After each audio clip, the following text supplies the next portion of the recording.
Let's go.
Destination. Why? Love name, nicknames, signatures, and also content. Don't need to include some of anybody else's. That first rule, I obviously will not break. Whoever tells you that I'm fishing.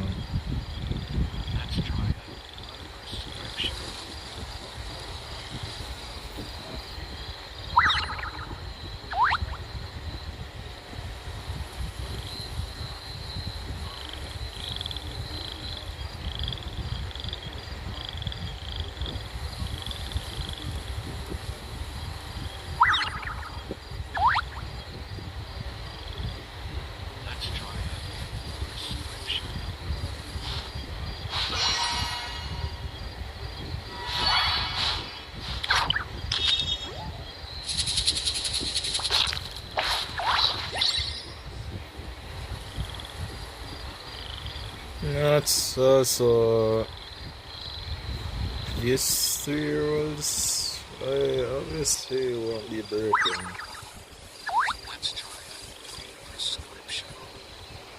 I mean, it's not like I border anybody. I'm for sensitive content.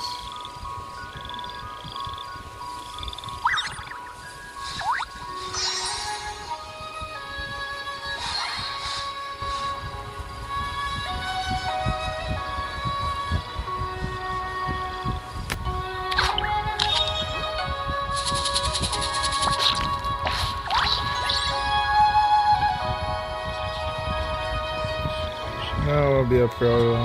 It's not like I do anything that's unlawful in this game.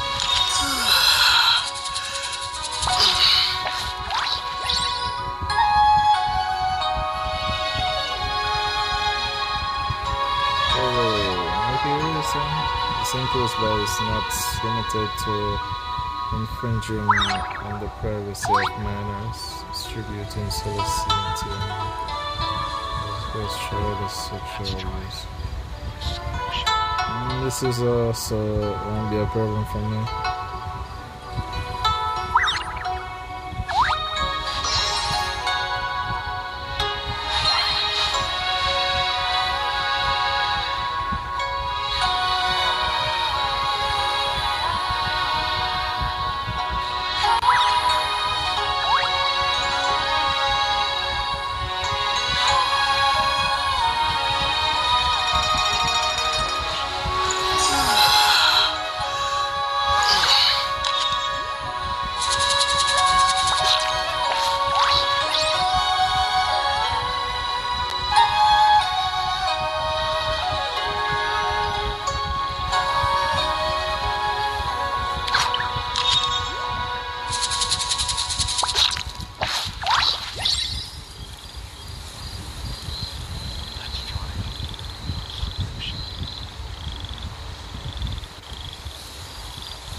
It's not like I'm breaking up yourself. I will remember it.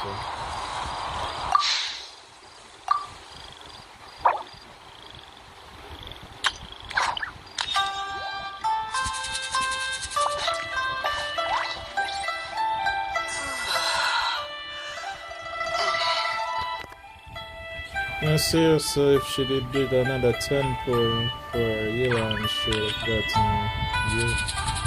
I mean, she would have gotten Iran if she did do another temple.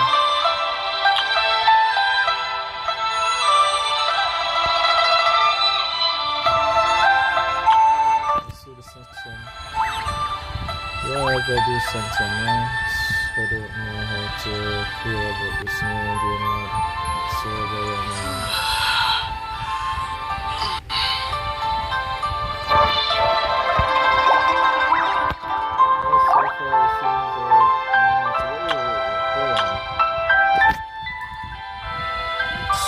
got free now. That's literally free. That's 3 guaranteed future 5-star she got. What is going on?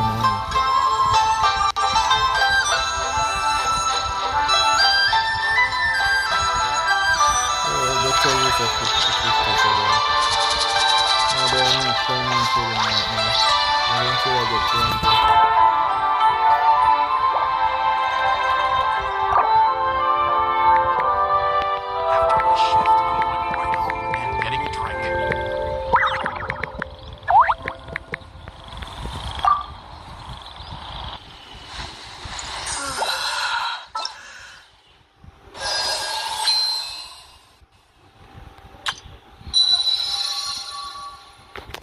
Alright, so I forgot.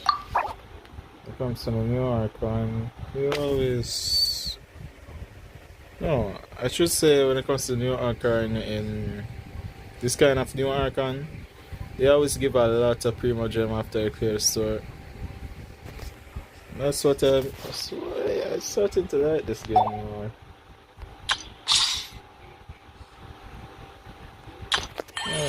As soon as I get 200 into 25, I will be pulling, guys, so don't worry. I'm not type to disappoint. Thing is, I was really expecting them to do the collab this quickly. But can it really be collab though?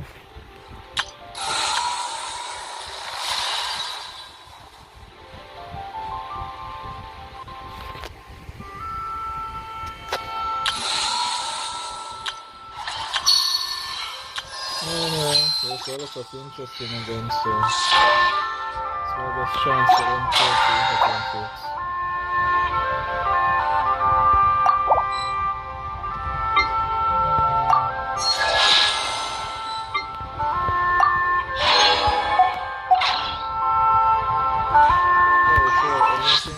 Let's check out our conquest, because that's what today's all about, right?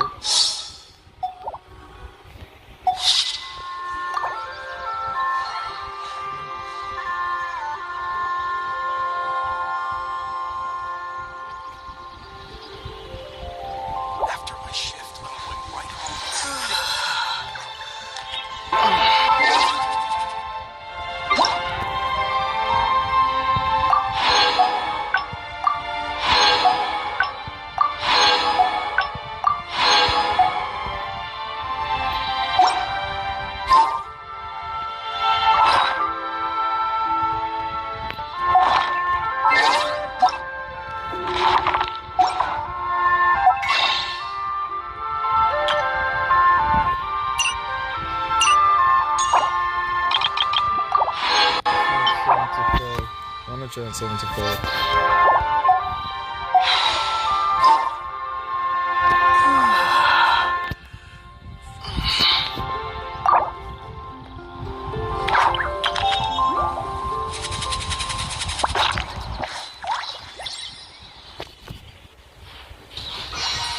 It seems there are small changes in the game.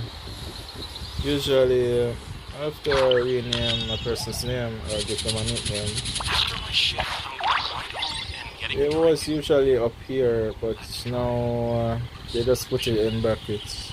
The nickname I gave one of my friends.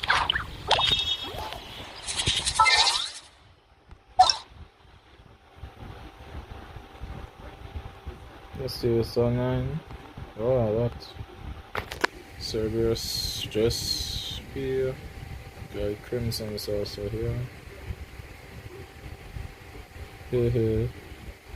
Yeah, Sanity. Hear this. And just two.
But I know who would definitely be pissed that I did not pull yet is Lure, because I bet to Lure and told her that if I get going 50-50 with Nafir, I'll pull it for free now.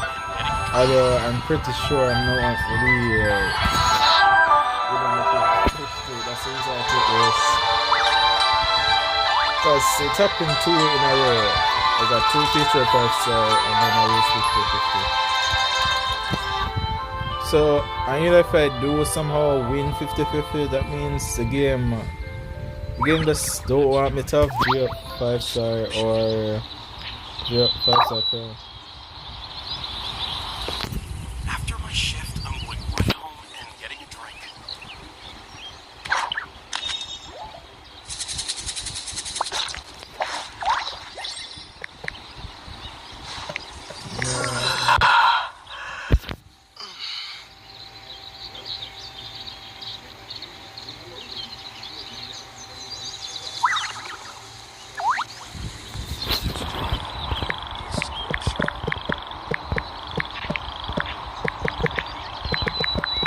After my shift, I'm going right home and getting a drink.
Add Astro.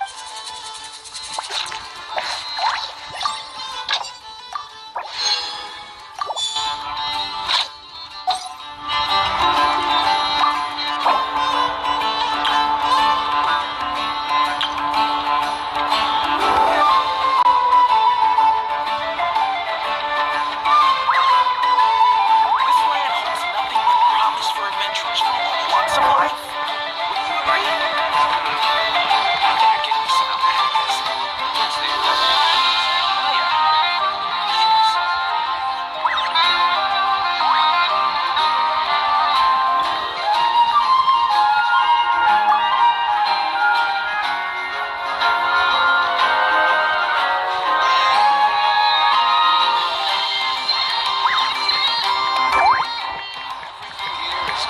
This land holds nothing but promise for adventurers from all walks of life. Wouldn't you agree? I better get me some alpacas. Wednesday's all everything over the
Let's get out there and make some friends.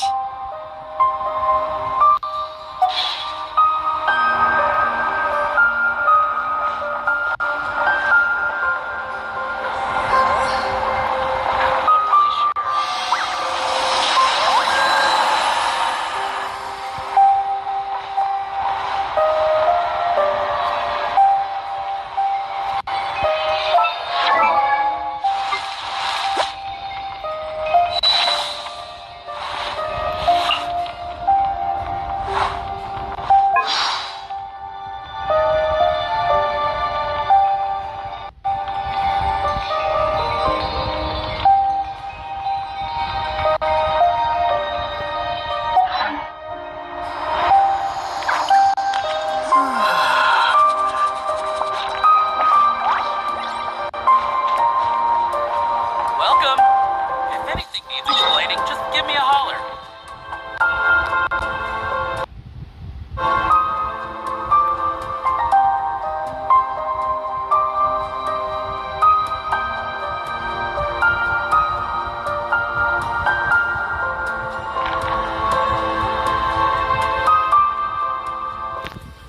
What I should do in the meantime?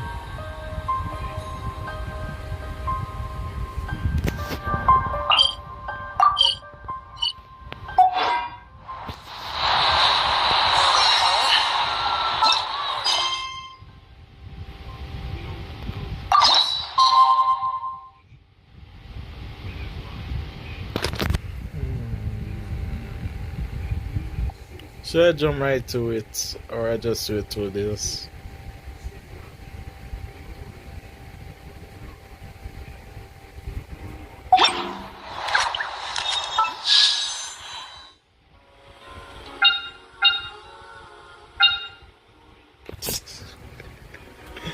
Oh boy, I'm really curious what's going to happen if I do pull for her. I mean, I'm curious if what happens after my first try. Well, it's 50-50. I was 50-50. I'm guaranteed to get her. Either way, I'm going to get her. It's another.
Oh, that's great.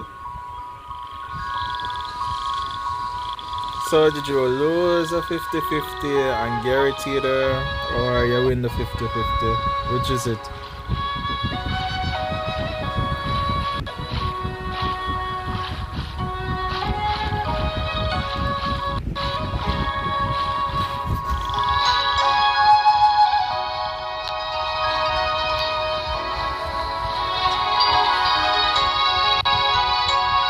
I take it that you win.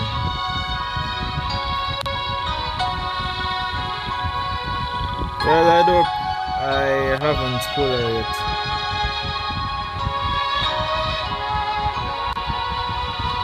Or I won't be pulling.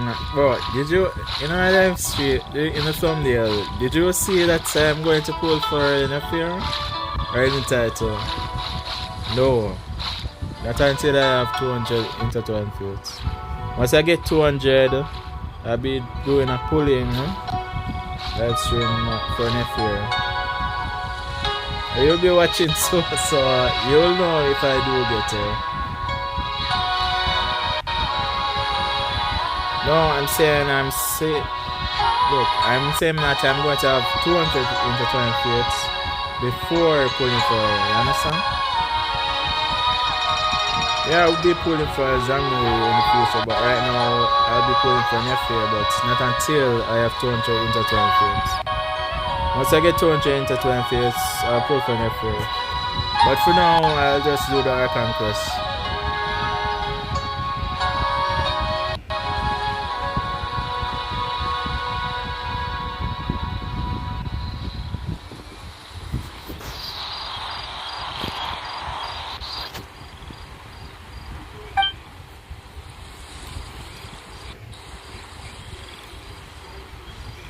Yeah, I'm obsessed, bro. You will be watching our live stream, so you'll know if I do get her anyway.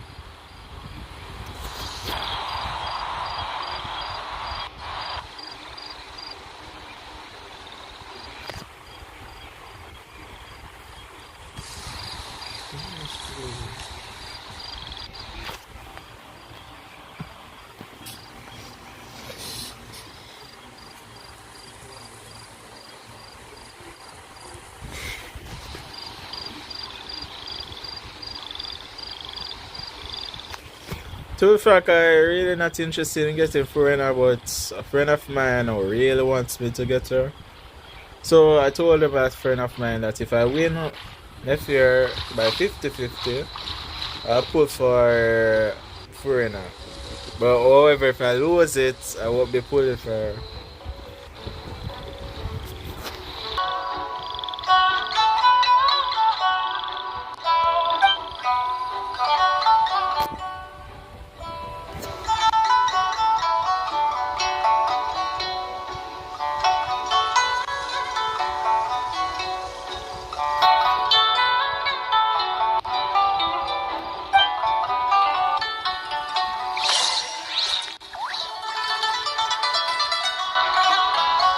Yeah, that's why people say that next year needs the armor.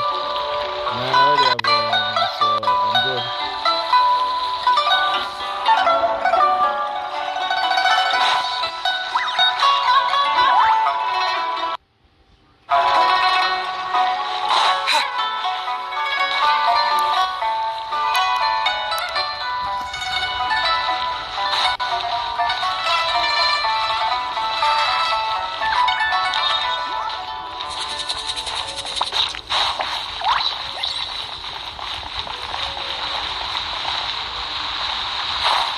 And you're not the only one who wins 50-50 2 times in a row.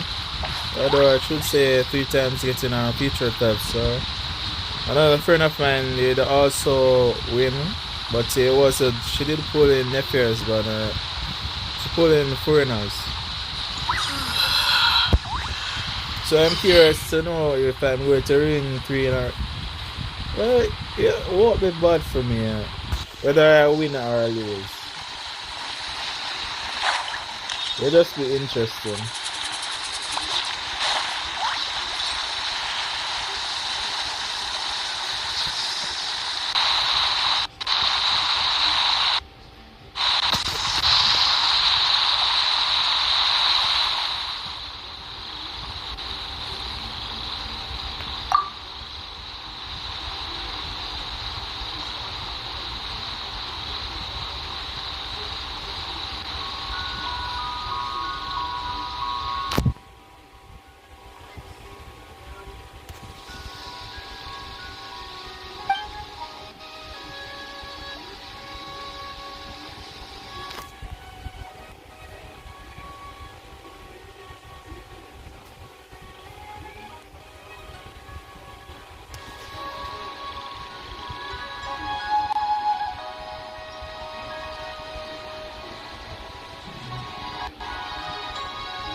Give it to me.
bye to the others in Nasha Town. Still no news about Rarer, though. Where could he have slunk off to? If only he was gone for good. But with all the trouble he stirred up before, there's no way we've seen the last of him. Hello, you must be the traveler in Paimon? Mr. Flynn's has been looking for you. Unfortunately, there's been a serious wild hunt attack over at the quarry. He thinks it's time to regroup and figure out a plan. A wild hunt? Oh, uh-oh. We better get over there, right away. Come on, let's go.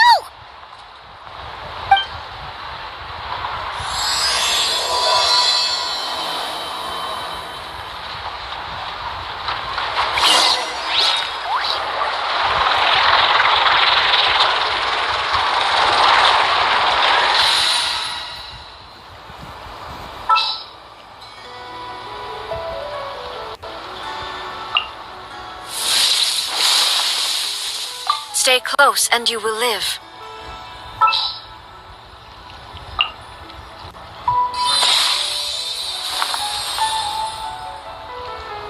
Follow me and bask in the soft light of the moon.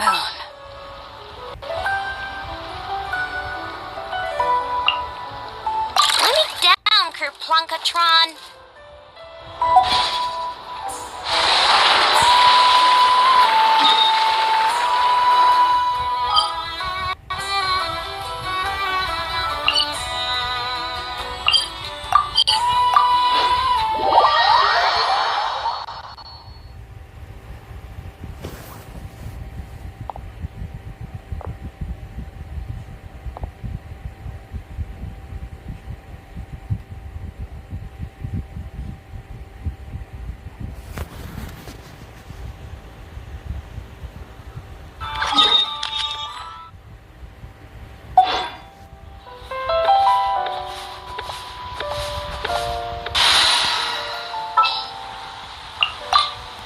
An insurmountable problem, I presume. Let's get out there and make some friends.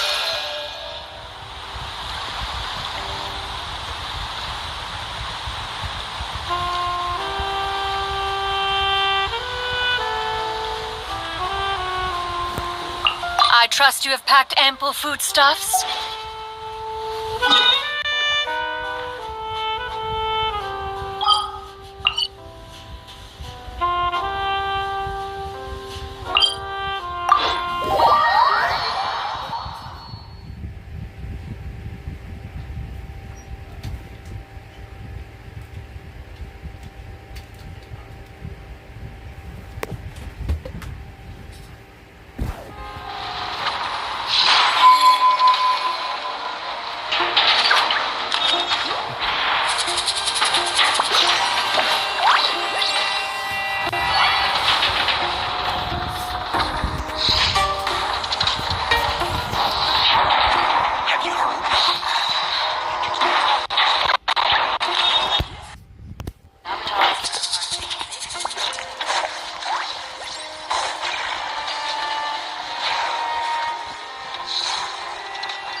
I can barely sense any Kuvaki at all.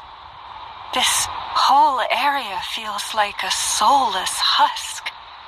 Looks like his appetite truly is insatiable. As if the power of that energy cannon wasn't enough. He's not seriously still getting stronger. What's his endgame here? Ah, everyone's here already. Hey, we made it. So, what's going on? We've all been on high alert since we split up a few days back, expecting Rerir to strike again. But it's like he just vanished into thin air. No one has seen him nor found any trace of his presence. That is, until this morning, when a ratnik found signs of wild hunt activity while out here on patrol. As you can see, the crystalite itself is physically intact, but the Kuvaki it contained is all but completely diminished. And we're sure that Rerir did this. Who else? He's the only one who could pull off a stunt like this. Kuvaki loss has reached critical levels. Reikir of Solnari set to maximum threat level. Warning, unless de-escalation measures are taken soon, he will pose a threat beyond our ability to contain. The consequences could be catastrophic. Traveler, do you remember when we encountered Rerir just after regaining his body? There wasn't a shred of sanity left. Nothing but madness and rage. Yeah, didn't he shout out a bunch of names? Then, he started raving about how nothing in this world mattered to him. Oh, Paimon gets chills just thinking about it. Oh, but the thought that he's still out there, lurking somewhere in Notcry, waiting for his chance to strike? Oh, even chillier. Last time we fought, we were already at a disadvantage. If he has such overwhelming strength, why would he suddenly go into hiding? Yeah, if I were him and I wanted more Kuvaki, I'd just take it by force. No point staying in the shadows. Unless something went wrong. His whole resurrection thing didn't exactly go smoothly. The other thing is, how does someone who's completely lost their mind still have the wherewithal to cover their tracks so perfectly? Beats me. According to certain medical studies, insanity does not always entail a complete loss of rationality. It may be that he is simply living in a world of his own. Welcome to crazy, but that doesn't mean it's stupid. That actually sounds about right. He was ranting away to himself the whole time, like he had zero interest in talking to us. There are many unanswered questions here. He could be right under our noses, and we'd still be in the dark. Besides his name and title, we know little about him. Certainly nothing about his past, or what he might be hoping to achieve. Exactly. And we wouldn't even know where to begin looking. Even Boss hadn't heard of the Reikir of Solnari before all this. I'd be willing to bet that even if we gathered together every scrap of intel in Notcry, we still wouldn't find more than, 3 useful facts about him. Another person to ask, or people that were from Conway. So, if we do nothing, he'll just keep getting stronger. Well, that's But an Indian if we thing. want to investigate him, we have no idea where to look. Last time we had Marionette and her big robo-buddy to help us, and we still barely held our ground. If we had to face him alone, Paimon's head hurts just thinking about it. What are we supposed to do against a threat this big? Well, I do have a little hunch about his next move. Given that he attacked the quarry, I'd say it's likely he'll target other places rich in Kuvaki. Somewhere like the Eye of Krati, or the Pillar of Embla. One thing's for sure. If we just sit back and let him keep absorbing Kuvaki, we really won't stand a chance against him. A perfectly reasonable hypothesis. However, it is worth noting that these two locations are quite far apart. To investigate them both, we'll need to split up. I agree, we should split up. Right now, Rerir's goal seems to be gathering Kuvaki, not fighting us directly. Once we're done, let's regroup on Hisi Island. Wait, why Hisi Island? If I recall correctly, your largest goddess statue was carved from Kuvaki-rich ore, was it not? That's right. Yes, it could well be a potential target of his. I should head back and start evacuating the pilgrims.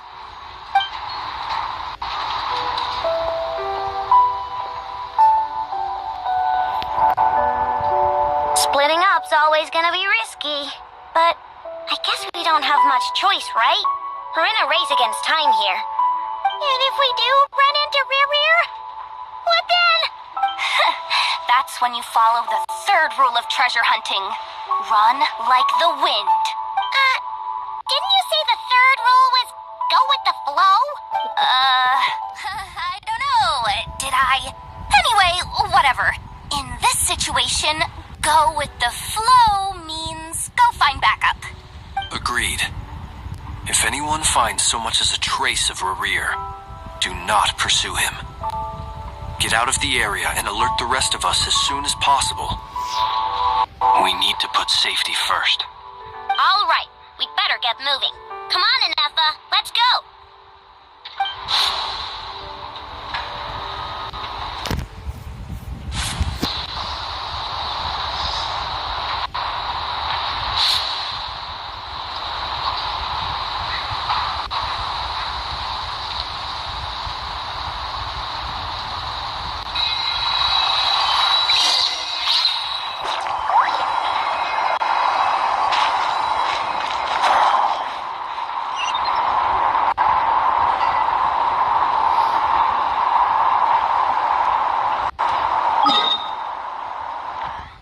Normally I would just walk my way there, but because there's a good chance I might encounter a treasure, but since I got 100% on all islands, there's not a single treasure here for me, so I can just teleport.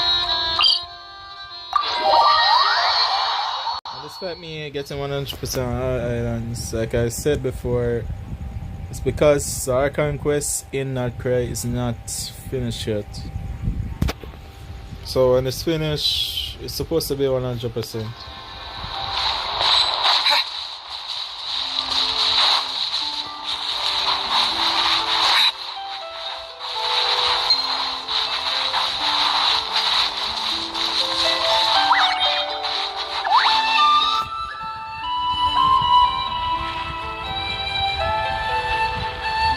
Any leads? Nope, diddly squat. No clues to where he might be hiding. It's like he's a ghost. It feels like we're sitting on a powder keg that could go off at any second. Oh, I hate this feeling. I'd rather face him head on than be left hanging like this. So, you guys didn't find anything either? Not loving the word either. How about you, Flint's? I questioned a few Ratniki and eventually narrowed my investigation down to one suspicious individual. But by the time I got to his place, he was already gone. Almost as if he knew someone was on to him. Either that or he's just extremely cautious and doesn't stay in one place for long. He's been biding his time for a while now. The question is, where or what is his next target? No idea. Since regaining his body, he seems to have lost all interest in the fragment in my possession. If he did still want it, he's had plenty of chances to take it. All we can do now is hope that Aino and Inefa turn up some leads. Darn it, Rerir! If you've got the guts, come face me one-on-one! Are you sure that's what you want? Wait, he's actually here? I didn't mean it, I swear! No, it's coming from Silvermoon Hall. The Lady Kutar might be in danger.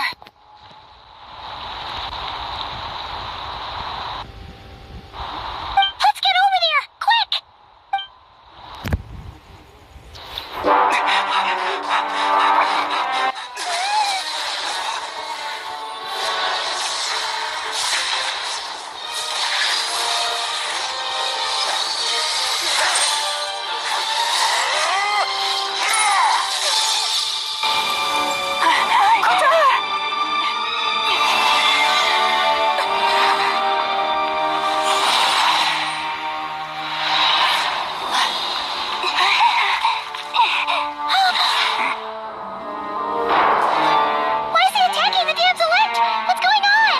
No time for questions. Stop him!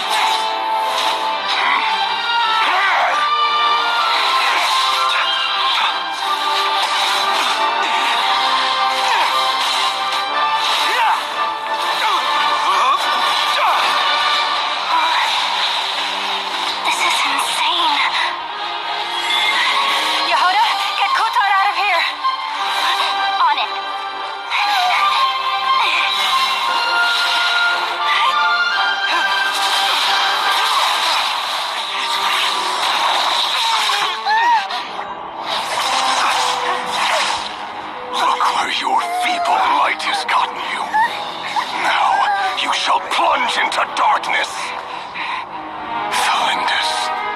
Soon, I will find a way. Watch out!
Find them. Even if it means turning this place to ashes.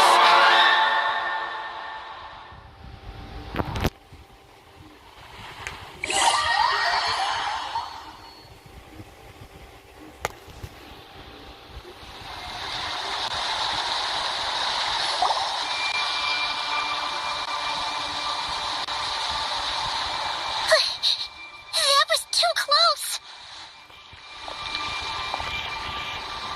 Oh, we barely made it out of there alive. What's that guy's deal? How'd he get so crazy strong? He's one of the 12 singers. He's a threat to this entire nation. I doubt his strength could even be measured by conventional standards. I have a question. When me and Anetha showed up, we saw him chasing after this lady like he wanted her dead. What was that all about? We weren't there for the whole thing either. They were already duking it out by the time we arrived. Yeah, we didn't see how it all started. It all escalated so quickly, we had no choice but to step in. Kutar, can you shed any light on the situation? Kutar. Cross-checking database. I see. So you're the one that the Frost Moon Scions refer to as the Moon Goddess?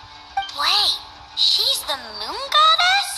Oh, no wonder she looks just like all those statues. There are many reasons why people might worship the moon, and just as many why they might despise it. I've never met that person before, but there was no mistaking his deep-seated hostility towards me. Why he holds me in such contempt, I cannot say. But since he hunts the power of the moon, it's no surprise that I am a target. Kutar, There are many potential motives. For instance, you help the traveler escape his grasp. This could be his way of taking revenge. It is also possible that he covets the Kuvaki inside you and seeks to take it for his own. The list goes on. But right now, devising a counter strategy should be our #1 priority. The likelihood of this location being discovered is close to 100%. A counter strategy? But we don't stand a chance against an enemy like this. Surely our only option is to run. He's not gonna chase us to the end of the world, right? So as long as we can sneak out of Nodcry undetected. No, I can't say that. Come on, Yehoda. This is serious stuff. You can't suggest we all just chicken out. Running is our only option. Huh? You seem surprised. But what other choice do we have? We are facing an enemy we cannot possibly defeat in battle. Well, I mean, yeah, but still. It's not too late. I can distract him, so you have plenty of time to make your escape. Wait, what? You're gonna act as bait? Doesn't that make sense? I'm the one he's after. There's no need for you to risk your necks on my behalf. A coyote doesn't stop for bypassers while it's howling at the moon. What is it, Loma? The The Frost Moon Scions have already grown accustomed to life without their goddess. My presence here is no longer essential, and this is not my home, so you needn't ask me to stay. We can't just roll over and let him get away with this. That's not our style. Yeah, we can't just call it quits after everything we've been through together. Besides, she pretty much saved my life back there. If I just ditched her now, I'd never forgive myself. We can't overlook that you have saved our lives multiple times now. To talk of returning the favor would be a little crass for my liking. But suffice to say that we are friends, and friends look out for one another. Riri's true objective remains unclear. Even if we were to sacrifice Miss Kutar, there's no guarantee he would stop. I won't say anything.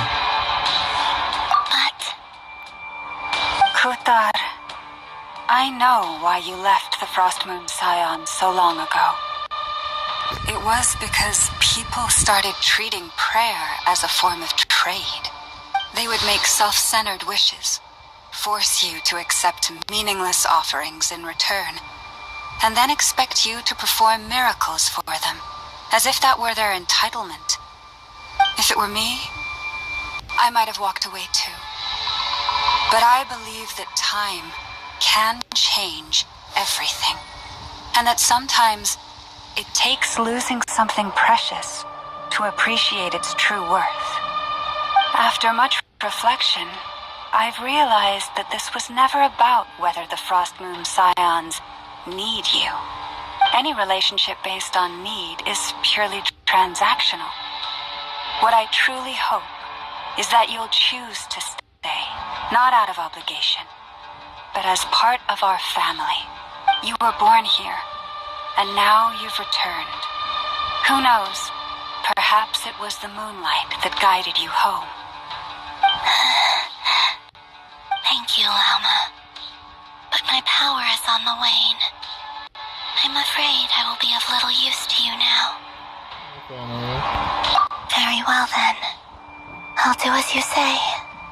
Both times you saved us, we were transported across great distances in an instant.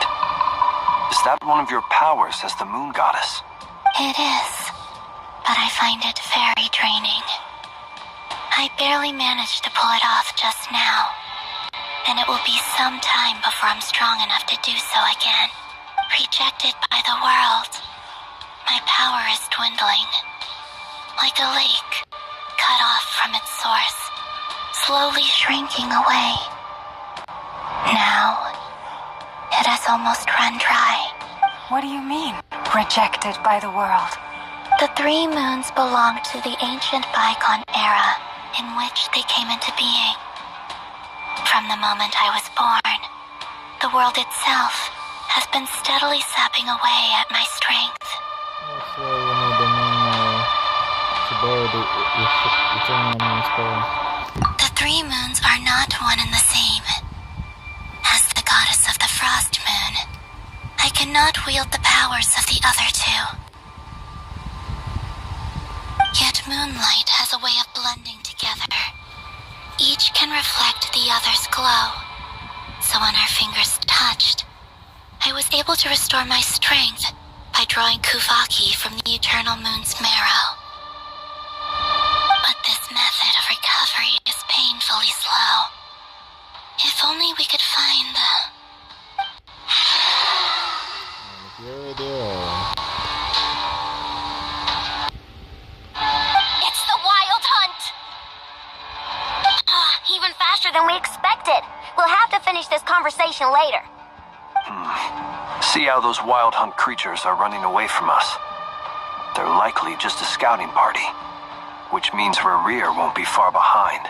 Then what are we waiting for? Let's get the heck out of here!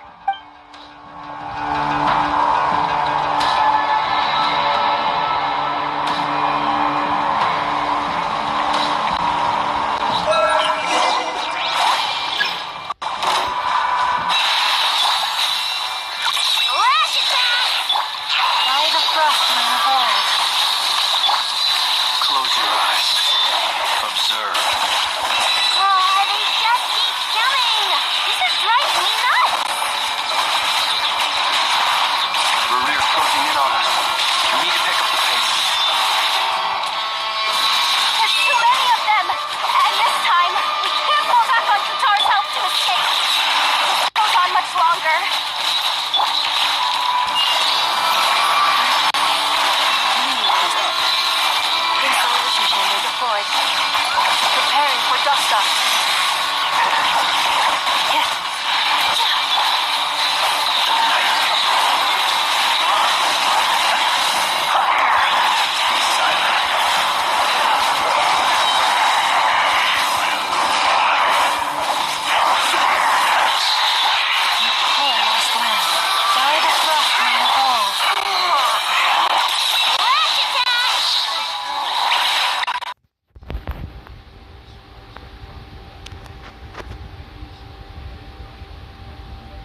Welcome to Calvary.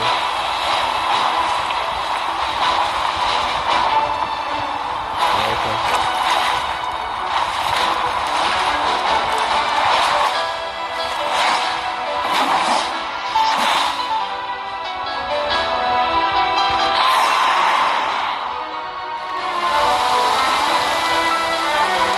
What's the matter? Bit off more than you could chew?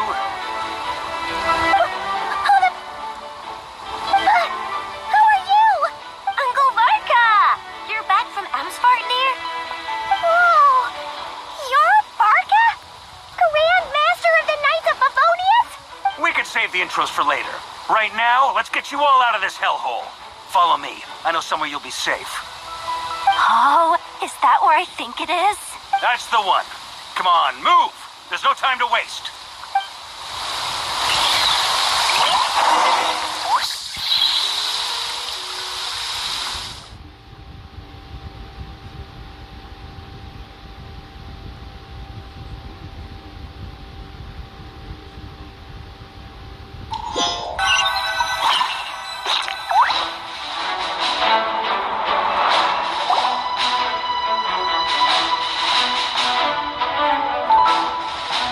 Wow! Where are we? This is so well hidden. Well, that goes without saying. This is the Knights of Favonius' meeting place in Nodcry, and a contact hub for the Northern Intelligence Network.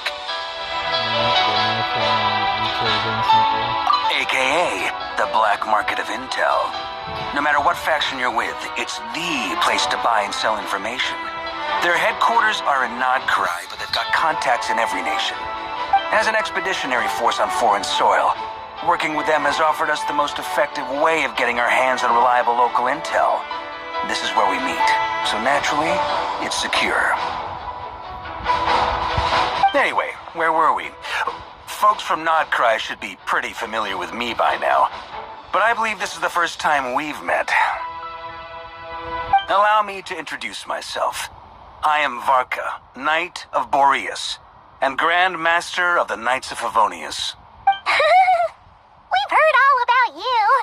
This meeting's been a long time coming. You look way younger than Paimon expected, but you definitely have that Grand Master vibe. Well, I'm no spring chicken. Just not showing my age yet. Definitely feeling some of that back pain today, though. Rushed back from Amsfartnir without a wink of sleep, only to get right into another fight with that freshly revived maniac. Another? You mean you fought him before? Yep. He wasn't nearly as strong back then, but he was still a formidable foe. I brought some of the knights along to give him a little surprise, but he saw us coming from a mile off. My squad took heavy injuries, and I barely made it out alive myself. We knew it might have been our last chance, so we staked everything on it. But still, it wasn't enough to stop him. I tried tracking him down afterwards, but he didn't leave a trace. Even in his unhinged mental state, he's as cautious as any trained operative. So, I decided to come find you. And as luck would have it, turned up to find you being ambushed by the Wild Hunt. The rest, you already know. Is that why he's been frantically absorbing Kuvaki these past few days? Because he sees you as a threat? Maybe I'm part of the equation, but even if I weren't, I'm sure he'd still be gathering power. He's clearly working up towards something. Note to self, Uncle Varka's strength rating officially upgraded. Guess it's my turn to ask questions now. So, what exactly has been happening in Nodcry? Why has the Wild Hunt returned in humanoid form? And why is it after you? That's a long story, but I'll try to make it quick.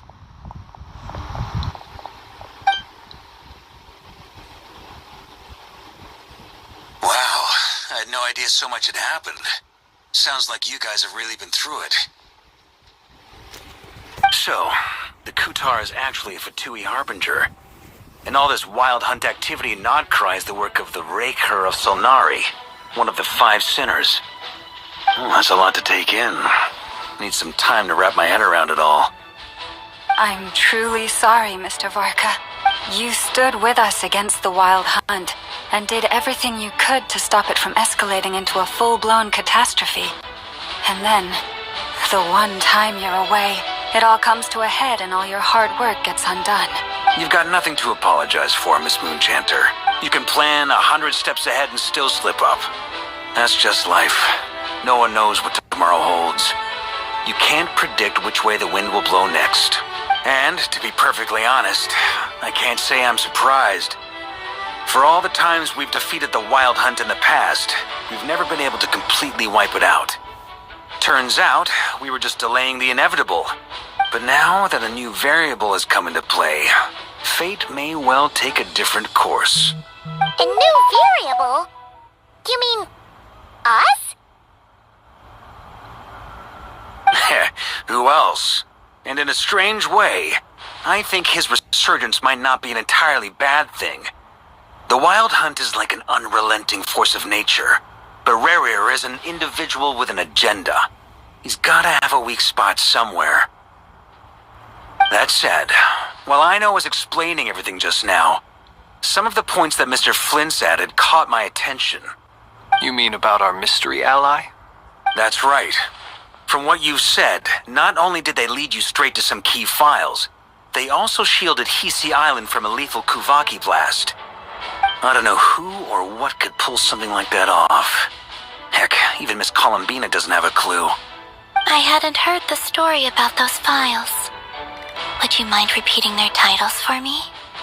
Wild Hunt Phenomena Log, a Nodcry and Ratnik's Field Journal, and Kuvaki Survey Log. Oh. No. Still doesn't ring a bell. Another dead end. Guess all we can do now is hope that our mystery ally keeps showing up when we most need them.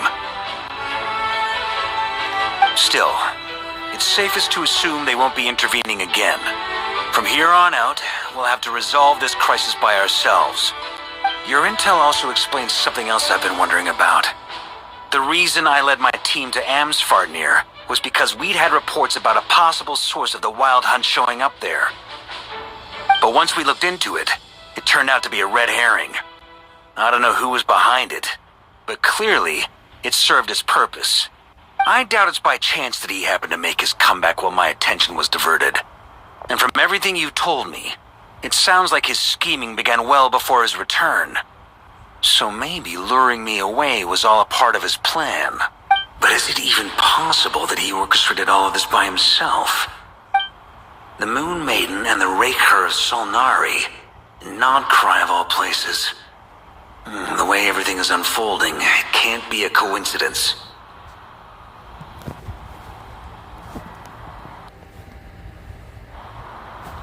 So, what do we do now? Got any ideas? Right now, we've got at least 3 things to consider. Let's go through them one by one. First, we need to figure out how to take down Rerir. If we can't beat him in a straight-up fight, the rest won't even matter. To my knowledge, the bulk of Nodcry's fighting force is already gathered here. But even with everyone united, we're still no match for Rerir in his current state, let alone with his power still growing. What if there was a way to tap into a new power of our own? How so? Have you thought of something, Columbina? 3 moons once watched over this world.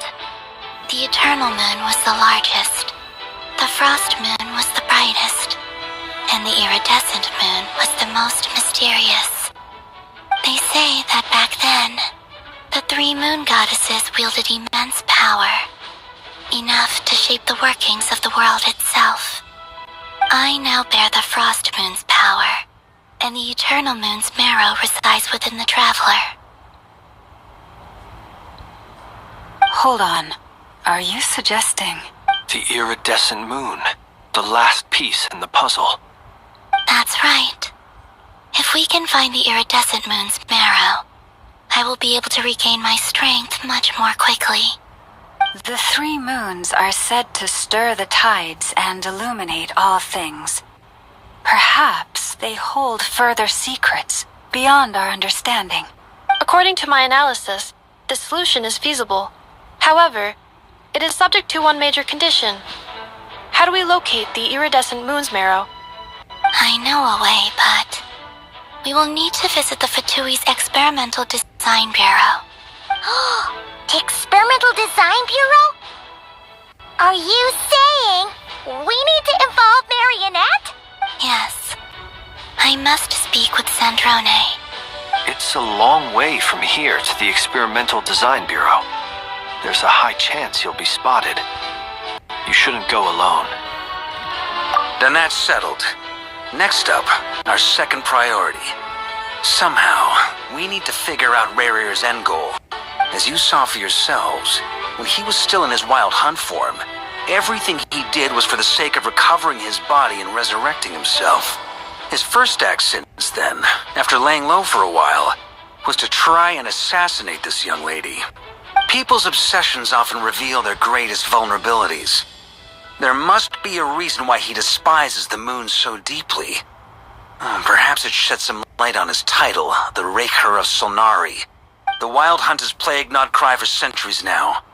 If we want to stop it for good, we have to get to the root cause of what's driving it. It's true. We still know very little about him.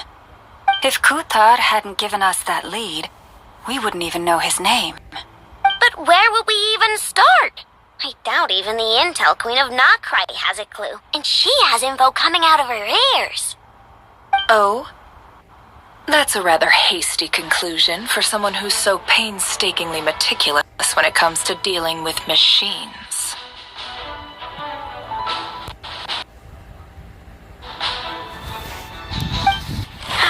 She heard me.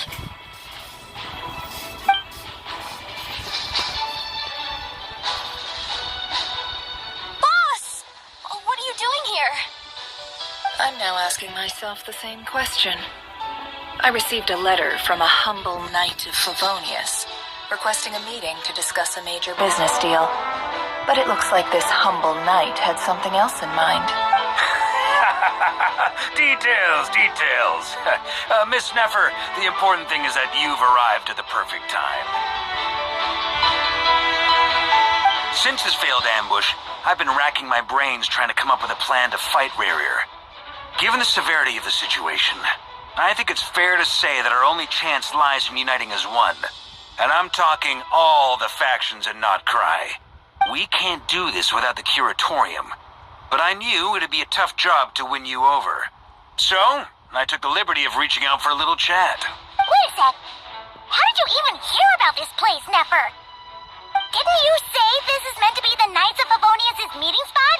And a contact hub for the Northern Intelligence Network? And isn't it supposed to be super hidden? You really think he could have gotten settled in Nodcry without my help? Besides, I'm the one running this gig. Of course I know where the meeting place is. Allow me to introduce the current head of the Northern Intelligence Network. If it's intel you're after, she's your woman. Pretty much seen and heard it all. Please spare me the flattery. Let's cut to the chase. Seems like you've run into some trouble, huh?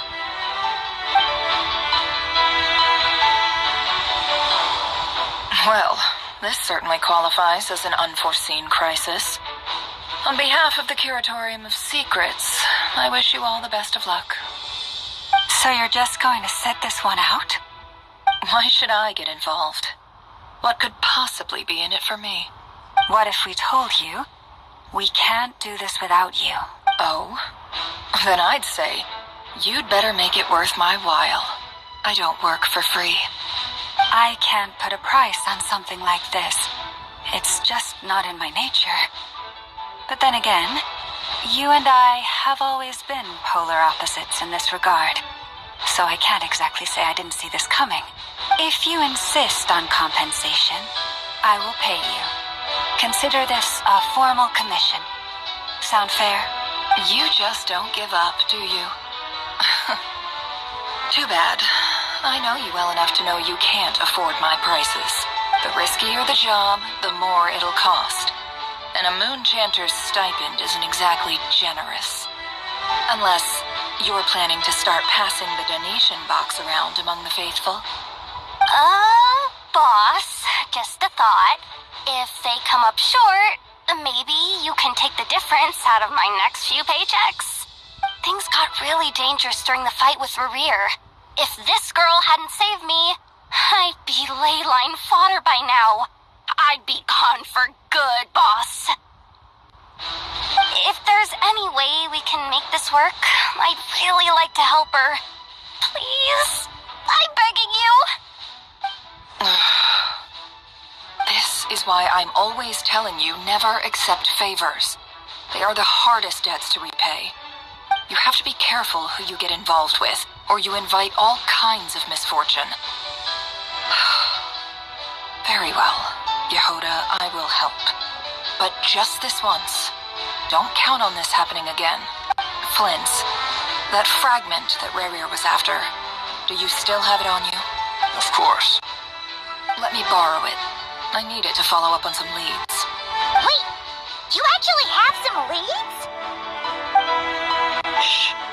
This is top secret information. I get it. We all have things we'd rather keep to ourselves. Plus, I know we can count on you. So we'll leave the intel gathering in your hands.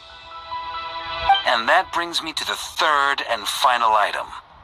We need to find a way to distract him. We need time to make our move, so someone will have to stall him. I'm in for this part, no matter what. Anyone coming with? Count me in too. Come off it, you two. Quit playing heroes. I'm way ahead of you here. Nefa did a scan of the Moon Goddess's Kuvaki signature, and we're gonna use it to make some decoys over at the Kramkake craft shop. Anyone who's in, follow me. Once they're ready, we'll deploy the decoys across Nogcry. So as long as the rest of you keep moving, he won't catch on to your scent and won't be able to track you down. I like it. Genius idea. No biggie. All right then. We'll split into 3 teams. Once your team has finished their mission, return here and wait for the others. Dismissed.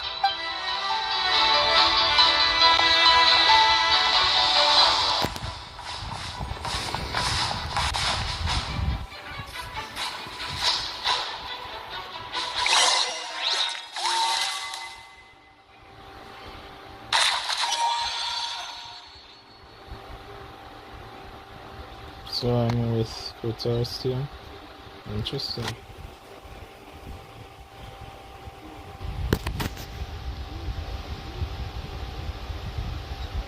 Then again, I shouldn't be surprised because we did say we were going to the TF syndrome with Colombia.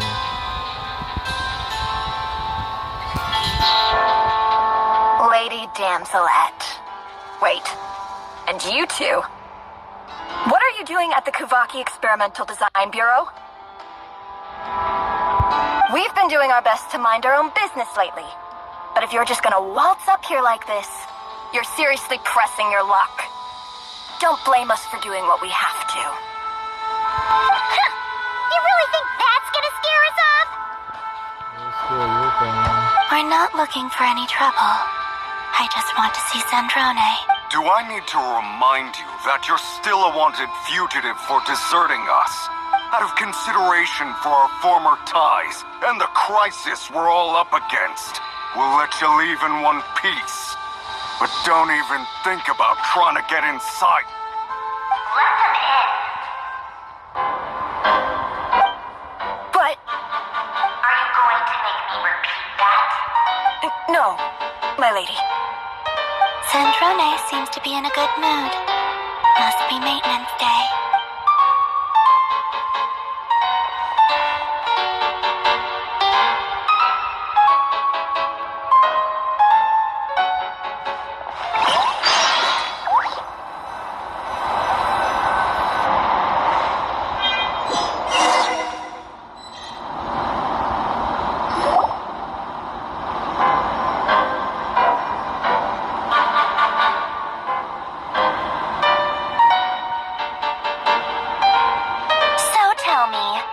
What do I owe the honor this time? Actually, before you answer that, just so we're clear, we're not colleagues anymore, Columbina. I don't owe you anything. I promise it's nothing big. It seems like you've gotten the wrong idea here. The only reason I let you in was because I was bored.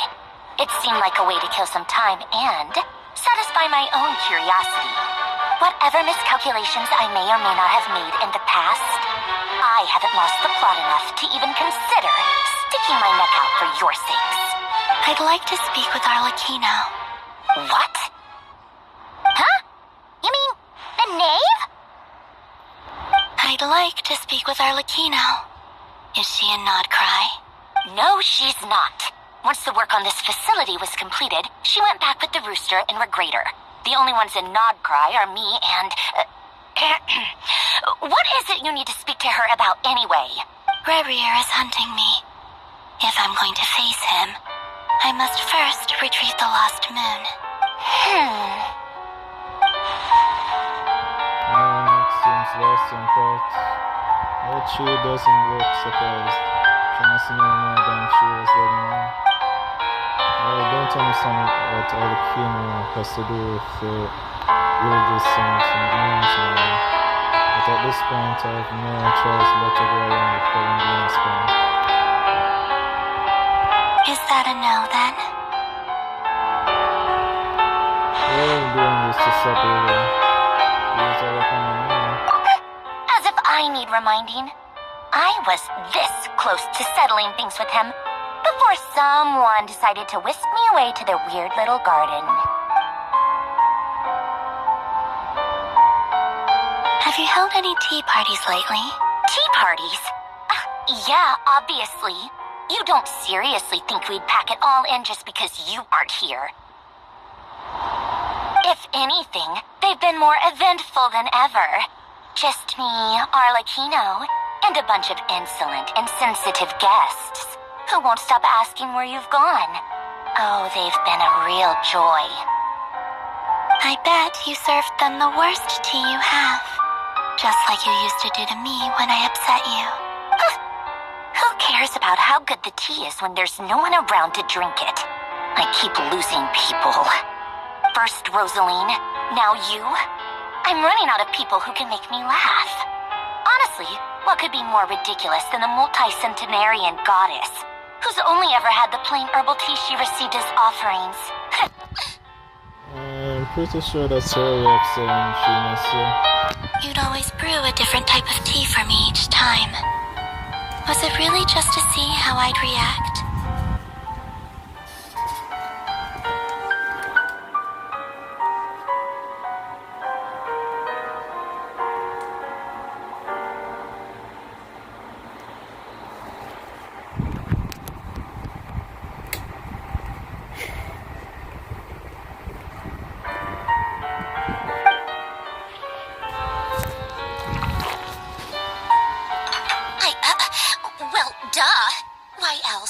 Watching you squirm was practically my only form of entertainment. Or was she genuinely trying to introduce Columbina to new flavors? Maybe the coldness is just an act and they actually get along. Oh, yeah.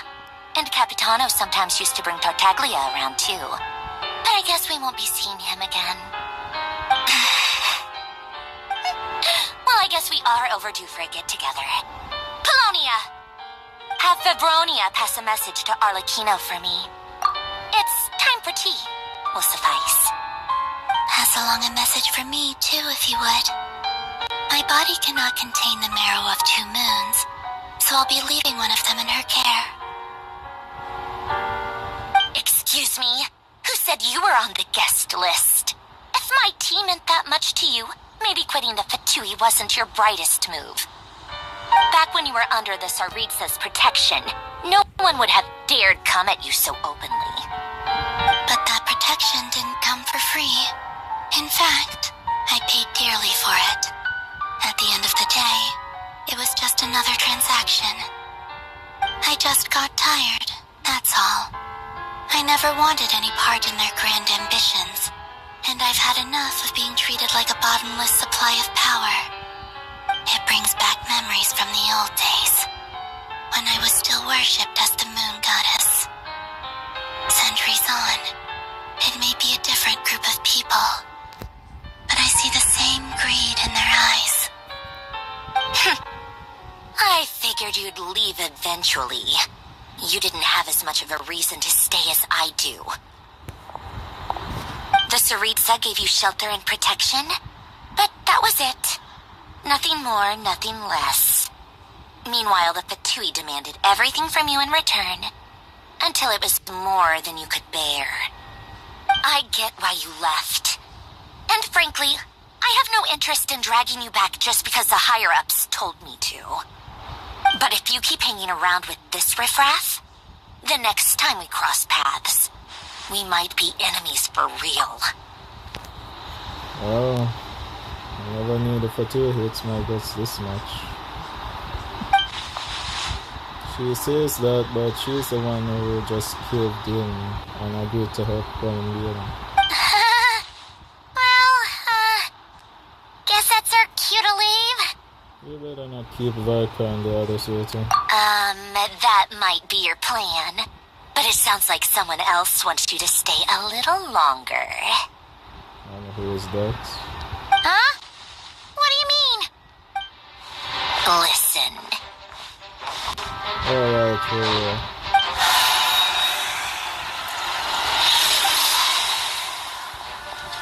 My lady, it's the Wild Hunt. A horde of monsters is headed straight for the facility. Another uninvited guest trying to crash my tea party. Clear the area. I'll handle this. Wait, what? You want us to leave you here by yourself? Huh, you'll be lucky to make it out of this alive. You really think you can afford to worry about me? Go on, get out of here. You may have stopped Polonia from crushing him last time, but I've made sure that won't happen again. The entire Experimental Design Bureau is rigged for war.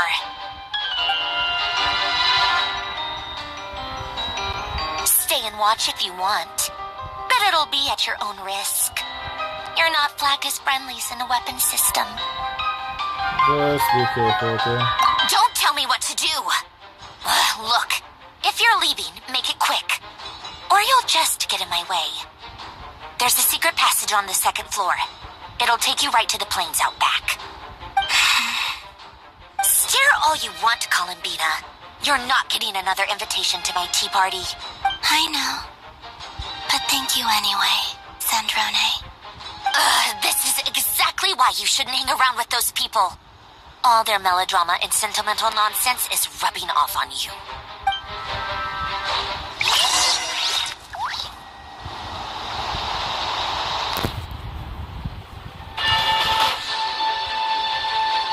Come on then, Mr. Ray here. Let's pick up where we left off. It's your Wild Hunt monstrosities versus my beautiful creations. Let's see who comes out on top.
Good work, Celestial One. Let's go.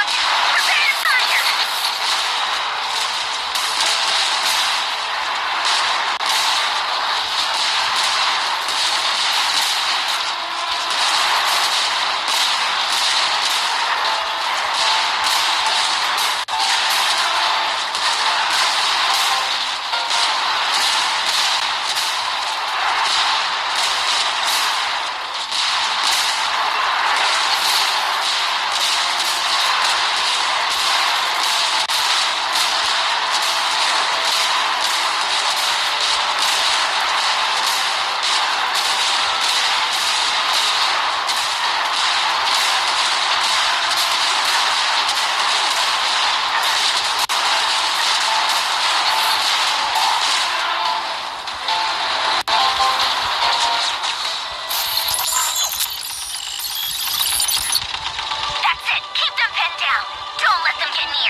weren't interested in her. Keep searching. She cannot have gotten far. Okay.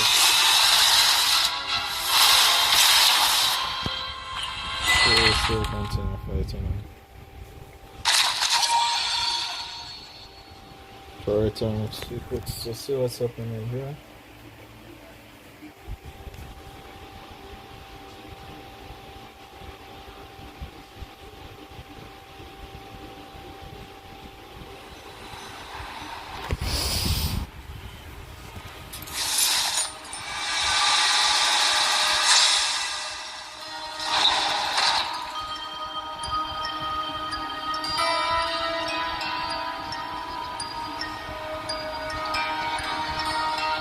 So this is your method for investigating Rarir's past. It almost looks like some kind of ceremony. Good deduction. But it's quite a different affair from what you're used to with the Frost Moon Scions. Whoa! First time I've ever been in here. Boss always said it was off limits, so I pictured some kind of creepy dungeon. But it's actually kinda nice. Oh, I guess this must be Sumero decor? That's where Boss is from. And that nice shopkeeper who sold me my treasure compass.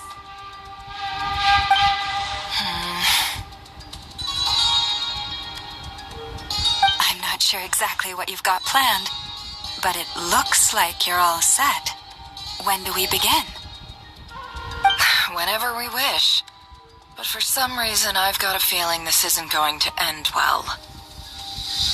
I've never faced Rarir myself, but from what you've told me, his power is beyond anything I could imagine.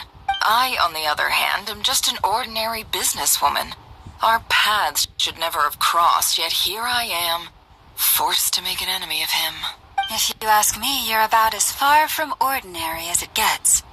So what are you saying? You're getting cold feet? Once I take a job, there's no backing out. Still, I have to ask myself if the power I'm relying on will even work on an opponent of this caliber.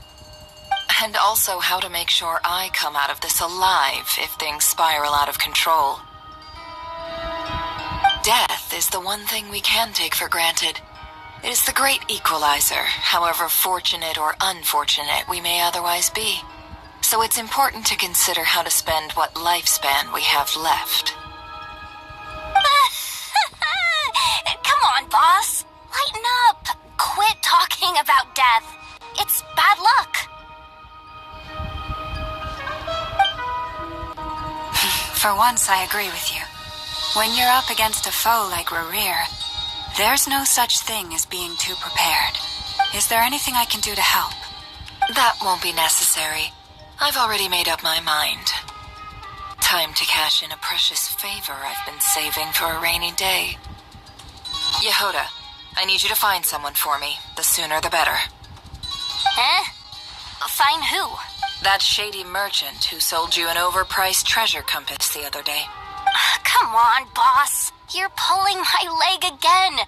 In what way is she shady? She showed up when I was completely lost and sold me a neat little gadget that was exactly what I needed.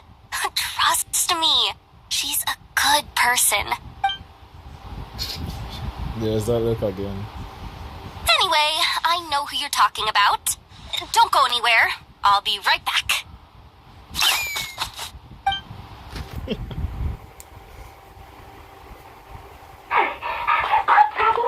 I genuinely can't run any further.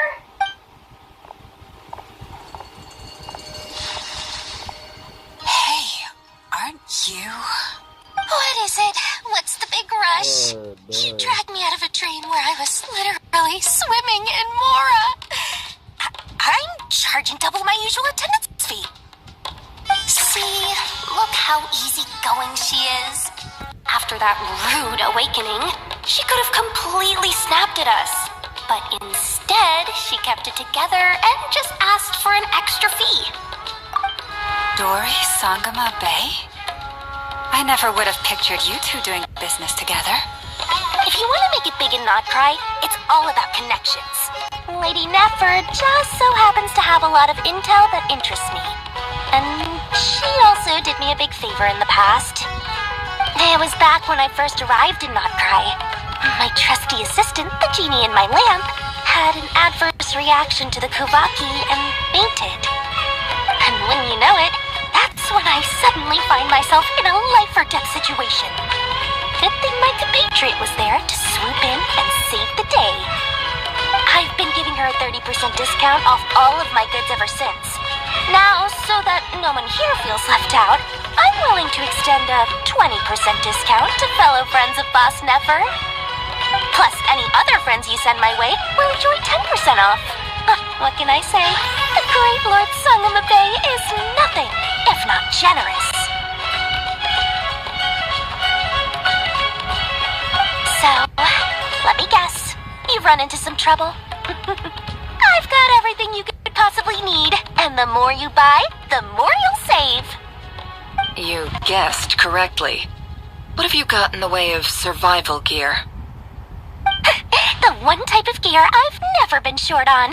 What are you looking for? A jetpack fresh from the Academia's labs? An ancient suit of armor dredged up from the bottom of the sea? At the very least, I need to know what kind of opponent you're dealing with here. If even you're worried about staying alive, it must be pretty serious. What if I told you it's someone with the power to bring a nation to its knees? Is that so? Then we really are talking top-shelf treasures. I don't have anything like that in stock right now. I'll have to ask my supplier. Your supplier? A powerful woman, make no mistake. I can't reveal her identity, but luckily for you, I hear she's planning to visit Notcry in the near future. If you're willing to wait, I can ask her when she's here. Can't say exactly how long that'll be, though. Then, let me put it another way. What would you do if you encountered an enemy like that? Roll over and serve yourself up on a silver platter? Of course not. I have a handy little trinket from one of my generous suppliers, which... Hold on. What exactly are you getting at? No. This is for my personal use only. Let's just say I'm borrowing it, all right? Just for insurance purposes. You'll get it back later. Favors are the worst kind of debt to owe, and now you've got a chance to repay one. A win-win situation, don't you think? Fine. You can borrow it for 5 days. No, make that 3. And for every extra hour after that, I'm charging you 1,000,000 mora. Deal?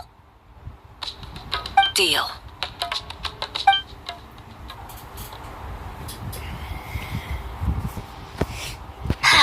What a way to start the day. Now, Refuse. was there anything else you wanted? Or can I go back to bed now?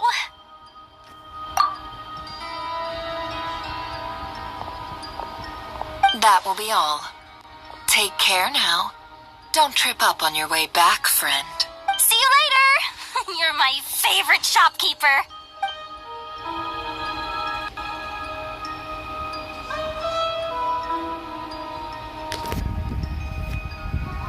Excellent. Everything is well and truly ready. The ceremony can now begin. After initiating the ceremony, your minds will follow me wherever I go.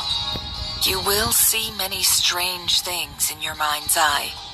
So remember, don't be frightened, and don't make a sound.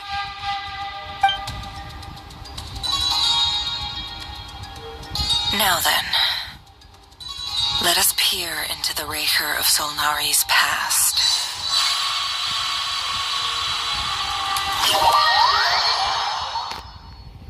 So we're going to enter a domain. Great.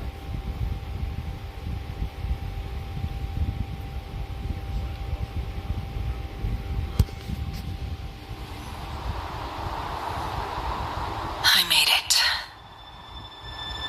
I don't recognize this style of architecture. Must be Conrian. Simple furnishings, table and chairs. It's a more ordinary house than I might have expected. Looks like the fearsome Raker of Zulnari came from surprisingly humble beginnings. Unless this passed for luxury in Conria. Unlikely. It was said to be a very prosperous nation in its heyday. Anyway, I'll keep exploring.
Hi, River.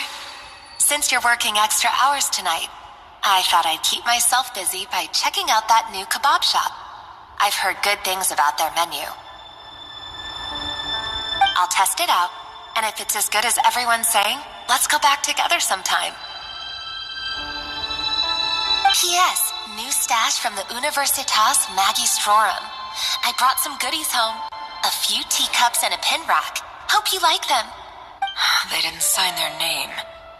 But they must have been close. Sounds like they were living together.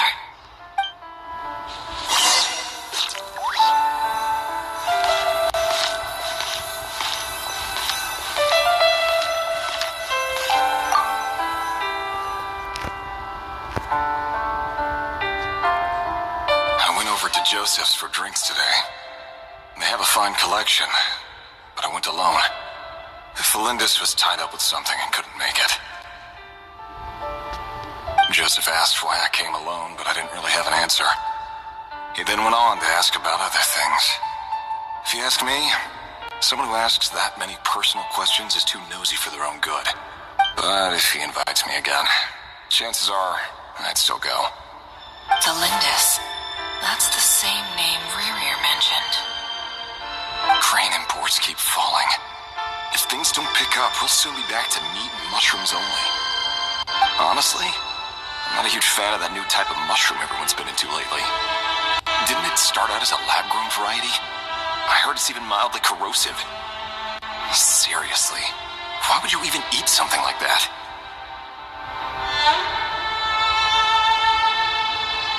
I don't care if it's an impressive feat of alchemy.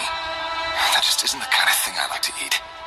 Grain has to be imported, and they're eating a diet of mostly meat and mushrooms. Could it be because Conria is underground, so it doesn't get much sunlight? That would explain why they use so much stone in their buildings. They even use alchemically modified strains for food. Seems like the people of Comria don't have many options when it comes to dining. I've just about saved up enough now. Time to buy it and keep it somewhere safe. Making a big purchase. I wonder what it is.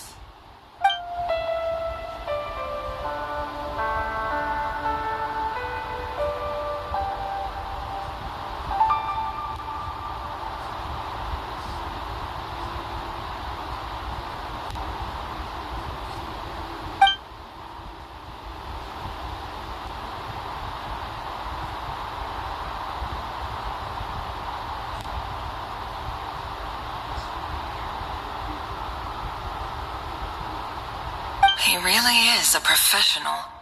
No wonder he's so good at covering his tracks. Despite what he's become, it seems like he's retained certain habits, at least in this regard.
Did Rary rip it out himself?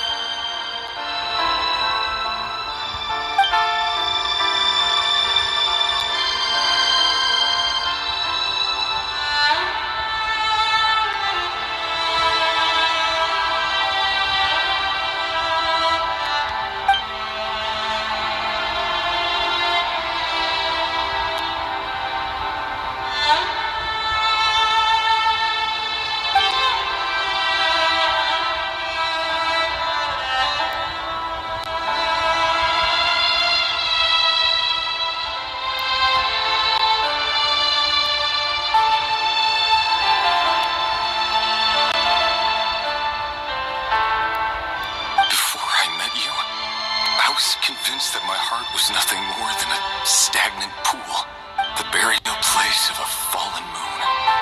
A withered, windless grove where the waters rested forever unrippled. It was you who helped me see that my heart hadn't entirely withered away, that it could still beat to the rhythm of love. This is just trivial sentimentality from the looks of it. Why would he go to the trouble of hiding that? The burial place of a fallen moon.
And I'm curious how the Ensif look 500 years ago.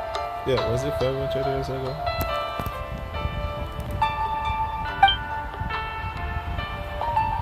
Dane! Oh, and and Vedelfin here? What a surprise to see you here, sir. so this is how the real looks when he was once human. Hello there, Rerir. You need not address me so formally outside of court. What do I find now? I think he's the visionary, if I remember correctly. He doesn't get that much free time, so I invited him over for a drink. Even the court prophet deserves a break every now and then, right? I would expect the Ensif to be so close with the 5 sinners. Well, I shouldn't say all 5. Alright. 2. One is a visionary and the other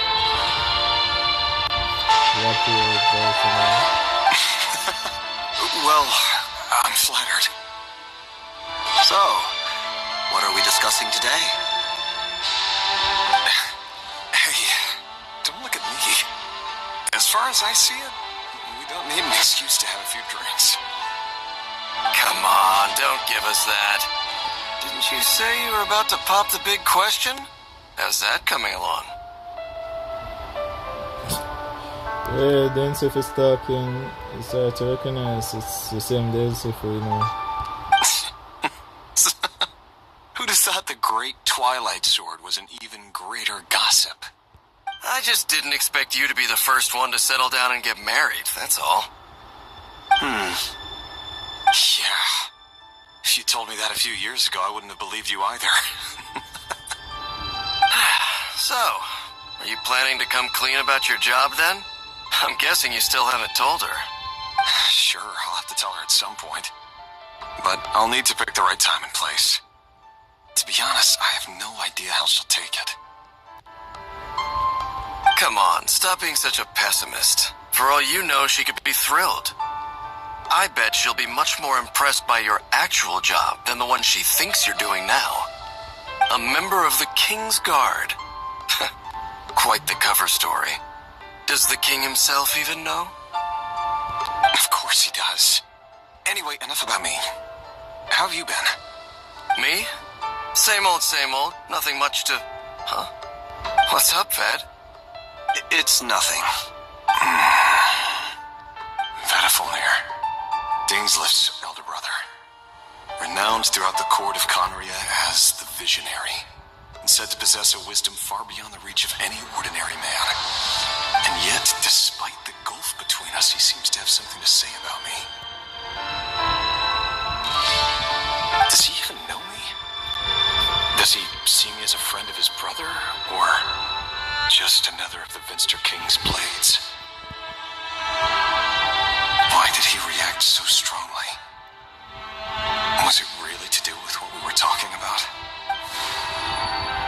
Brown, curly hair and brooding blue eyes. So this is what Rerir looked like back in the day. Perfectly normal. No different from anyone else. As frightening as this monster is in the present, there's something even more unsettling about seeing the human he used to be.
Felindis, you're back early. Felindis, that's in the office later. Our equipment's being serviced today, so I got off earlier than usual. How's your day been? Aw, why the long face? Is something the matter? Has your boss been giving you a hard time again? Went for a drink with Dane and the others after work. Isn't that a good thing?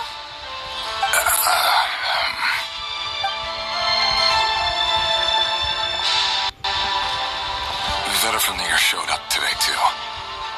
You know, Dainsleif's older brother. Mr. Vedifilnir. Yes, I've heard of him. They say that everything he says ends up coming true.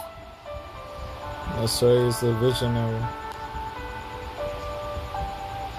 He overheard Dainsleif mention that I'd recently proposed and seemed to have an issue with it.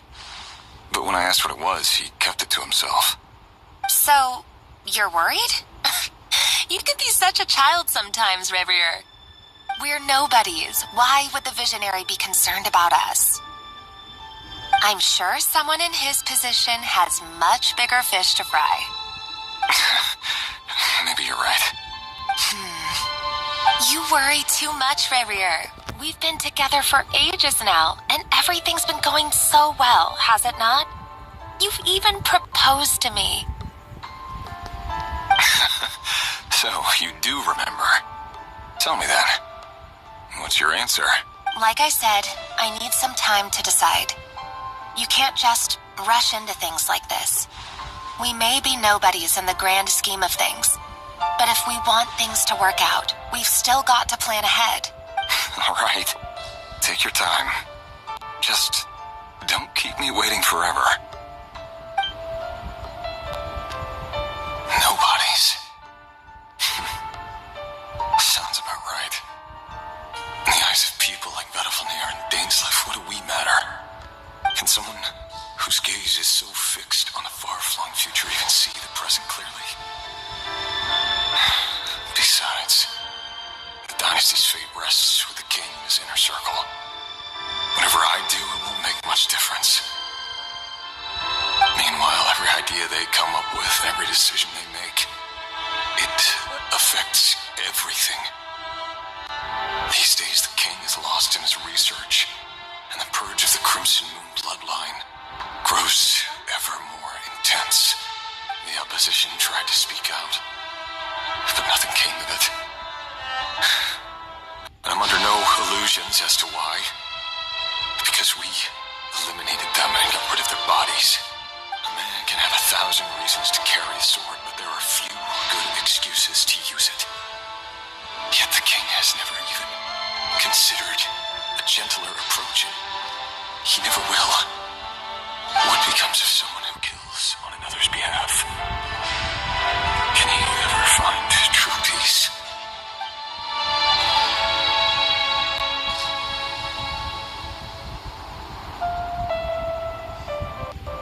Felindis.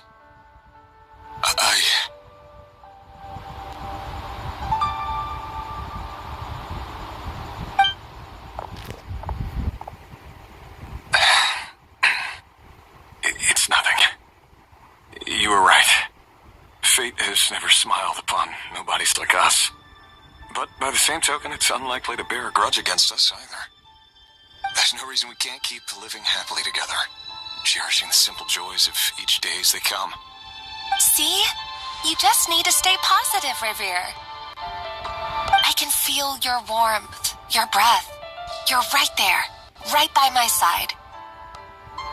Just seeing you makes me happy in a way I can't explain, and that's something that no one could ever take away from me. So smile, my love. Let go of that frown. You're right, Felindis. I've just been overthinking things. That's better. Getting caught up about things like this will only ruin our evening. Speaking of which, all set for the ball tonight? I need to go get ready. You go ahead. I just have a few things to take care of, then I'll come join you. Even busier than the big shots, huh? Fine, I'll go get started. But don't be late.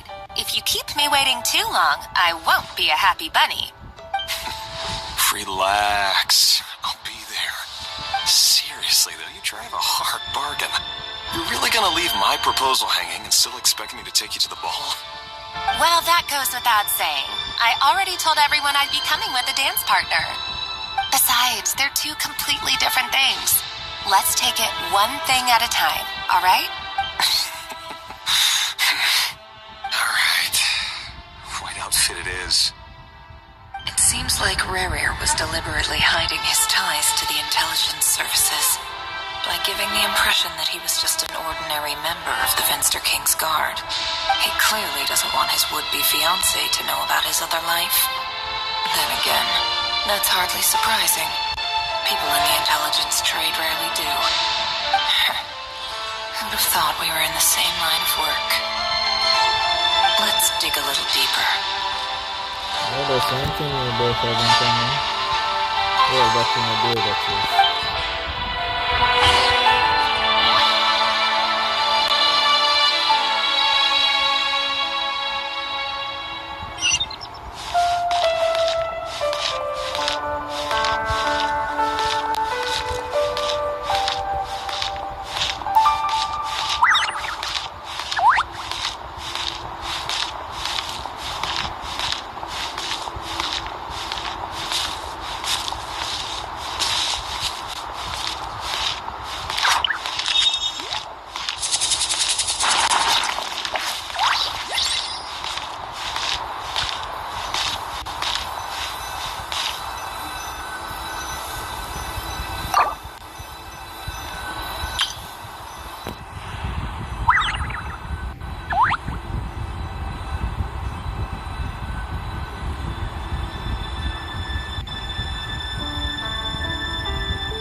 Our last operation was a resounding success, and all thanks to you, Ray here of Solnari.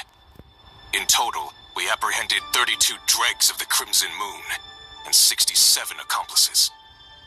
After all these years since the dynasty's fall, so many of them still linger on. Indeed, it cannot be denied. Yet it was destiny that the Crimson Moon should be overcome by the eclipse, and that His Majesty, the all-seeing Vinster King, now guides our nation on the path to prosperity. Conria has no further need for a dead moon. But alas, there will always be those who refuse to see the truth, choosing instead to romanticize the past.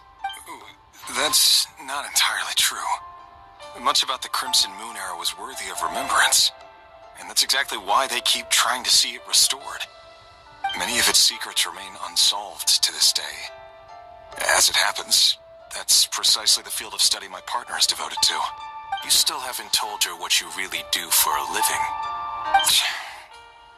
Where would I even start? How do you tell someone that you're one of the King's hand-picked executioners? That your hands are steeped in blood? You didn't choose this life, any more than I did. Orphans like us don't get a say. But I'll sure as heck be the one to pay for it. Speaking of which, we need to be more rigorous in the way we identify direct descendants of the Crimson Moon. Someone, it seems, has strong opinions about my future plans. Most likely my marriage in particular. I have a feeling that we may soon become targets of the Crimson Moon's retribution. Your concerns are not unfounded. They've taken out many of our colleagues these past few years, and for that very reason. These are no helpless lambs we're leading to the slaughter. They're wolves in sheep's clothing. Take care, Ray here of Solnari. I look forward to toasting you at your wedding. Thanks, Thorkel. You look after yourself, too.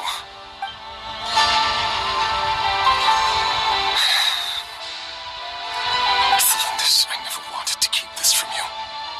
You're the last person I would ever want to lie to.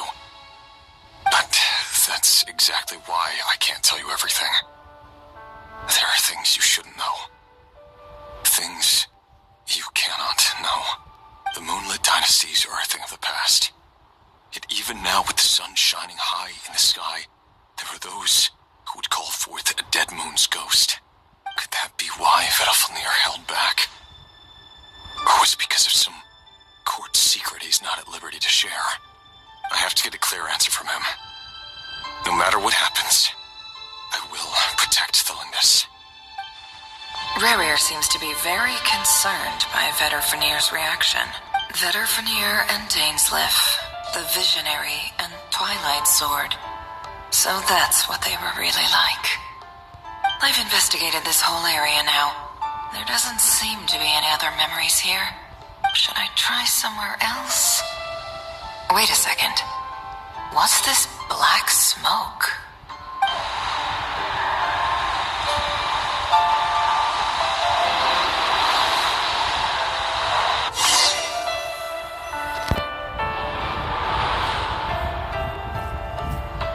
So, he's late after all. Just you wait, Rerir. You're in for it. Big time. Are you waiting for someone, ma'am? Could I tempt you into buying some flowers? Oh, sure. Pick me out a pretty bunch if you would. Thank you. But I'm afraid none of them are as pretty as you.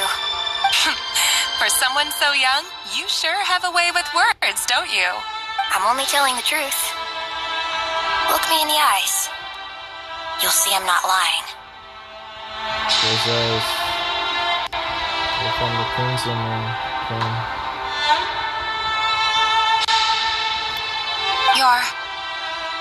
May we have a word in private? You're going to reveal a little secret to him? Who are you? And what do you want? It doesn't matter who I am.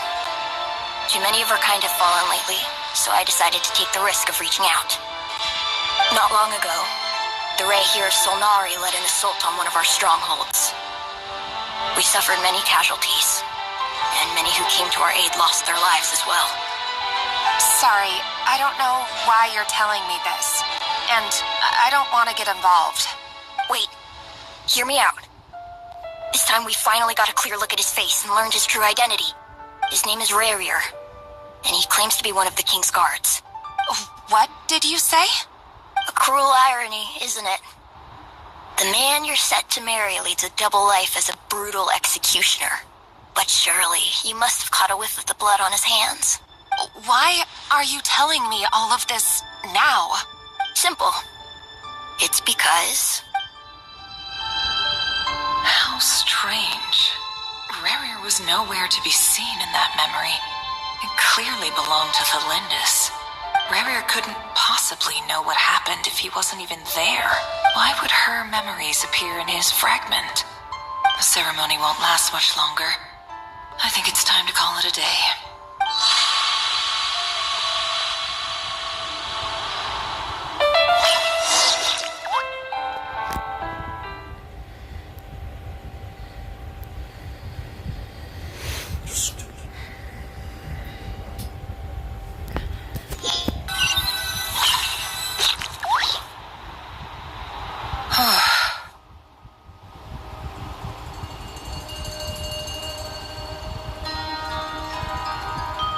So that was your doing?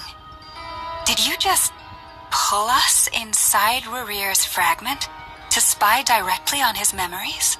Any more questions and I'll have to start charging. I had no idea you could do that, boss! Seriously, that was amazing! We're not worthy. We're not worthy! I gotta admit, though, I'm itching to see what happens next. Feels like we barely scratched the surface. I'm just as curious as you are. But the ceremony only allows for limited time inside. That's all we can see for now. Luckily, we managed to learn quite a lot.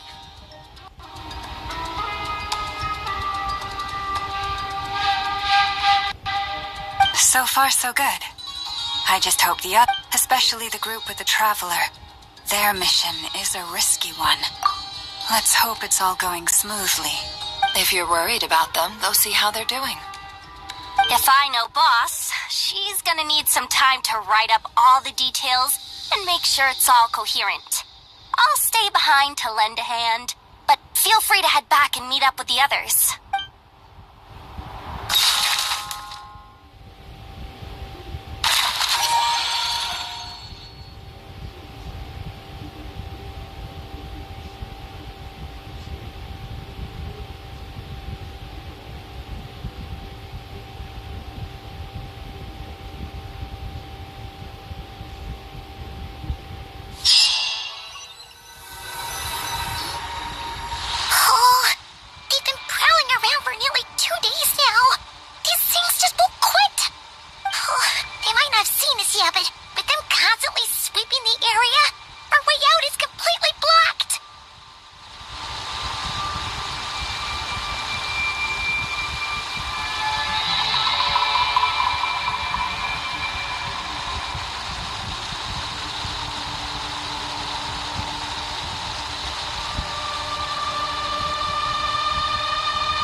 We'll just have to sneak past. Oh, that's never gonna work! One little slip up and it's game over. If they spot us, they'll run straight back to Rarier. And once he knows we're here, it won't be long before he's breathing down our necks again.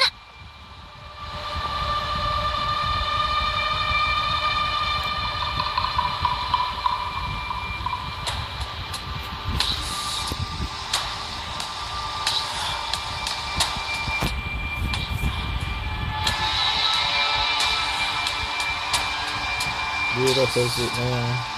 You still have it to show. Oh, guess you're right. Alright, time to zip it.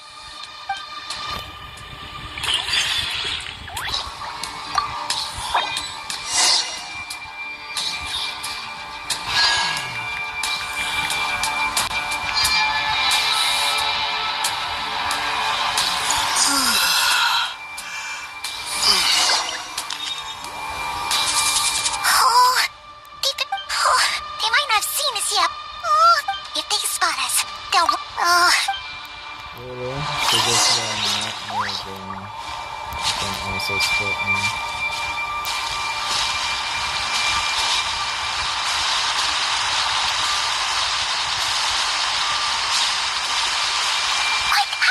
We almost got spotted.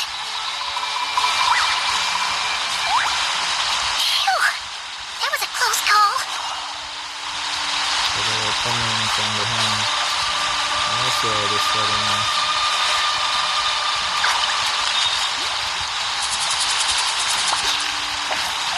Watch out! He's coming this way!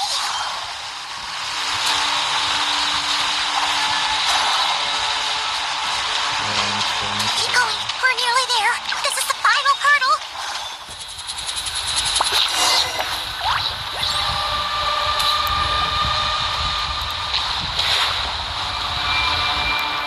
Oh, there's no end to these things. You can't keep going like this.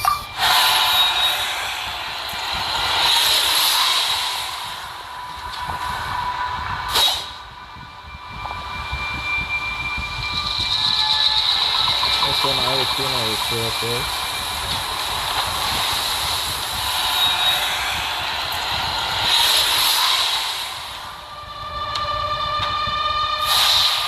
Fire. No, Fire! no, no. Wait, what's that smell? Oh no, there's a fire!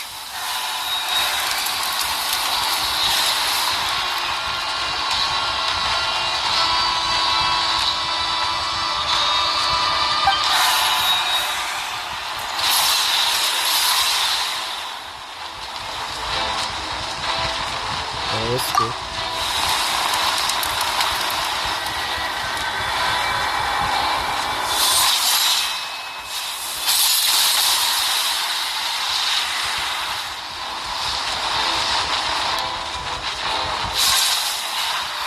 Zendrone was right. You look weak, Columbina. The old you would never have let such lowly creatures bar your way. Word has it that you did something for the Tsaritsa, and that's why you've lost most of your power. Freedom comes at a heavy price, doesn't it? It's Arlecchino! You came! Hello again, Columbina. And greetings, guests of the House of the Hearth. It's been a while, Arlecchino.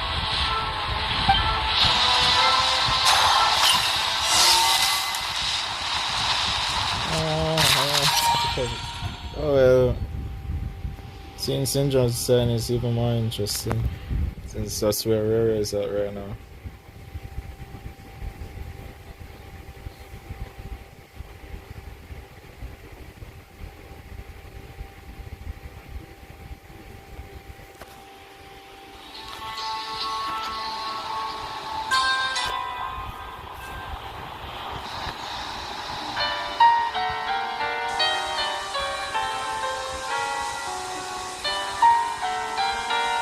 Stupid Rahira, stupid Solnari. Whatever. I've got all the data I need. Next time we meet, you're finished. He sure doesn't pull his punches. Excuse me, do you need a hand? You can do me a favor by staying out of my way. Can't you see I'm busy? Wait a minute. I recognize that voice. Oh, that's criminal. Hello, Miss Sandrone. Father sent us over to help. How considerate of her. Hey, Fremine, get over here and help me fix this. Lenny, you do your thing. Just keep your sister away from my machines. Nearly every machine that cat girl touches ends up going haywire. Go put her on cleaning duty or something.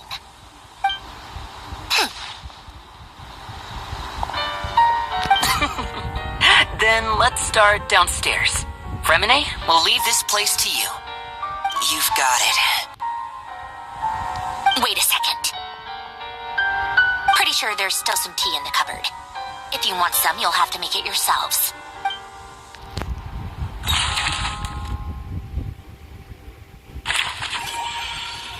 Okay, yeah. Everybody's regrouping. Got the secret base.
Ad Astra Abyssosk. Well, thank you for completing today's commissions. Here is your reward. Ad Astra.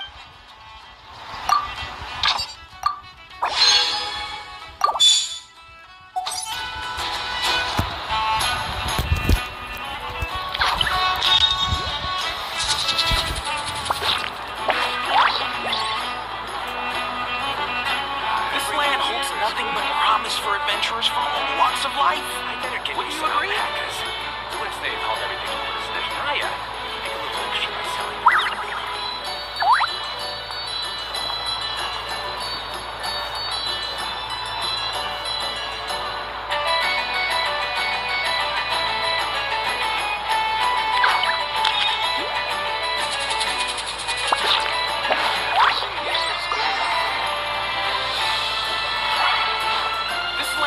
Nothing but promise for adventurers from all walks of life. Wouldn't you agree? I better give you some of that. Snezhnaya, make a little extra by selling them.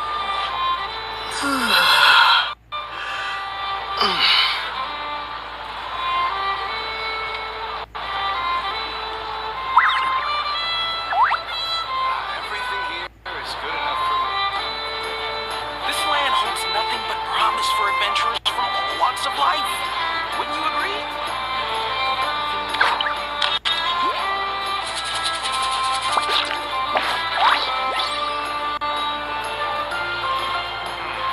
I better get me some alpacas. Once they've hauled everything over to Snezhnaya, I can make a little extra by selling them.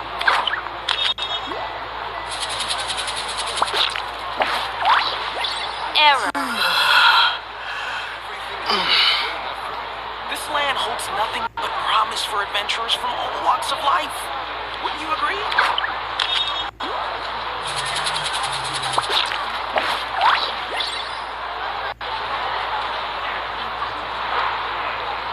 I better get me some alpacas.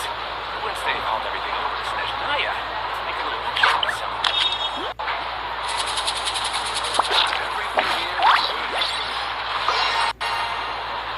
This land holds nothing but promise for adventurers from all walks of life. Wouldn't you agree?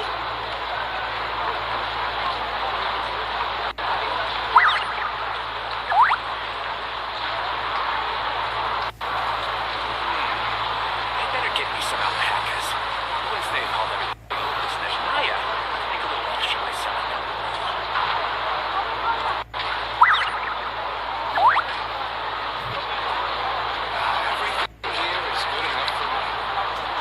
This land holds nothing but promise for adventurers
holds nothing but promise for adventurers from all walks of life. Wouldn't you agree? Make a little picture myself.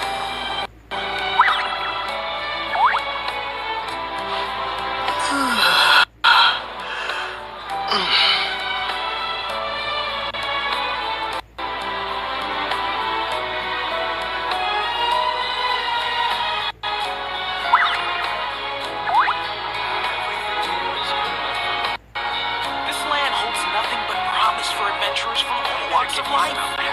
Wouldn't you agree? Once they called everything over to Snezhnaya, make a little picture myself.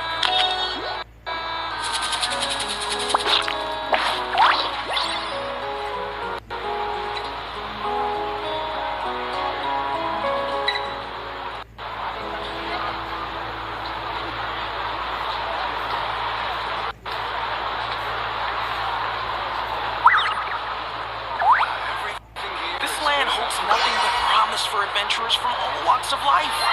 Wouldn't you agree?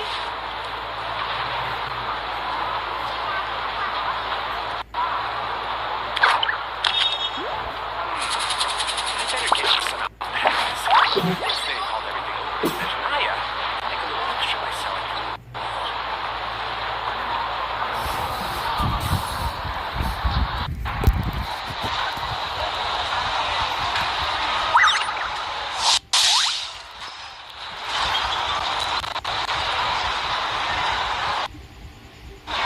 Everything here is Error. This land holds nothing but promise for adventurers from all walks of life. Wouldn't you agree?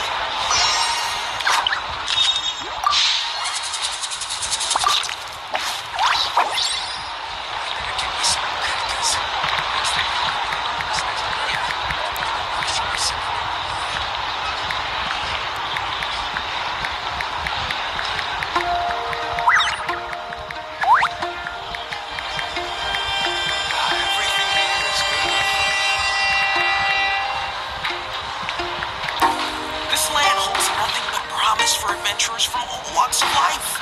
Wouldn't you agree? Give me some alpacas. Once they called everything over to Snezhnaya, make a little picture myself. Everything here is good enough for me. This land holds nothing but promise for adventurers from all walks of life. Wouldn't you agree?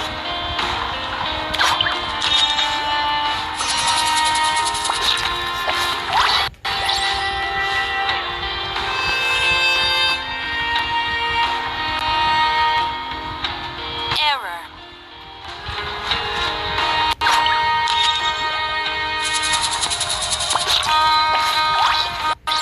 Everything here is good enough for me.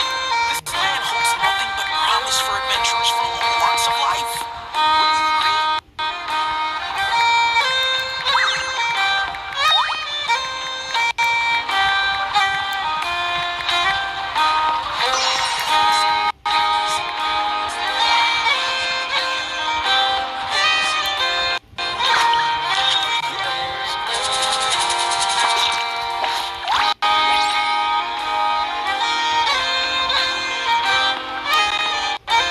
agree? Promise for adventurers from all walks of life. Wouldn't you agree?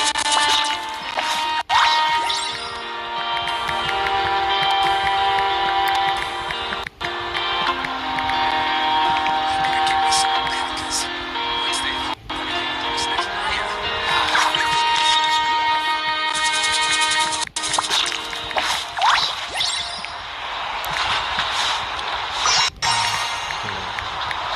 This land holds nothing but promise for adventurers from all walks of life.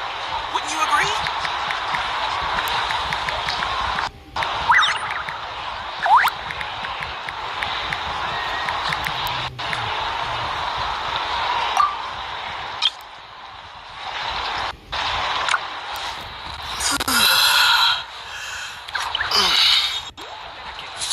Error. This land holds nothing but promise for adventurers from all walks of life. Wouldn't you agree?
promise for adventurers from all walks of life. Flowers in full bloom.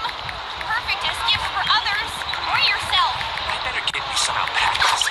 Once they found everything over this Naya, take a little extra myself. Rebooting. Everything here is good enough for me.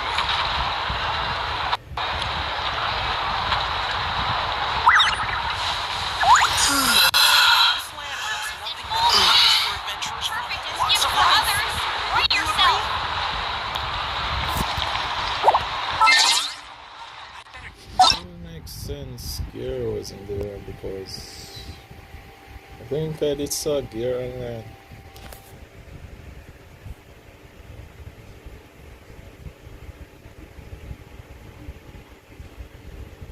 Where's that again? I think I better talk to this guy. No, it's also up there.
Get me some alpacas.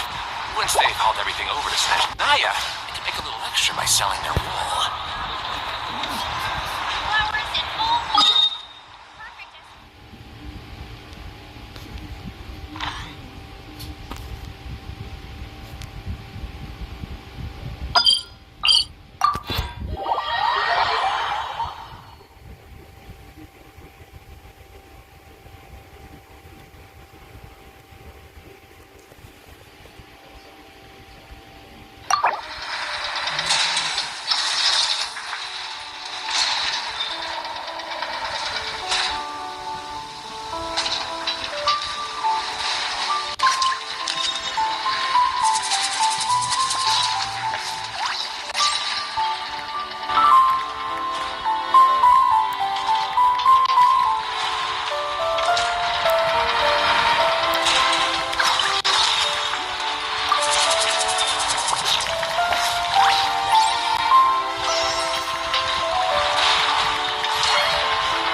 to the hideout. Oh, a mini place. Whichever you prefer.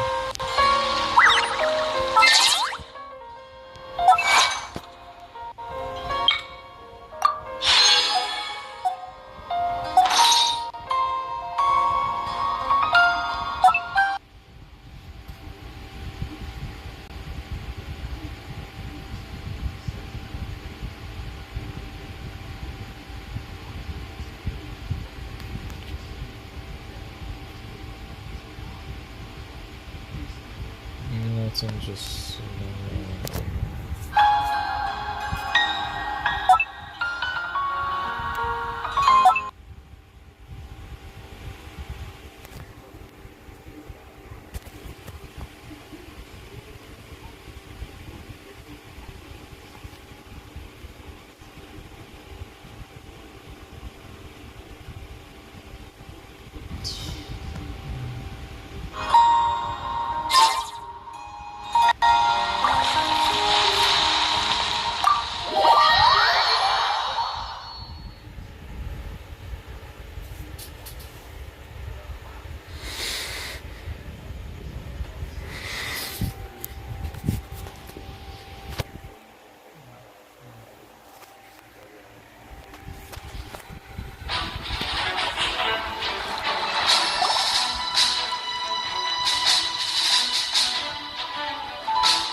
It's a relief to see you all made it back in one piece. Huh? Feels like there's quite a few people missing. Where's Flint's and the others? And what about Niffer? I returned ahead of them. Flint is helping Aino and Anefa to set up the decoys and buy some time. As for Miss Neffer... Boss is still wrapping things up on her end. She sent us back to fill you all in on the top secret intel we've been gathering. I see. Then let's get right into it. But first, who do we have here? You brought someone else in to help? Greetings. I was invited here to help as a longtime Tea Party companion of Columbina's. You may call me Arlecchino. Surely it can't be. Those eyes. Oh, where have I seen them before? Wait, of course. In those memories we just saw. The only Arlecchino I know is the fourth of the Fatui Harbingers. So either you share a pretty uncommon name, or you're more than just a Tea Party buddy. You are well informed, Grandmaster. A man from Mondstadt living all the way out here in Nodcry, and yet the people and affairs of Snezhnaya seem to hold a special place in your heart. Oh, the feeling's mutual. Sounds like you know all about who I am, too. A Fatui Harbinger. The atmosphere in here just got really tense. Guess we can't just start trusting Fatui Harbingers, even at a time like this. I must admit, though, I'm a little curious. Seeing as the moon goddess no longer belongs to the Fatui, what makes you so willing to put your neck on the line here? Nor does Nodcry belong to Mondstadt, Mr. Varka. Yet still, you're fighting for it all the same. Things don't always have to have a tangible payoff. Sometimes, stopping things from spiraling out of control is a higher priority than chasing the spoils of victory. Of course, I can't say there's nothing in it for me at all. But that's between Columbina and myself.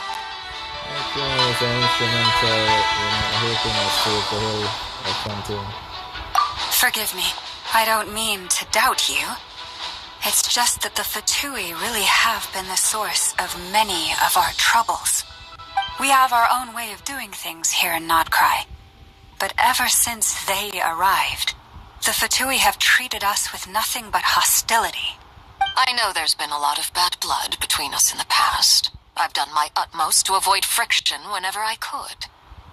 But sometimes fundamental conflicts of interest simply can't be settled amicably. That's why I'm here solely in a personal capacity. This has nothing to do with the Fatui. As a gesture of good faith, I'll be frank. I can help Columbina track down the iridescent moon's marrow, which will help her restore more of her power. Anyway, what else is on the agenda? Let's begin. She says she'll be frank, then completely skips over the details. Looks like she doesn't want to give away too many secrets after all. But she clearly wants to change the subject. It'd be awkward if I tried to bring it up again now. I guess we'll just have to go along with it. She's the fourth of the Fatui Harbingers after all. One look and you can tell she's not someone you'd want to mess with.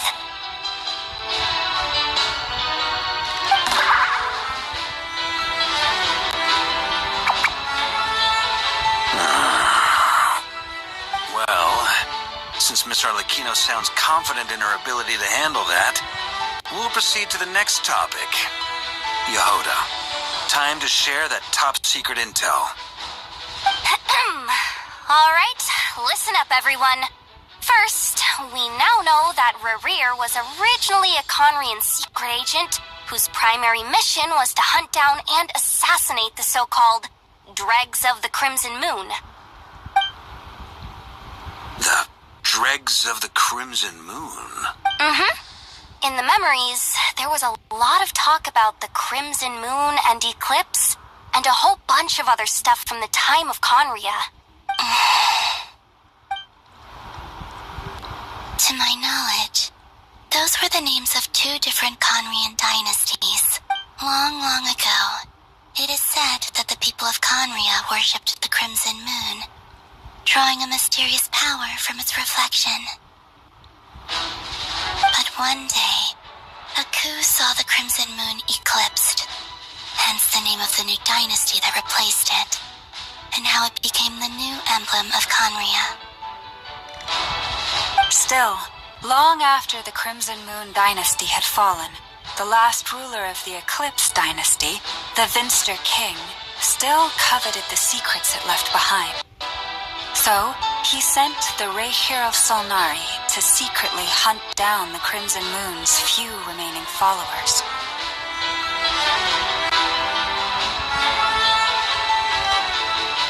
In those days, Rerir showed no signs of madness. In fact, he was as normal as any other person. Oh, and he had a fiancé, or at least a would-be fiancé, called Tholindis. Tholindis? What's the matter? Just thought we're doing this about you. We called it that name.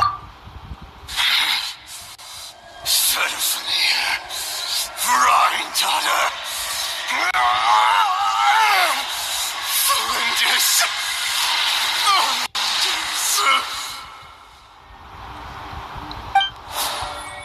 Interesting. Anything else? What about this would-be fiancé of his? Do we know anything about her? Well, she was a researcher at the Universitas Magistrorum, but it felt like she was hiding some kind of secret. Oh, and one more thing. For some reason, Rerir's fragment also contains some of Tholindis' memories, though only a very small portion.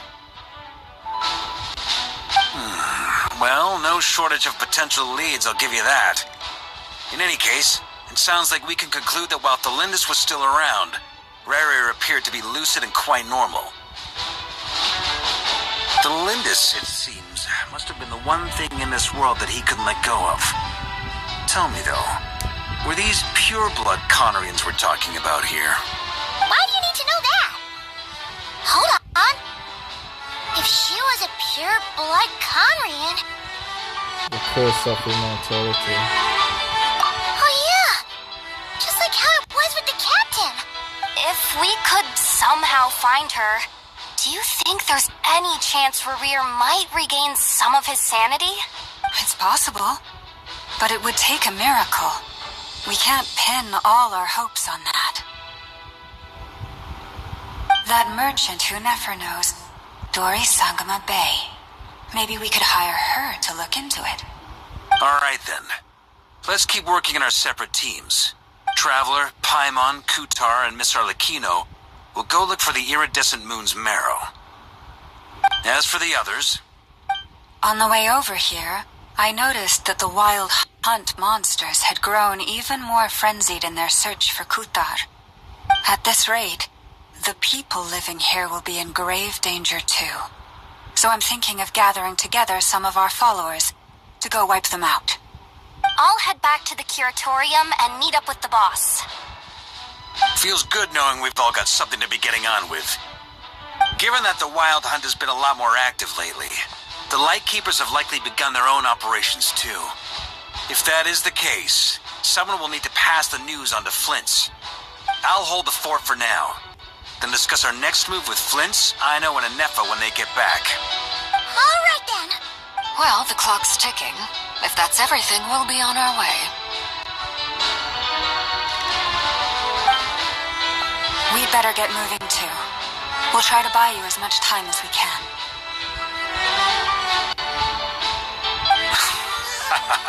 Relax. Just do your thing.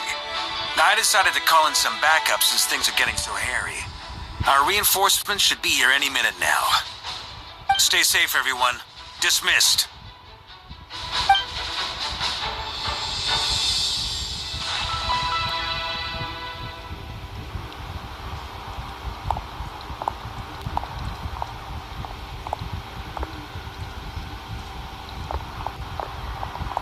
We're back. Did we get here a little early?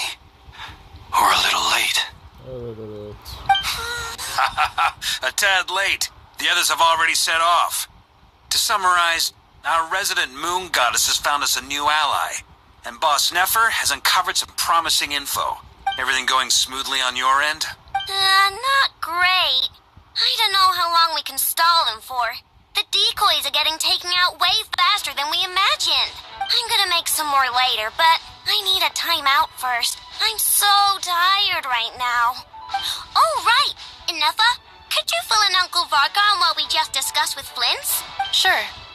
Uncle Varka, you previously told us about how when you went to investigate a source of the Wild Hunt in Amsvartnir, you discovered that it was just a diversion.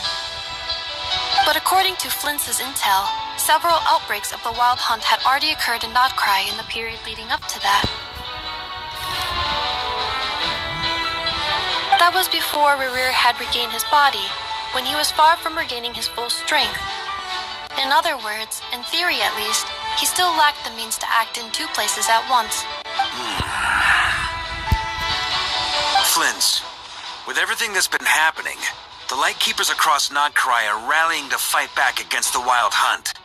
They're gonna need your help. I know, I'm sure you're capable of coming up with something far more effective than decoys. But for now, you should stay here and get some rest. And Efa and I will head back over to Amsvartnir to see if there's anything I missed.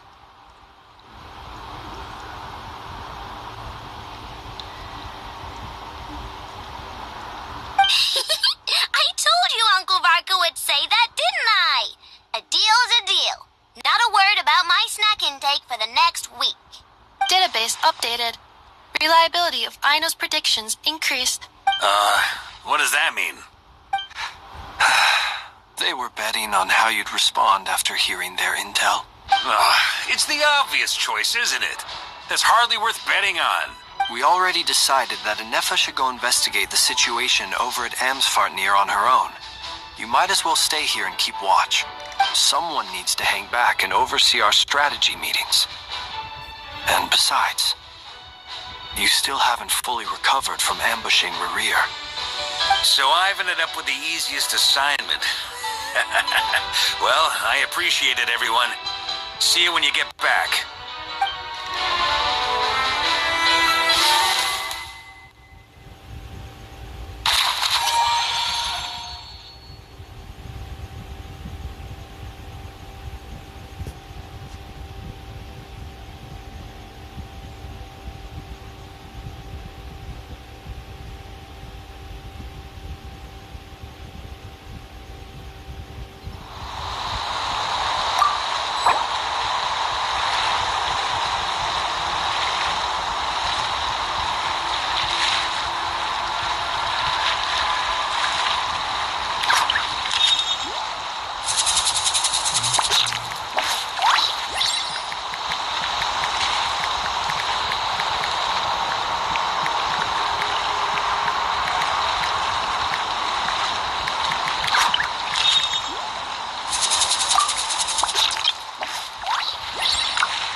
serve as a good spot to cross over.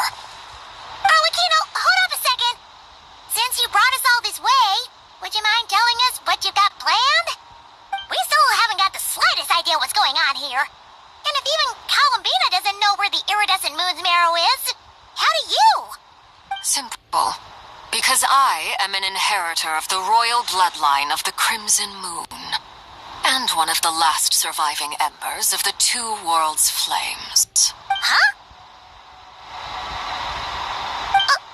Are you serious? Isn't you're a descendant of that Crimson Moon dynasty we were just talking about? The one from ancient Conria? Ether looks like he's not surprised. Your surprise is understandable. I was also taken aback when I first learned of it. But the more I thought about it, the more I realized the signs had been there all along. When I was young, I discovered I could wield a very special kind of fire. It coursed like blood through my veins and smoldered away inside my nerves. What's more, whenever I experienced strong bursts of emotion or drew too deeply on this power, it was like some kind of presence within the fire would begin to gnaw away at me, consuming me from the inside out. Exactly. That is why my hands are like this too. At first I saw it only as a curse, but once I became a harbinger, the jester apprised me of the truth. Together with my own investigations over the past few years, there are several things that I have gradually come to understand. For instance, take the so-called Crimson Moon. In truth, it is nothing more than the shattered remnants of the iridescent moon, fused with the abyss to prolong its lifespan. Since this blood flame was bestowed upon me by the Crimson Moon, it is a fusion of the iridescent moon's former power and the corruption of the abyss. So it was called Crimson Moon. You all understand the nature of the abyss well enough. I draw upon its power, and in return, it hungers for my soul. This strange blackness is the mark of corruption it has left behind. If I recall correctly, you once told me that if the corruption ever made it to your heart, you'd become a completely different person. Yes, and that's the reason I'm always careful not to push my power too far. It's essentially a never-ending tug of war. Oh, sounds intense. Anyway, the rest of my story can wait. Is there anything else about the Crimson Moon or the Iridescent Moon that you're unclear about? Nope. Paimon has a question. So, the Crimson Moon that the Carians used to worship was actually the Iridescent Moon, right? Which was one of the three Moon Sisters. Does that mean that the Carians were to the Crimson Moon as the Frost Moon Scions are to the Frost Moon?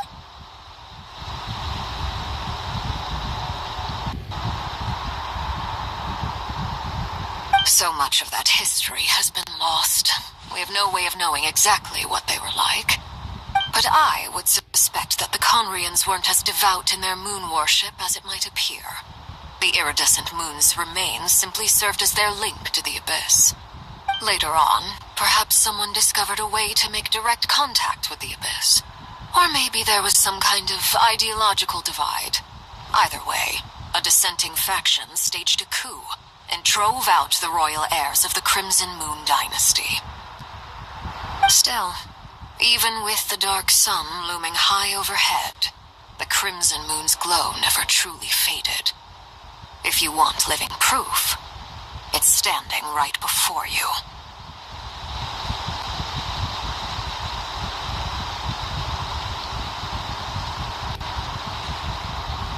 The first time we met, I sensed something familiar in your presence. When I looked at you, I felt I could see that mysterious red moon in the corner of my eye. In your flames, I saw its broken image, surrounded by a strange black aura. Well, I appreciate that you kept it to yourself. Much about the Crimson Moon is still a mystery, and I'd prefer not to end up as the object of an insane research project. Anyway, time is against us here, so if there's any other questions, they'll have to wait. I just want to make sure I've got one thing straight. In her letter, Sandrone mentioned that since you are unable to contain the iridescent moon's marrow yourself, you intend to leave it in my custody. Correct? That's right. For now. It's the only way I can pay you back for your help. The iridescent moon is already part of who you are. So with its marrow in your possession, you'll be even more powerful than before. Deal. Then let's get started. Get what started? What does this place have to do with the Crimson Moon?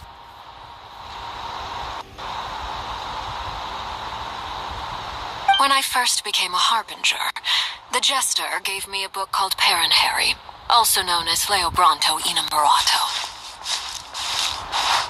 You should be able to buy a copy next time you're in Fontaine. It's a love story set in the Crimson Moon era, but setting aside the tangled romances of its characters, it also records a few interesting details. In the Crimson Moon era, or so the story goes, there was an orphanage that received children from beyond the bounds of this world, and subjected them to a peculiar induction ceremony. Beyond the bounds of this world? For real? And what kind of induction ceremony? The Crimson Moon Sages looked beyond this world for beings with powers that surpassed the gods. But fearing they might lose control, they subjected these children to a process of refinement. They made these children crawl up a fireplace and kept asking them, "Have you died? Did you see it?" Until they finally admitted to having died and seen a crimson moon. The adults embraced the children who passed the ritual, telling them, "Within the fireplace, you have traversed the flames between two worlds. Here and now, you are born anew." The book leaves much unsaid, but I suspect that this was their way of branding the children they had enrolled, leaving an indelible mark upon them so that they would forever live in the Crimson Moon's light. That explains why I can't sense the Crimson Moon's marrow in this world. It makes sense that it would be sealed in a special space that can only be accessed temporarily through some kind of ritual. But there's no fireplace here. Do you see a chimney anywhere? Oh, are we supposed to build it ourselves? Okay, fine. Paimon will go find some bricks. That won't be necessary. The fireplace is purely symbolic. The key to the ritual is crossing the flames between two worlds. In other words, the flames that burn within me. Those burned away by such flames leave behind a kind of ghostly afterimage in the world. In the days of Conria, people believed they could be used to bridge the gap between the two worlds of life and death. In short, I can open a passage to that space for you. That's the easy part. The catch is I'll need to stay on this side to keep the passage open. So I won't be able to come with you. Once you're inside, you'll have to find your own way. Understood. Very well. Then I'll open it up. Traveler, spare me a little more moonlight if you would. I may need it.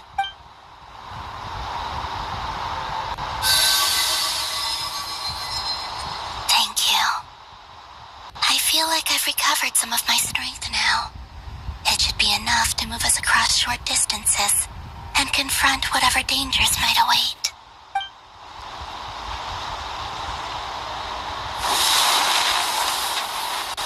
Mistress of the seven hues of ages past, great mother of the present, crimson-clad sovereign of the two realms, by fire severed, by fire renewed, I offer myself now and beseech your descent.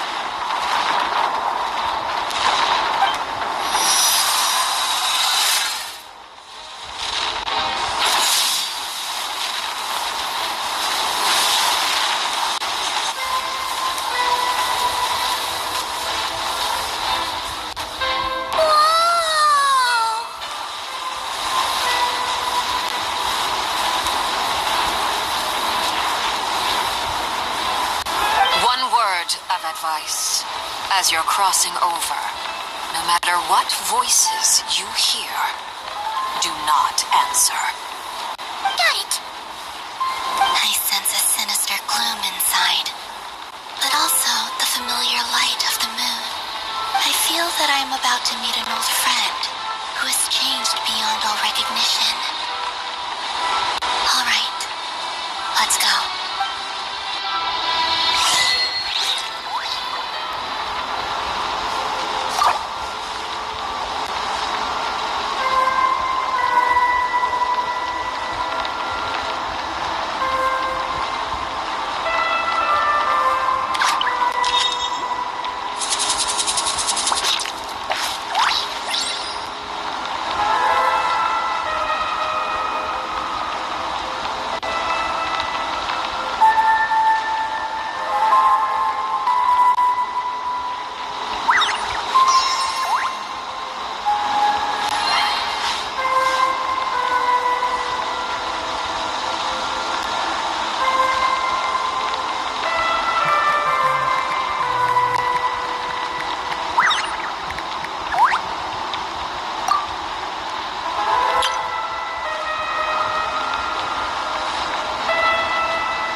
this? Looks like I'm inside the thing somewhere. I sense your presence and grant you death and rebirth. Wait, why are you? You have crossed over from another world, transcended self. I have no right to.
Like mummified remains.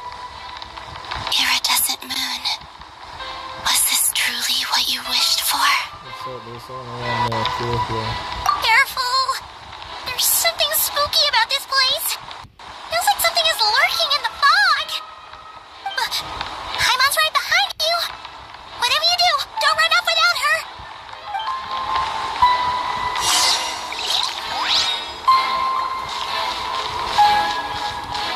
By the way, Kalamina, didn't you tell us that the iridescent moon had shattered into pieces? The moon up there looks pretty holy, Paimon. How is that possible?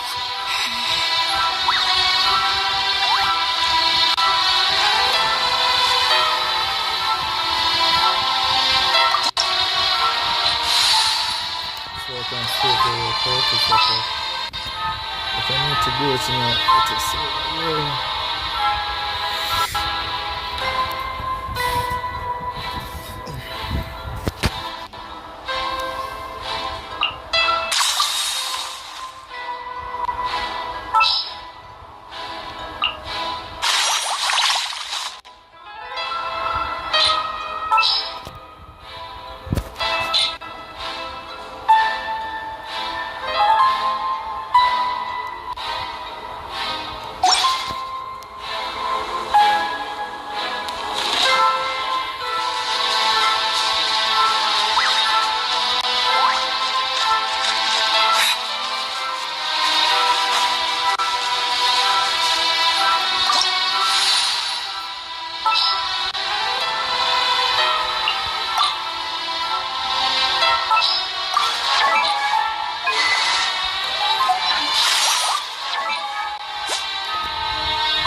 The iridescent moon tomorrow is up here in the sky. Huh? For real? That's way too high! There's no way we'll be able to reach it! No. I'm not sensing anything up there. It's coming from under the mountain. Let's see. Ah! There's some kind of weird shadow over the water. Wait, see that? Looks like a mechanism of some sort. Let's check it out.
rest of the research in your hands.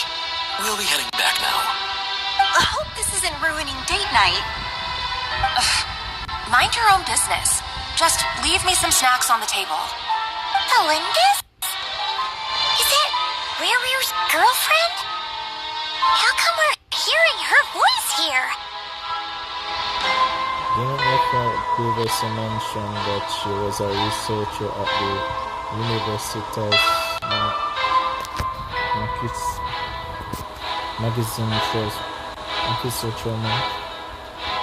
Oh yeah!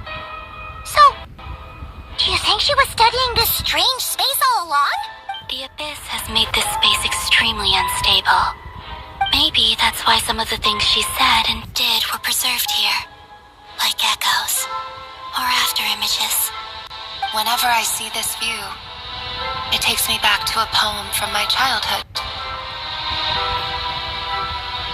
Waning moon, oh lifeless damsel, weeping on the mountain crest. Mourning still in wistful tone, her fragile soul now laid to rest.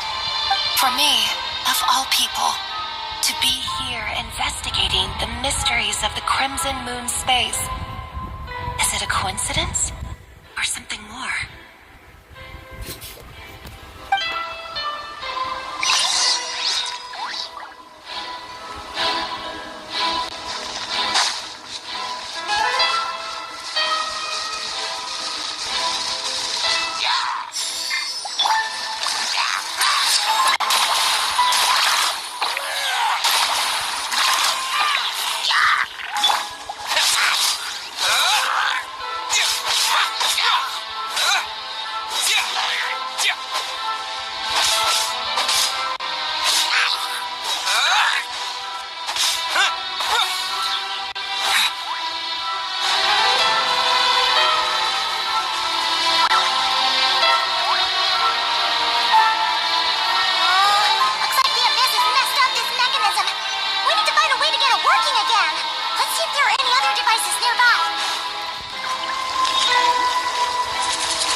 or rather the power of the 3 moons, is the key to unlocking.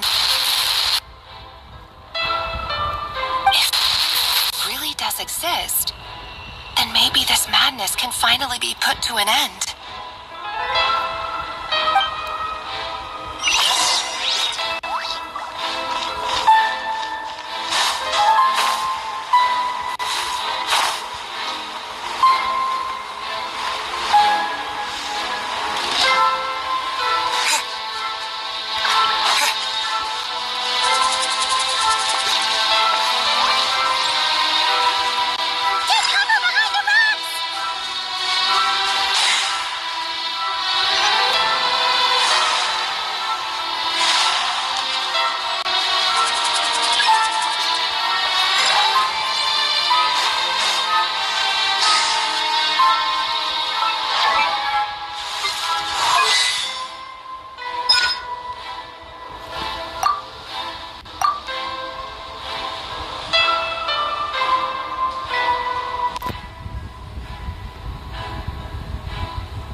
Inhibitors in place, I should be able to access the chamber with the moon marrow.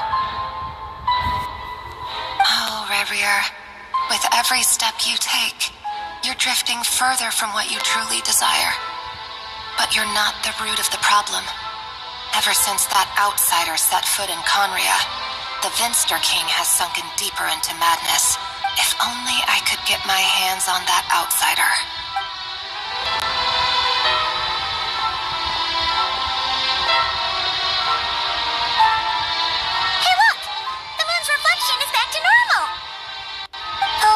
Voice mentioned a chamber with the moon marrow. Do you think maybe it's hidden in the moon's reflection? It must be. For within it, I sense the fragile aura of a dying soul. Then there's no time to lose! Let's go!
Target acquired.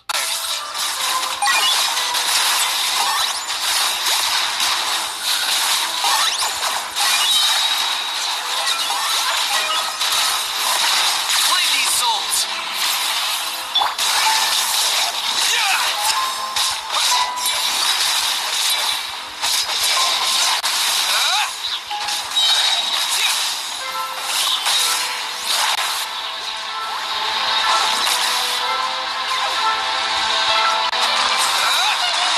We're so close!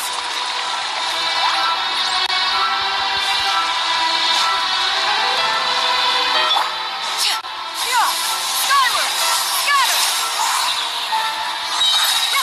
Make way for the Adeptus!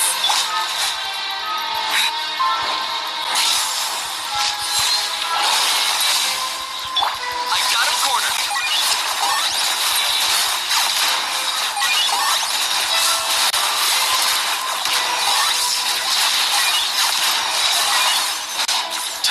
Check this out! That's right!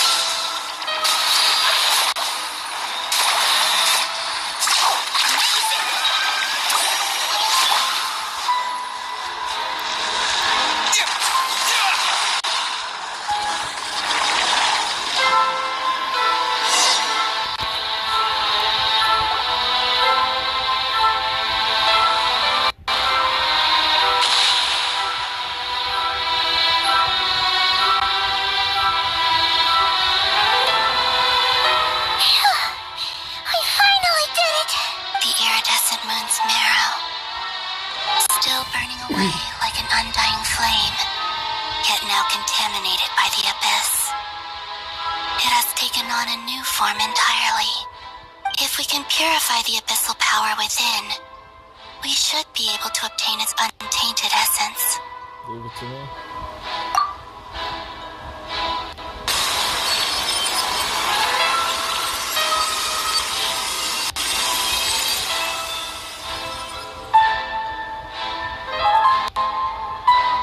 It's so cold.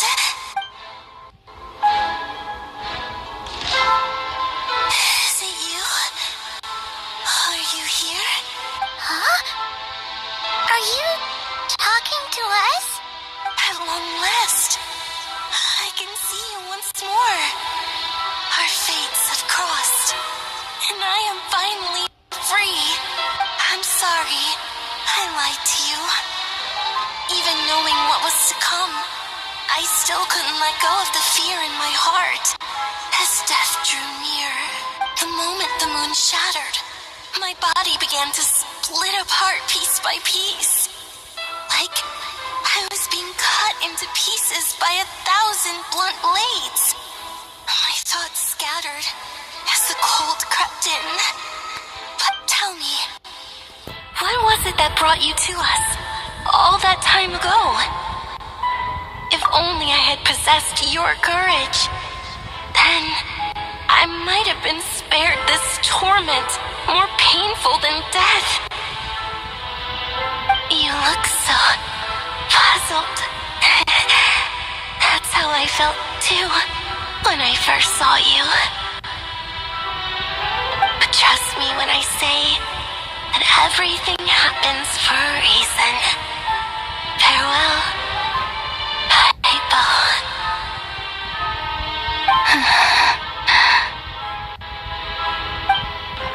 What was that all about? Was that the goddess of the iridescent moon? Oh, it sounded like she was speaking to a long-lost friend. But none of us have ever met her before, right? Perhaps she took me for the goddess of the frost moon she once knew.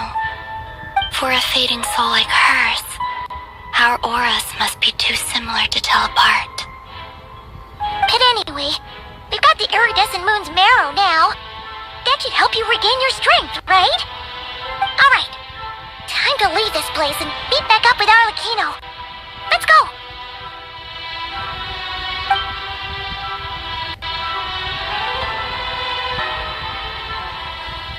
That's odd. This place looks different than when we came in. Waning moon, oh lifeless damsel. Oh.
Oh, this?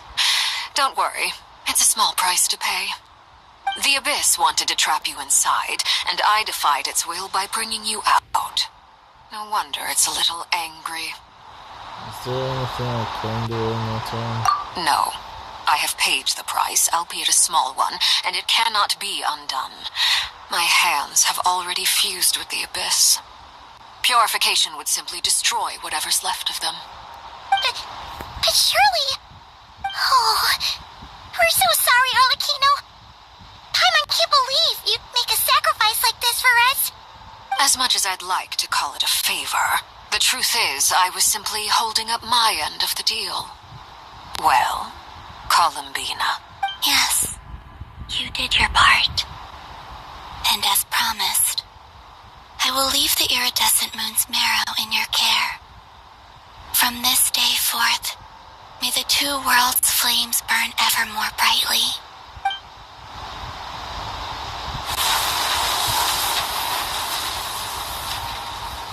I'll take that as a blessing. Now, Columbina, give me your hand. Accept this moonlight I offer in return. Eso yo fue Columbina. I see.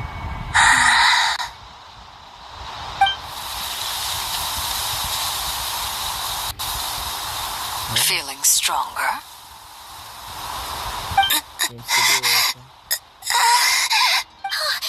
Columbina, are you okay? I'm fine. Our powers are a little at odds, that's all. By the Frost Moon's authority alone, wielding the power of the other moons was always going to be a stretch. Still, I think it's fair to say that your strength has returned, at least to the level it was at as Third Harbinger. That's good. It's still not enough. There's no way I can hope to challenge Rayrear like this. Just one more ray of moonlight, if you would. This one, Diana, push yourself to... It's okay. I can take it.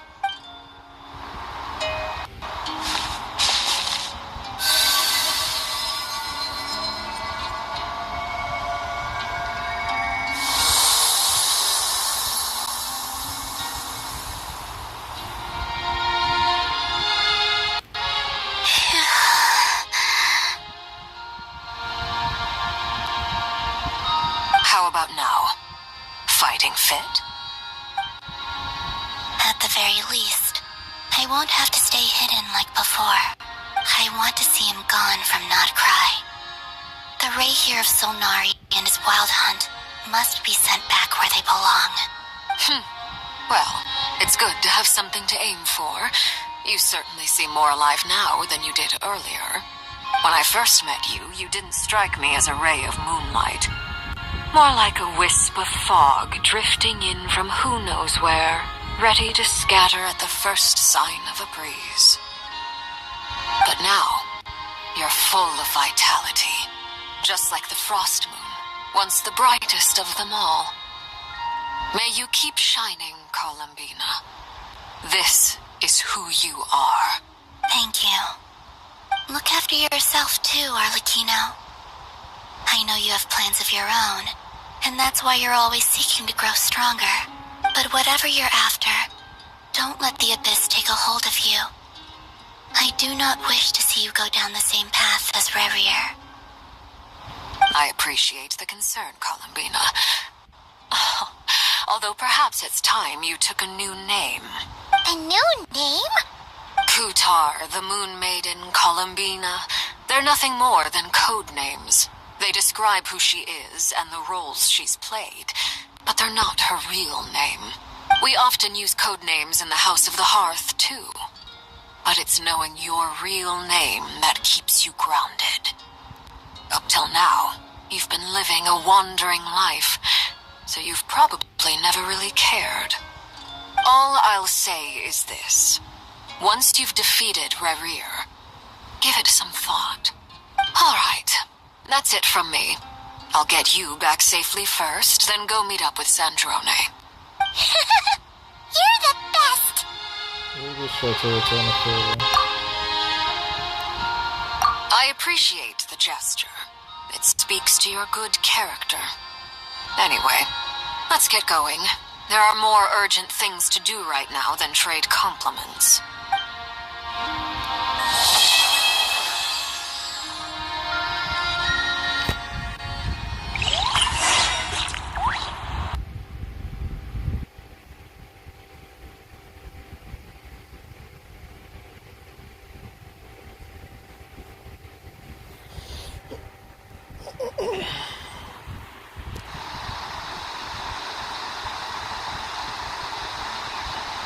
It was a close call, but we got the iridescent moon's marrow and restored Columbina's strength, and that's all that matters.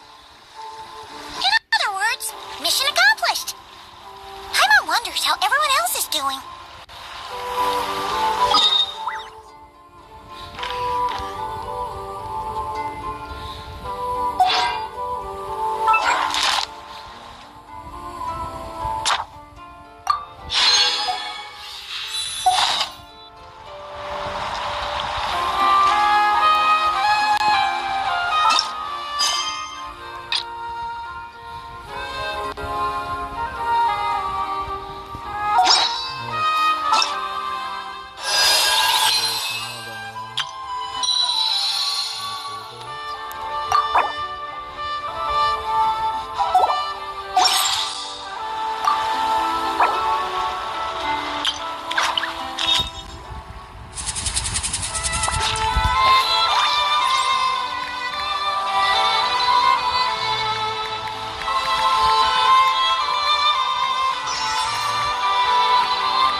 During the time in September.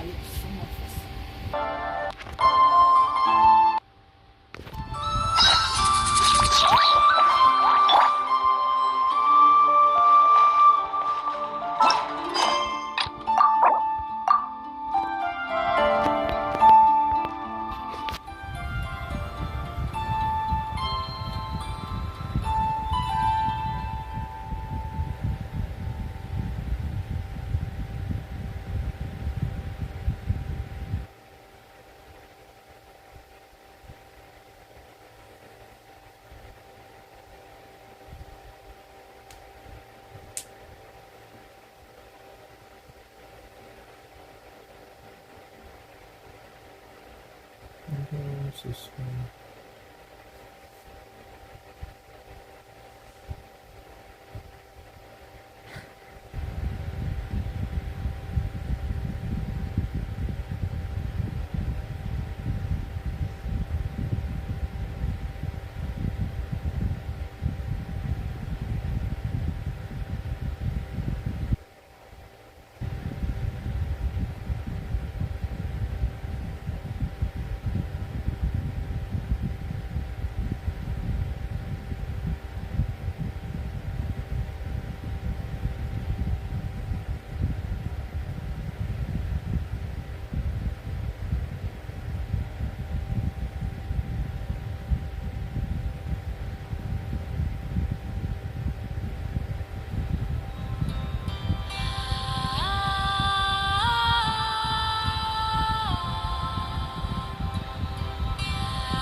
All is well, thank you. Nefer and Yehoda had to stay at the curatorium to wrap things up, so they won't be joining us for now. I ran into Miss Nefa and Miss Aino on the way back. Their work is still in progress, so I suspect they won't be back for a while either. You seem rather cheerful today, Mr. Flins. I certainly am. I achieved what I set out to do and came away with more than I bargained for. Fighting alone can get quite tedious, but I had the good fortune to run into a pair of brave young warriors. We meet again. How have you been? Albedo! What are you doing here?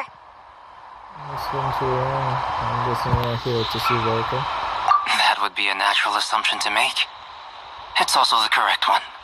These two courageously lent me a hand while I was fighting the wild hunt. When they told me they were Servarka's colleagues, it all made sense.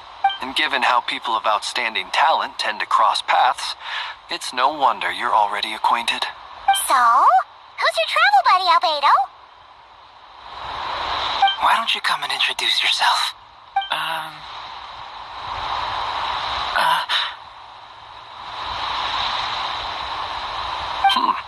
A gentleman of few words, I see. And a rather stern countenance. I presumed you were acquainted with him. Is that not the case? It's nice to meet you. Again, we've technically met before. Wait a sec! You're Nini Durin! That's right. It's me. I'm glad to see you again. By the way, he says it's okay if you drop the mini. Yeah, I'm not as mini as I used to be. Interesting, isn't it? The first step towards blending into human society appears to be reflecting on whether one's name really reflects who they are. Wow! You look so different! In a good way, of course. It's great to see you looking so healthy. Thank you, Paimon. And although you're as mini as ever, I understand that diminutives don't always convey endearment. I'll be sure to simply call you Paimon as a sign of my great respect for you. Wow! You're such a smooth talker now. Paimon can get used to this. From now on, you may refer to her as your esteemed guide, Paimon. It's a Paimon is pretty tiny after all. Personally, I think our little Paimon is the perfect size. When people call her Little Paimon, it's just because she's so adorable that they can't help themselves. If that's not a sign of endearment, what is? You're absolutely right, Miss Lauma. My brother still has a long road ahead of him when it comes to understanding human relationships. Anyway, speaking of long journeys, didn't Columbina, leave with you? How come she isn't back yet? She's been catching up with old friends. Wouldn't be surprised if she stopped for a cup of tea or 10 on the way back. Uh-oh. People are talking about me. Hope it's nothing negative. Seems like she's in much better spirits after meeting her old colleagues. Judging from your expressions, I'm guessing it all went well? It's getting crowded here. I'll go grab some chairs. No need. This is a job for an alchemist. I'll whip some up momentarily. Thank you for your hospitality, ladies and gentlemen, but I was merely escorting my friends back. I'll be meeting Sandrone shortly, as we still have some things to discuss. It's been a pleasure, everyone. But this is where I'll say goodbye. We really appreciate your help. Thanks for sending those. Oh, come on. Spare the formalities. I'm just glad I could help out some true friends. I understand. Well, bye for now, Harlequino. Oh, this place is hopping. It's probably a good thing one of us left. Otherwise, we might not fit all these people in. Are you saying we're about to run out of chairs? As a matter of fact, I am. Come on in and see for yourself.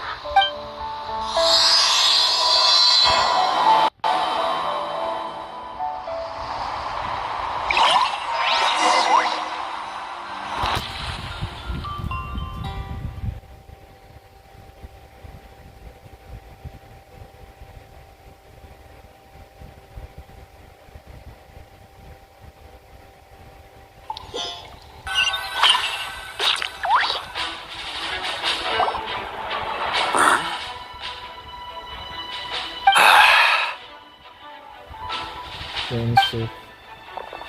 So he's gone over here. I overheard your little chit-chat outside, by the way. With Miss Columbina's colleague gone, we should be back to the original crew plus the other colleagues I brought in. Though, it looks like we have another new face. Someone else managed to rope in a colleague, too? That's what we're here for. Frankly, you and Paimon are the only people I know here.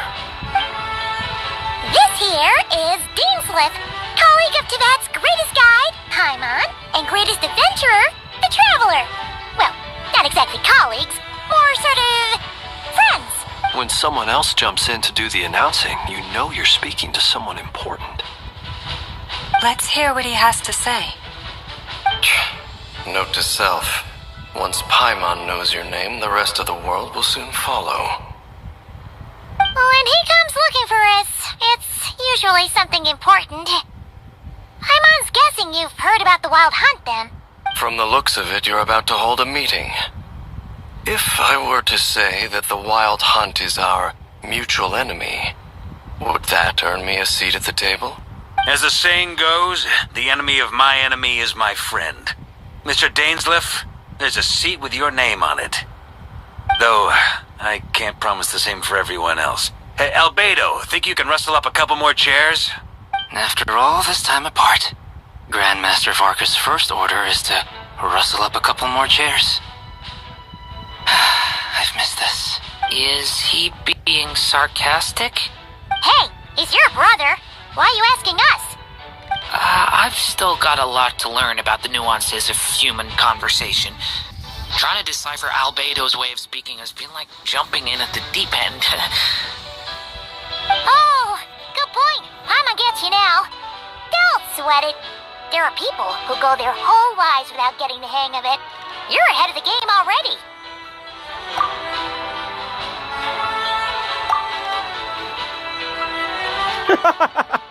I wonder what's taking Nefer so long.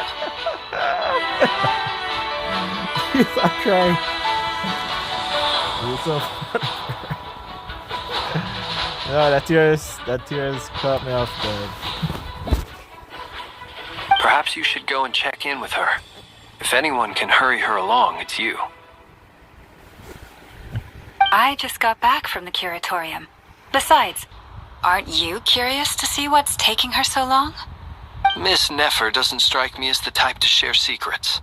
And since gathering intel is her specialty, I'm guessing she'd prefer to keep her methods confidential. Under such circumstances, would it not be tactless for me to impose? Oh, but it's fine for me to impose. What can I say? You have an unrivaled ability to garner people's affection, Miss Moonchanter. Besides, you have far more in common with her than I do. All right, then.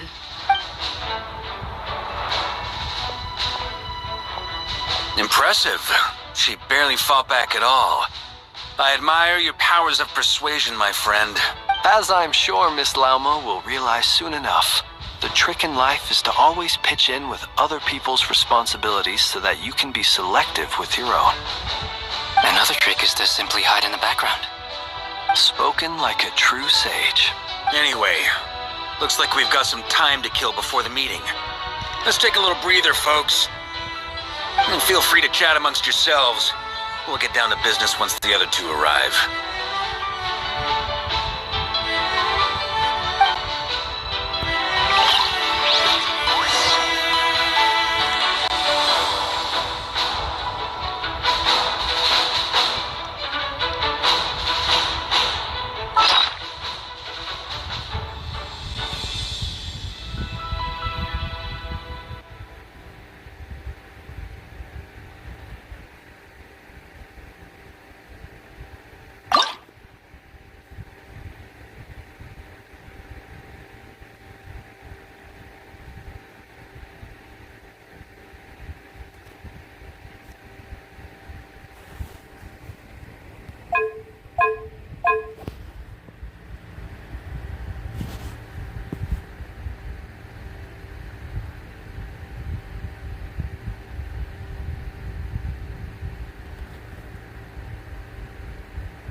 You're both awfully quiet.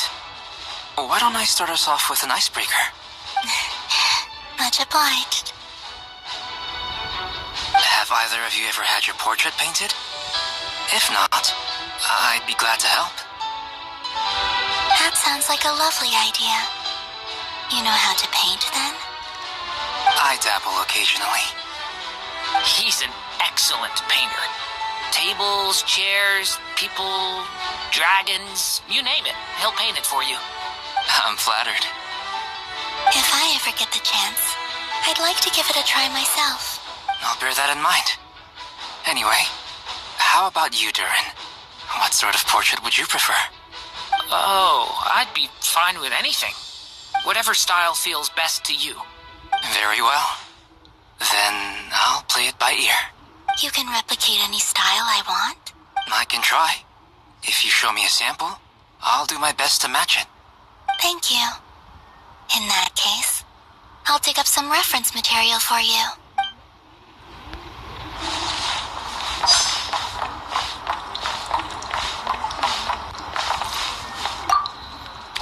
Truth be told, I can't remember the last time I was in a meeting with so many people. You're not alone there, my friend. The Lightkeepers also struggle to bring everyone together for a serious discussion. I don't doubt that. I've only ever met two Ratniki, one being you, and the other being that young guy, Itlua. Itlua is a good apple. I'll give him that. He's kind, honest, and regularly delivers supplies to my lighthouse. A true Ratnik to the core. In that sense, he puts me to shame. So you're what? A fake Ratnik? That's what it sounds like you're saying. But I get the feeling that's not quite what you meant. Come on, why the awkward silence? Sorry. I'm not even gonna bother trying to hide it. You've known all along, haven't you, my friend? Now, that was an awkward silence. Let's just keep this between ourselves. Probably best if Itlua doesn't know, huh? That goes without saying. Gotta be careful what you share with youngsters, after all. Anyone else in the know? Let me guess. The Traveler and Paimon? It's dangerous being too sharp for one's own good, you know. Then, in the name of the Animo Archon Barbados himself, I swear, your secret's safe with me. When we went for drinks, you said that you and Barbados were practically best buds. In the light of that claim, do you really expect me to take your oath seriously? Of course. Just as long as you don't go spreading around the fact that I'm close with Barbados, all right? Fair enough, then. Nothing like a bit of mutual leverage to seal the bonds of friendship.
Is there something you'd like to say to me? Yeah!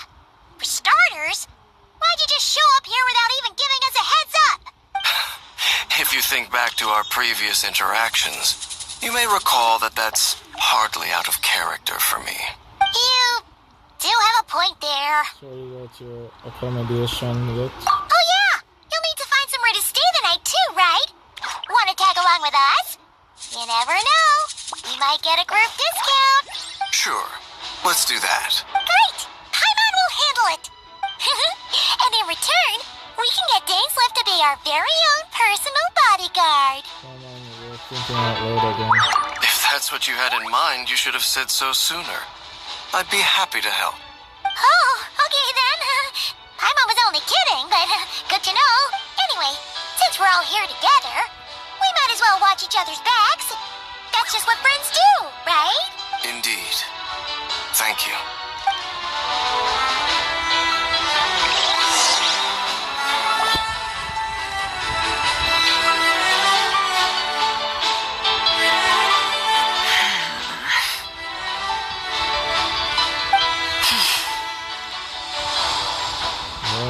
What's the don't get along?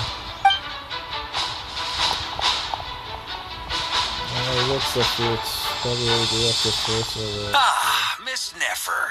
You made it after all. But what about Yehoda? I'm here to give you an update on how things are going on our end. Once this is over, I'll be heading straight back to continue my work. I left Yehoda back at the curatorium to watch over things while I'm gone. So much for just this once. Shh! Not so loud! We're on a roll here. What if she remembers and suddenly decides to back out? Did you say something, Mr. Varka?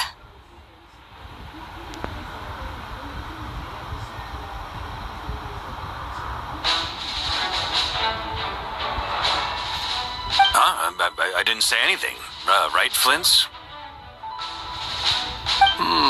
Must have been a frog. They get so noisy around here at nighttime. It's like they're putting on a concert in the background. I was about to mention you could have come up with a better excuse. Then I see the frog. Anyway, before we begin, there's a few introductions to make. Let me start by saying that it's an honor to be speaking before so many distinguished colleagues and collaborators. First up, we have Miss Lauma. As Moon Chanter, she's the leader of the Frost Moon Scions, a local religious community in Nodcry. Then there's Miss Nefer, boss of the Curatorium of Secrets, an intel gatherer extraordinaire. Bearer's background, assisted by Yehoda and Lauma. From the little I've heard, they're making some great progress.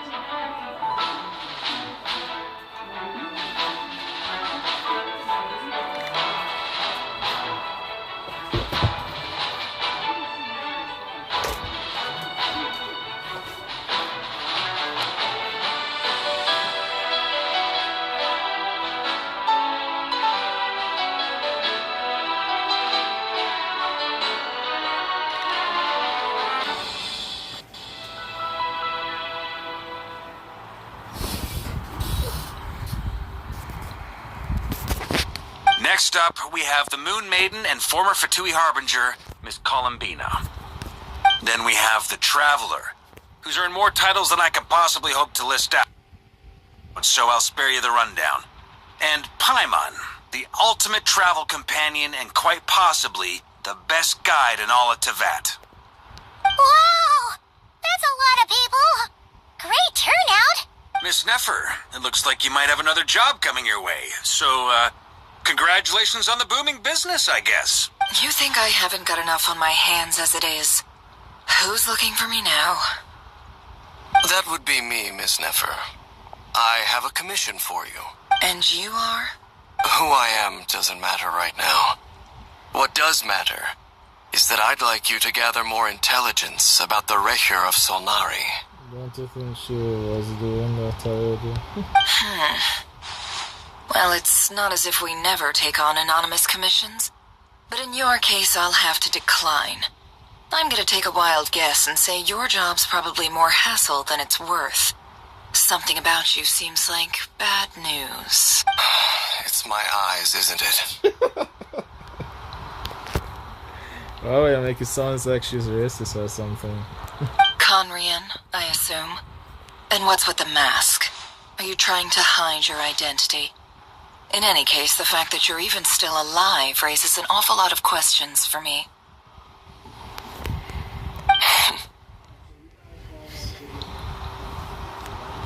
My name is Dainsleif. And yes, I am from Conria. As I'm sure you're aware, the Raker of Solnari's real name is Rerir. He was once an acquaintance of mine. Really? Then you must have been quite an influential figure yourself. You flatter me, but none of that matters anymore. My point was simply to clarify why I have asked Miss Nefer to investigate Rerir's background. So you're both from Conria, and it sounds like you used to be friends.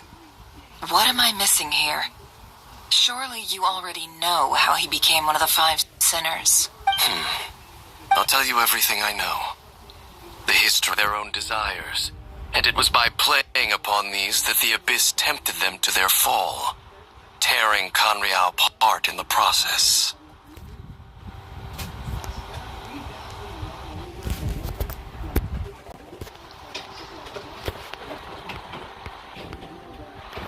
The visionary, Vedafenir, who wished to foretell the future. The wise, Haroptatir, who sought limitless knowledge. Gold, Rhindaughter, who desired to create life. The foul, Sertologi, who pursued supreme strength. And last, but not least, Raker of Solnari, Rerir, Ravager of the Moon. Of the 5, Rerir is the only one who remains a mystery to me. He never harbored grand ambitions. So what changed in the space of a single night? How did he come to fall like the others? In other words, you're saying that his change came as a shock to you, and you have no idea what actually happened? That's right. You mentioned how the Abyss tempted them, which led to their fall. But what did that look like in practice? And what other context can you give me about the events of that time? The more detail you can give me, the better. Strangely, now that it comes to it, I hardly know where to begin. The fateful night took place during the era of the Eclipse Dynasty. One day, my elder brother, the visionary, Vedafenir, was summoned to the palace by the Vinster King, only for the king to gouge out his eyes and cast him into the dungeons. When I came to hear of this, my fury knew no bounds. I gathered together every ally I thought I had, and together we set a night to storm the palace and free Ved. Centuries on, the memories of that night still haunt me like a never-ending nightmare. We broke through the palace gates, just like we had planned, each striking towards our separate targets. But then, I was betrayed. Even Vedafenir, the very person I had come to rescue, abandoned me and partook of the Abyss's power.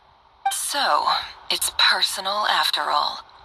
Then tell me, Mr. Dainsleif, what price are you... I cannot say what price would be worthy of such a commission. But know this. Rerir was not always a madman. So guys, Believe it or not, there was a time when he was just an ordinary man, working for the Conrian Intelligence Service. Uncovering the truth of Rerir's past is the only way to unravel this mystery. But before you decide if you will accept my commission, I will tell you more about him. Enough, I hope, to help you plan your next move. Sounds pretty good to me. Feels like we just flagged down a random passerby, only to discover he's actually a master strategist who has a score to settle with our enemy. Must be all that good karma I've been building. Can I borrow your halo? It could be useful in the lighthouse. Hey, enough with the wisecracks! Besides, isn't that lamp of yours bright enough already? Relax. It was meant to be a compliment. If that was a little over the top for your liking, I'll make sure to tone it down next time. I'll give your proposal some serious thought, Mr. Dainsleif. Let's speak in private once the meeting is over. Before that, there's a few things I'd like to share.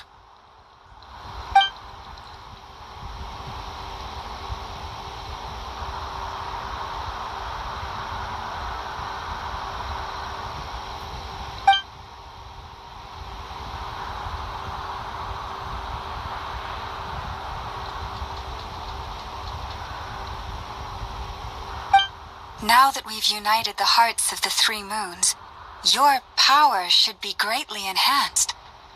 But it seems like that hasn't happened yet. I believe it will take a little longer. You've done so much for me, so I want to be completely honest with you all. Even though I'm doing a lot better now, the truth is, my recovery will likely be an ongoing process. From the moment I was born, my power has been slowly ebbing away. And that is because Tevat has never accepted me. Even with the moons united as one, it seems my rejection cannot be undone. So far, I have yet to find a solution. It may turn out to be a problem that will plague me until the day I finally leave this place behind. Even so, I will do everything in my power to help you drive out the Ray here of Solnari. As Arlecchino put it, this is not about chasing the spoils of victory. It's just a gesture of heartfelt gratitude. Kutar. She seems a lot more energetic and positive than she did when we first met. Defeating the Ray here of Solnari will be no easy task.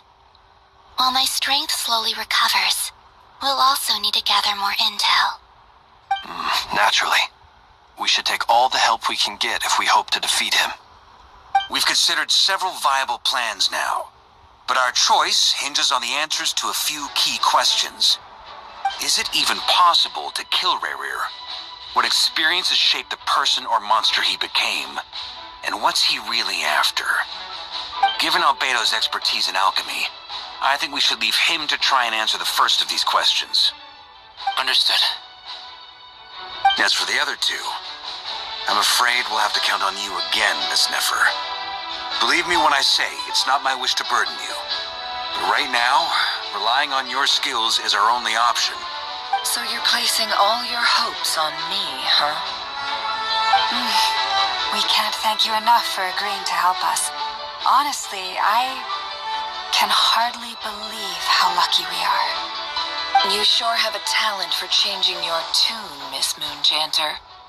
Timid like Yehoda one moment, then flinches insincere flattery the next. Ladies, please. I must object to your portrayal of me. That's all. Feel free to keep bickering. Just pretend I'm not here. I almost don't want to leave this room. I'm curious to see how this plays out. I have faith in you, Miss Nefer. Something tells me you'll stand by us until the very end. Oh? And what makes you so sure of that? What if I suddenly decide that my compensation is insufficient? This isn't about the money. I can sense that... Flattery. There is no justice. Miss Lauma, you have to understand something. Unlike you, I don't actually enjoy having everyone's hopes on my shoulders. Is that right? Well, maybe the fact that I'm willing to put my hopes in other people says more about me than you. But the fact is, I also trust you. And that's because I know that you're someone we can count on. Anyway, we've got our plan, so let's get moving. Mr. Dainsleif, let's talk. And Traveler, once we're finished, if you've nothing else planned, I'd like you to come with me. This whole experience is teaching me a lot. For instance, I now know that when other issues come up in the future, I'll have far more luck getting Lauma to convince Miss Nefer than trying to do it myself. Bro, you're thinking out loud. Hate to say it, friend, but that's one of the funniest things I've heard in a while. Why? You think I've got it wrong? Quite the opposite. But what makes it so hilarious is how long it's taken you to realize.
Thank you for waiting. It's okay. We actually used the time to help Dainsliff get a room at the hotel. That's very considerate of you. Now, I trust you share my curiosity about Rerir's past, and you seem fairly familiar with Mr. Dainsliff already. That's right. We've known each other for quite some time now. We spoke at some length after the meeting. He was the one who suggested I should invite you to join this operation.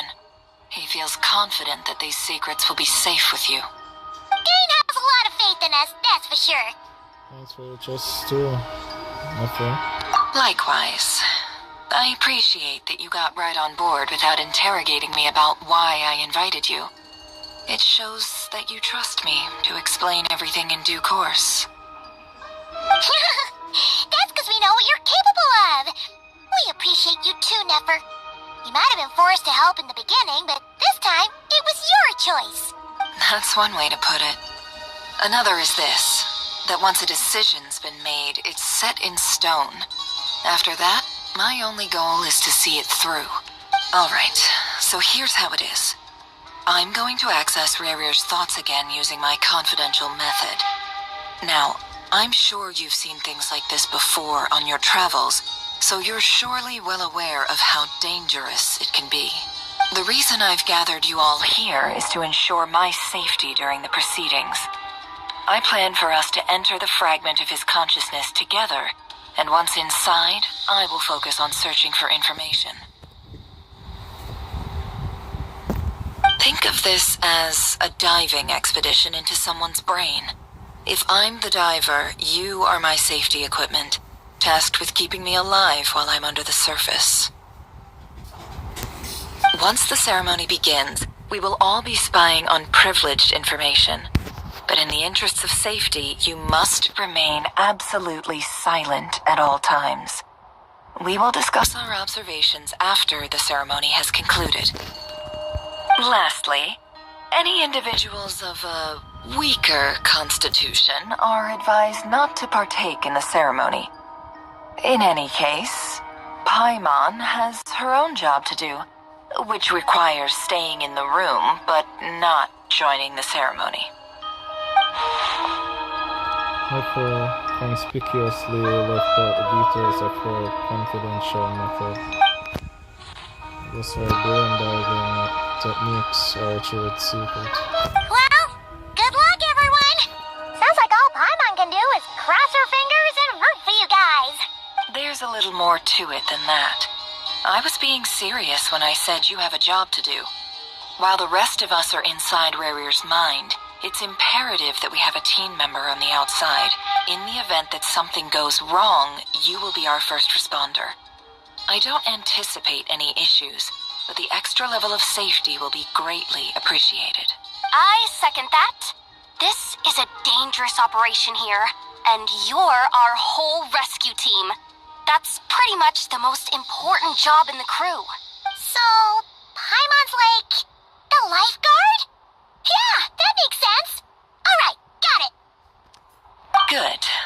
Please, take a seat. We'll get started momentarily.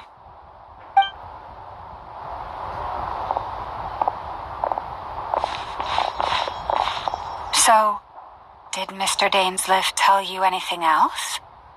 He told me that he believes Rerir kept some big secrets in his life. He's not sure that they were the cause of his eventual downfall, but he's asked me to uncover what those secrets were all the same. But surely you're not planning to go through with this, no matter the cost. If you think that, you'd be overestimating me. I'm a businesswoman, not a mercenary. But I do have my own professional reasons for taking this job. You think I'd turn down the opportunity to get a first-hand glimpse into Conrian history? No chance. Well, as long as you don't let morbid curiosity get in the way of safety concerns, we're good. We'll do whatever we can to help you. You're such a killjoy.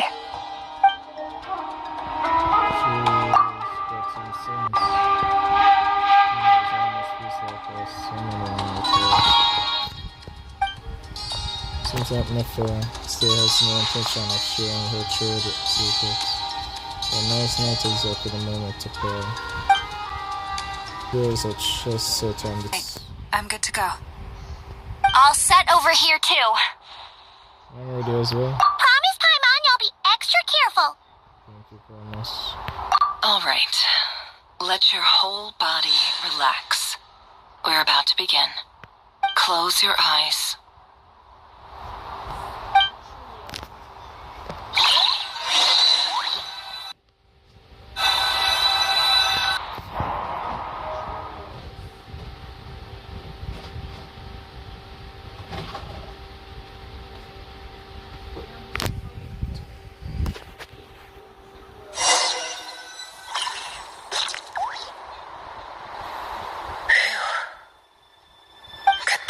Office.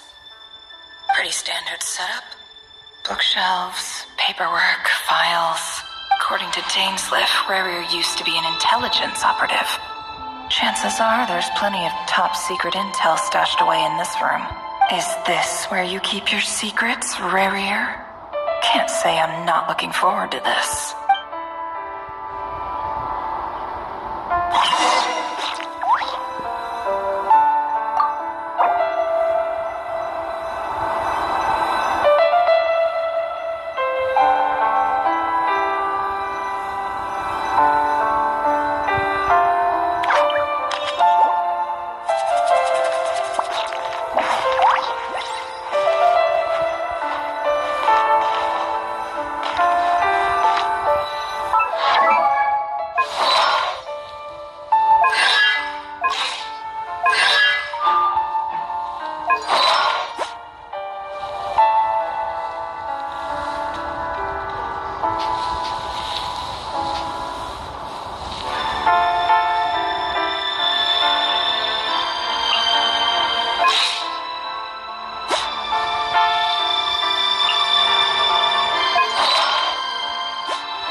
Today's files are in.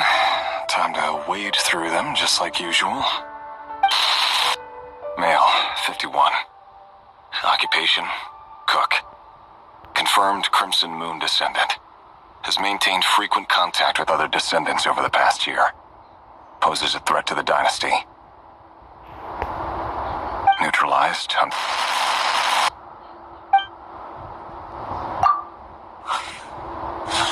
This one should be archived under purged targets. Seems... The way the game works. That's not all the changes in it. It seems they did have to upgrade in this version.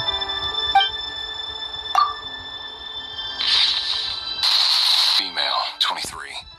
Occupation, office clerk. Confirmed Crimson Moon descendant. Has maintained frequent contact with other descendants over the past year. Poses a threat to the dynasty. Neutralized.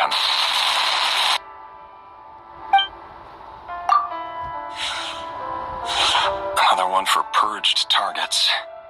Sounds like she was that other man's daughter. Never mind. What's it got to do with me?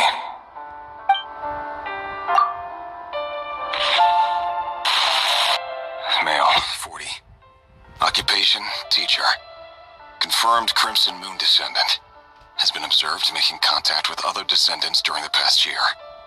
Poses neutralized on...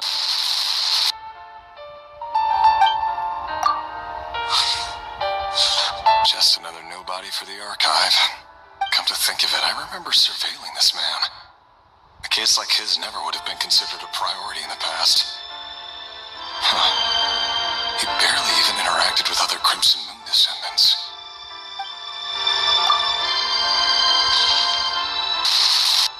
Female, 16. Occupation, none. Orphan and confirmed Crimson Moon descendant. Has been observed making contact with other descendants during this year. Poses a threat to the dynasty. Neutralized on...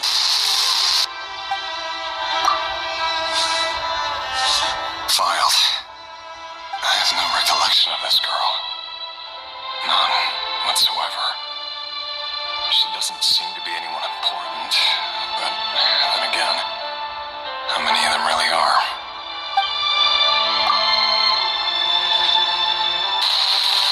Female, 13. Occupation, none. Orphan and confirmed Crimson Moon descendant. Has been observed making contact with other descendants during the past year. Poses a threat to the dynasty. Neutralized on...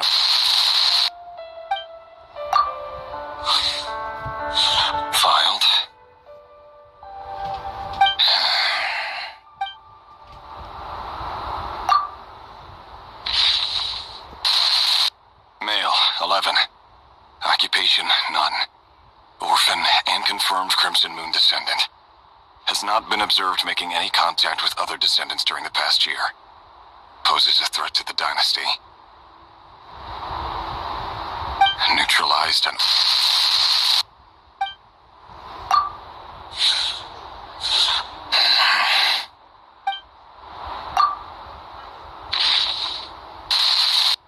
Male. 6. Occupation, none. Orphan and confirmed Crimson Moon descendant. Poses a threat to the dynasty.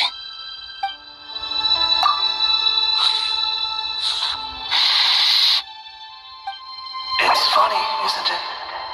Your job is becoming both harder and easier at the same time, depending on how you look at it. Sooner or later, the Crimson Moon descendants will be completely wiped out. But as their numbers dwindle, they become harder and harder to track down. That's not how it is. Fortunately, however, most of the able-bodied adults have already been taken care of. The remaining weaklings will be increasingly easy to deal with.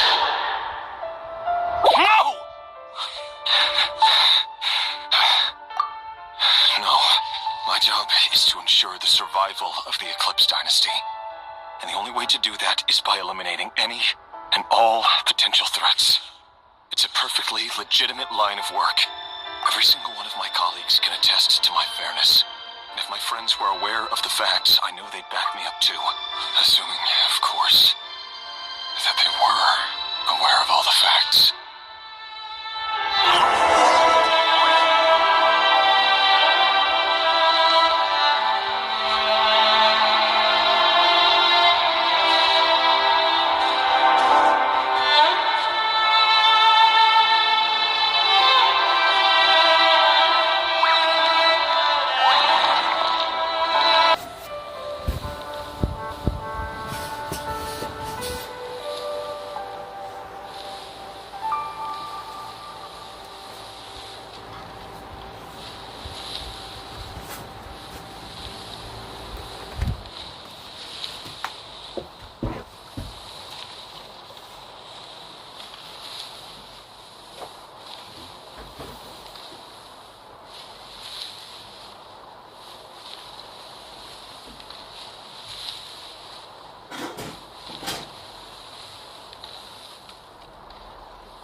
Mr. Vedafilnir?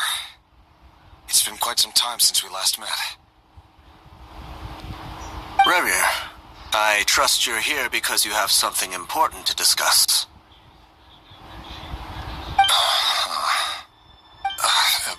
Forgive me. I wasn't tuning out, it's just, I noticed you didn't even phrase that as a question. As if you knew I was coming. Tell me, does someone in your position ever feel the need to ask questions at all? It is indeed within my power to foresee certain things. Things like your arrival. I was just thinking. It won't be long before I'll be inviting both you and Dane to my wedding. That isn't a lie, but nor is it a fact as such. It's a wish, isn't it? No fooling a prophet, is there? Ever since that day we met for drinks, I knew it was only a matter of time before you came looking for me. Does it feel good? Knowing how the future will unfold. I'm afraid the notions of good and bad fail to capture the complexity of what such a power entails. Once you've seen what will come to pass, it can be all too easy to succumb to fear and melancholy. Unless, of course, you learn to abandon these feelings.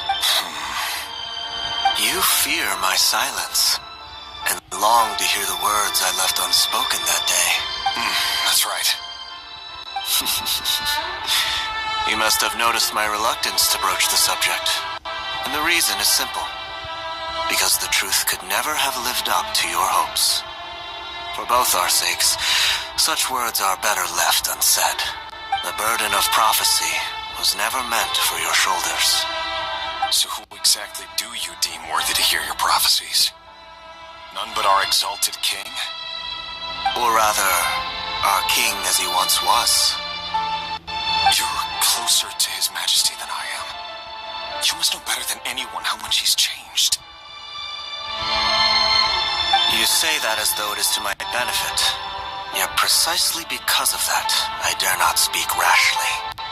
A king can turn out to be the most virtuous of rulers, or a tyrant more terrible than the most vicious of dragons. You are so wise and far-sighted, yet still you would have me live in fear of the unknown? You make a fair point. Especially given my silence alone was all it took to send you spiraling downwards. Very well then. Let me offer you some advice. And I say this not as a prophet or a visionary, but simply as the brother of your friend. For many reasons, there is very little chance of your marriage ending in happiness. If happiness is what you seek, you should find another fiancé.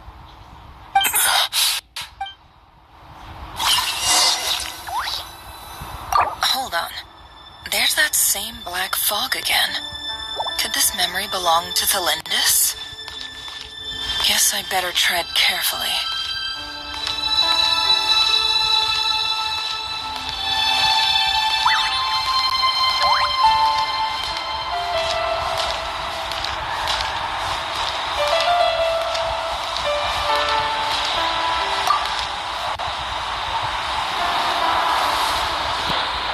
Wait. Hear me out.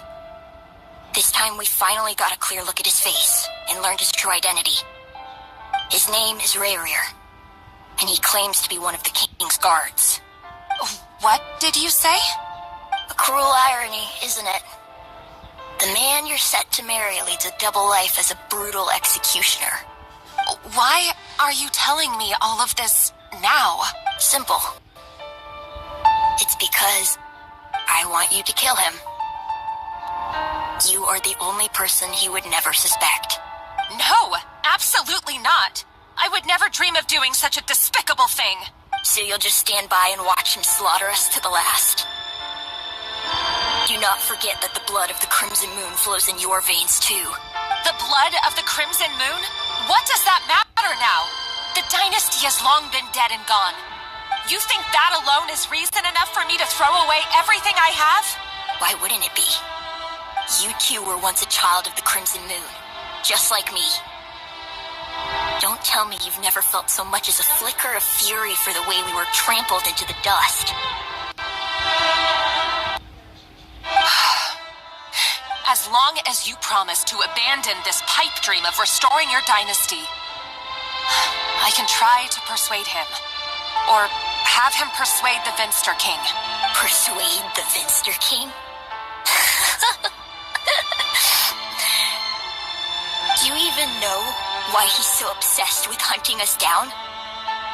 Why he keeps trying to force us to hand over our secrets over and over again? Or why we refuse to give up on restoring the dynasty? The Vinster King. A blind fool. His eyes clouded by powers from beyond this world. A petty little man with a miser's heart. And he dares to sit upon the throne? Mark my words. Sooner or later, Conria will fall. And it will be his doing. If you can't bring yourself to do it, so be it. Just you watch. It won't be long before calamity descends upon us all. The Rehir of Solnari. That really is quite a secret you've been keeping from me, Rerir.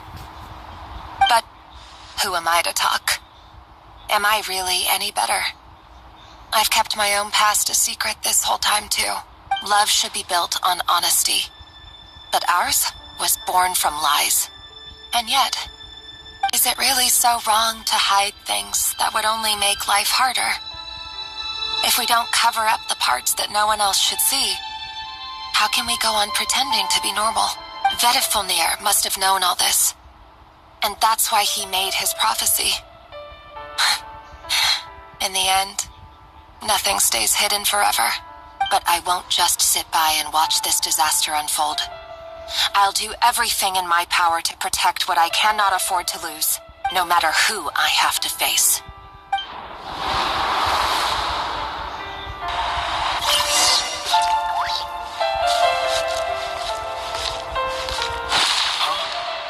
Was that Rerir who just walked past the window? Doesn't it give you the chills that he still takes the same road to work every day?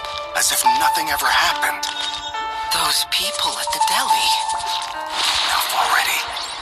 They're clearly pretty taken by their own disguises, so just smile and play along. Pull the rug from under beasts like that, and you'll risk having your throat torn out. Deli. They're talking about the people from the opposition. Right. I'd almost forgotten they used to run a deli. People of no consequence vanish so easily. And no one even remembers them.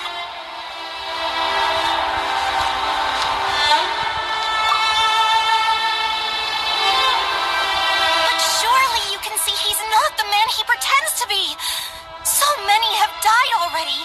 And they say that the king's madness grows with each passing day. We're not going to survive this, are we? But why does it have to be this way? Do we really deserve to die just because of the blood that runs through our veins? Delindis, are you even listening? Sorry, Freether. My mind was off wandering. I heard you, though. You're talking about what Rerir said. He's just following the king's orders. He's a secret agent, and it's his job to hunt down rebels and dissidents. By the time you first met him, he'd already taken lives. Maybe he was using you from the very beginning. No. Rerir has no idea I have anything to do with the Crimson Moon. My family are only distant relatives of the main lineage, and besides, my eyes are perfectly ordinary. Truth be told, apart from my teacher, pretty much no one knows I have any connection to any of it. It's been a long time since my family severed ties. But as Orlog said, who could possibly talk sense into that raving lunatic of a king? No one. I'll work something out. Trust me, I'm with you all. But for now, you need to keep yourselves hidden. Don't let anyone find you, anyone at all. Don't forget that Rerir is an Eclipse operative. You need to be extra careful when he's around. And when I am too. For now, don't come looking for me. And if anything happens to me, just act like we've never met. even you can't escape this, what hope do the rest of us have? But after all this time together, surely he wouldn't lay a hand on you. I won't speak in his defense, nor can I give you a clear answer to that question. But I'll do everything I can to put an end to this. Here, hold on to this. If an opportunity to escape presents itself, take it. You'll be glad you took some spare change. You call that change? But what about you? I've got a job, and there's still money coming in. But you can't go anywhere right now. Please think about yourself for once.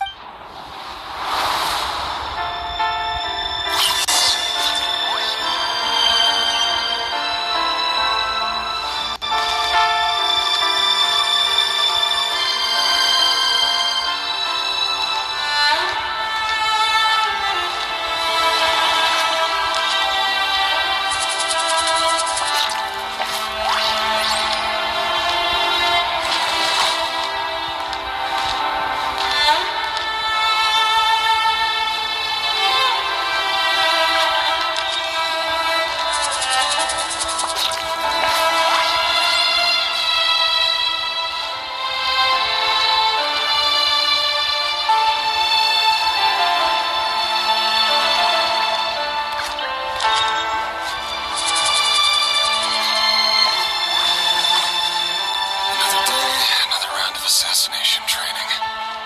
The training ground is just beyond this hidden passageway.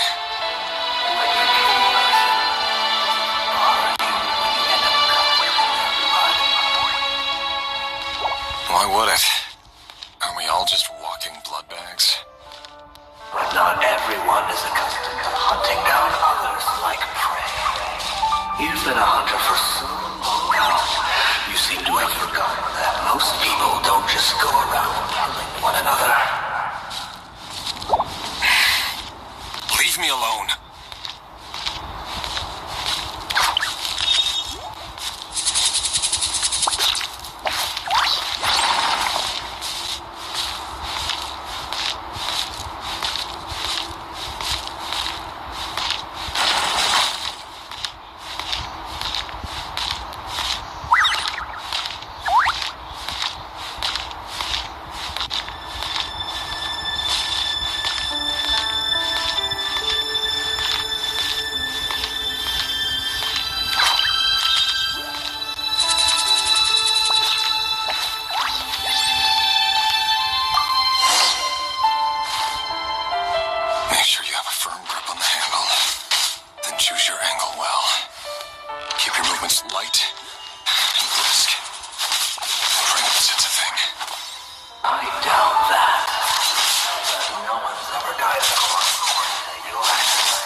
pretending to sell flowers.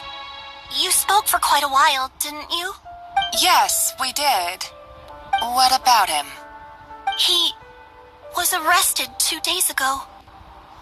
Chances are he's already dead. He... I just don't get it! After everything he's done, why do you still stand by him? Or does it mean nothing to you that people keep dying? No, that's not... Just hear me out. I need to go now, Thelindis. They're looking for us. You take care too. If you ever need a place to hide, come find us.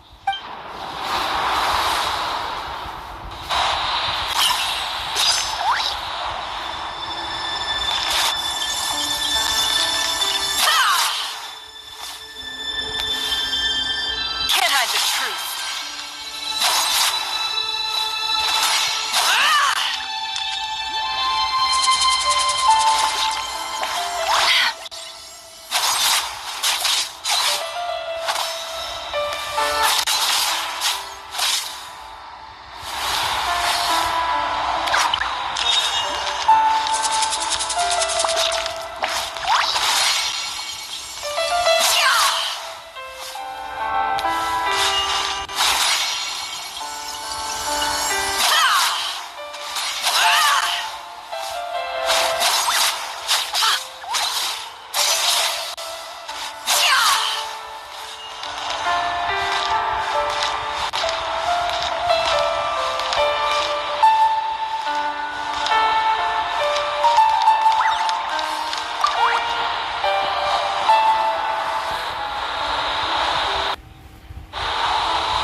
Thelindis.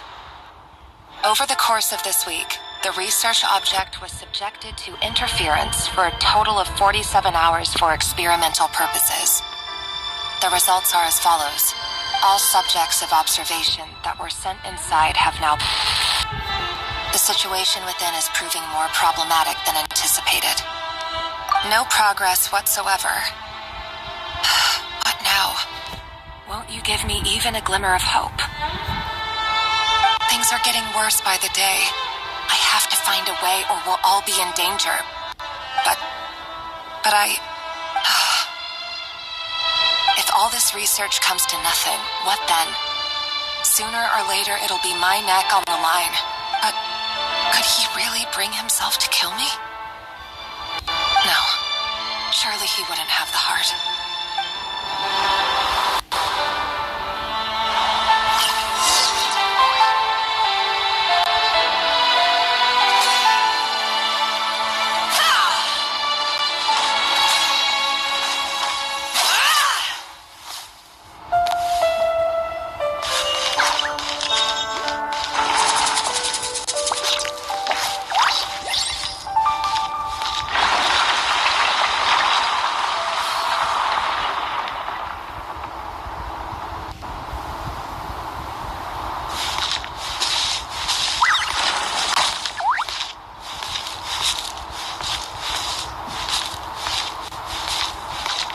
Why won't you just let us go? We don't even know each other. All we want is to live ordinary, peaceful lives. You want to live?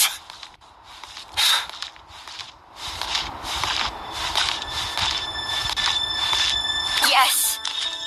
I just want to go on living. Is that really such an unforgivable crime?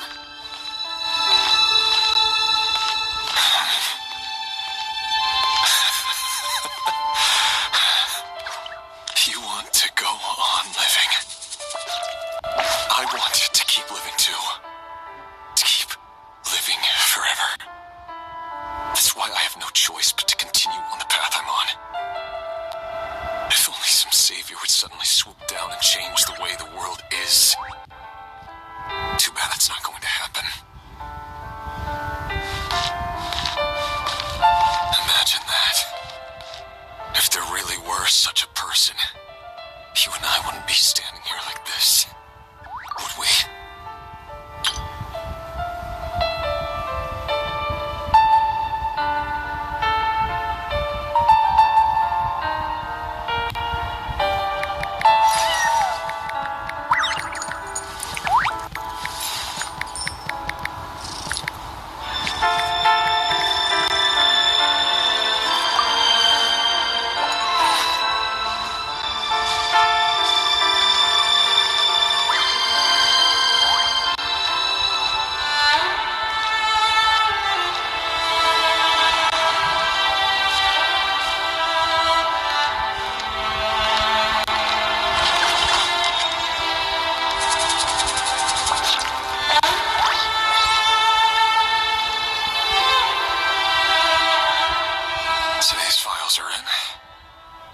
through them just like usual.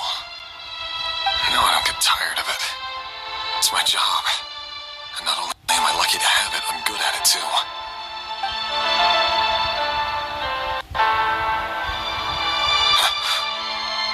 Wait. That's... So, he's finally your target now. Lindis?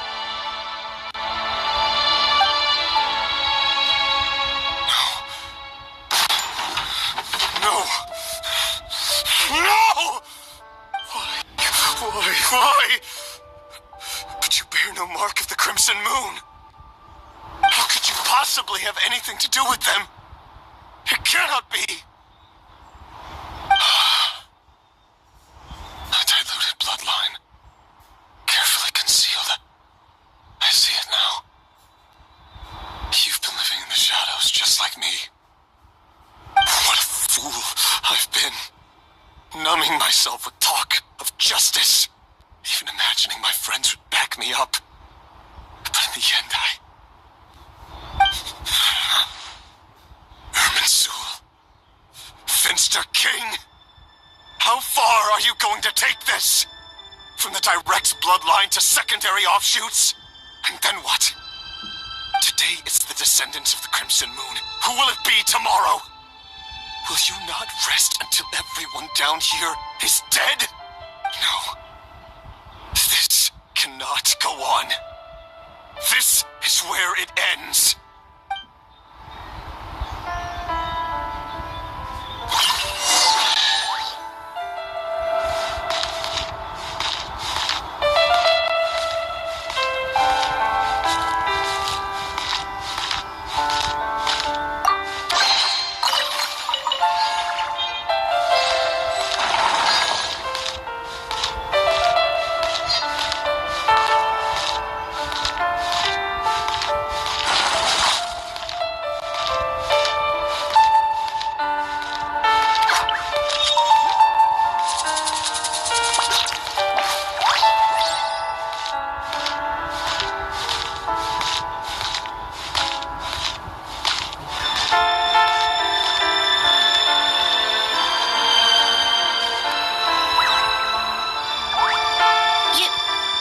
You're really letting me go? I am. As long as you can guarantee that no one will find you. Don't worry, I'll be extra careful. No one will know I was here. But what about you? Me? If you let me go, you won't be able to complete your mission, will you? Good point. In that case, maybe you should stay. No, please. I just want to see the outside world again. Go on living. Yes. I know you're a man of your word. So please, just let me go. If I let you leave, what will become of me? Just kidding. Go, now. But remember, don't let anyone know you were caught. We'll be seeing each other again very soon if you do.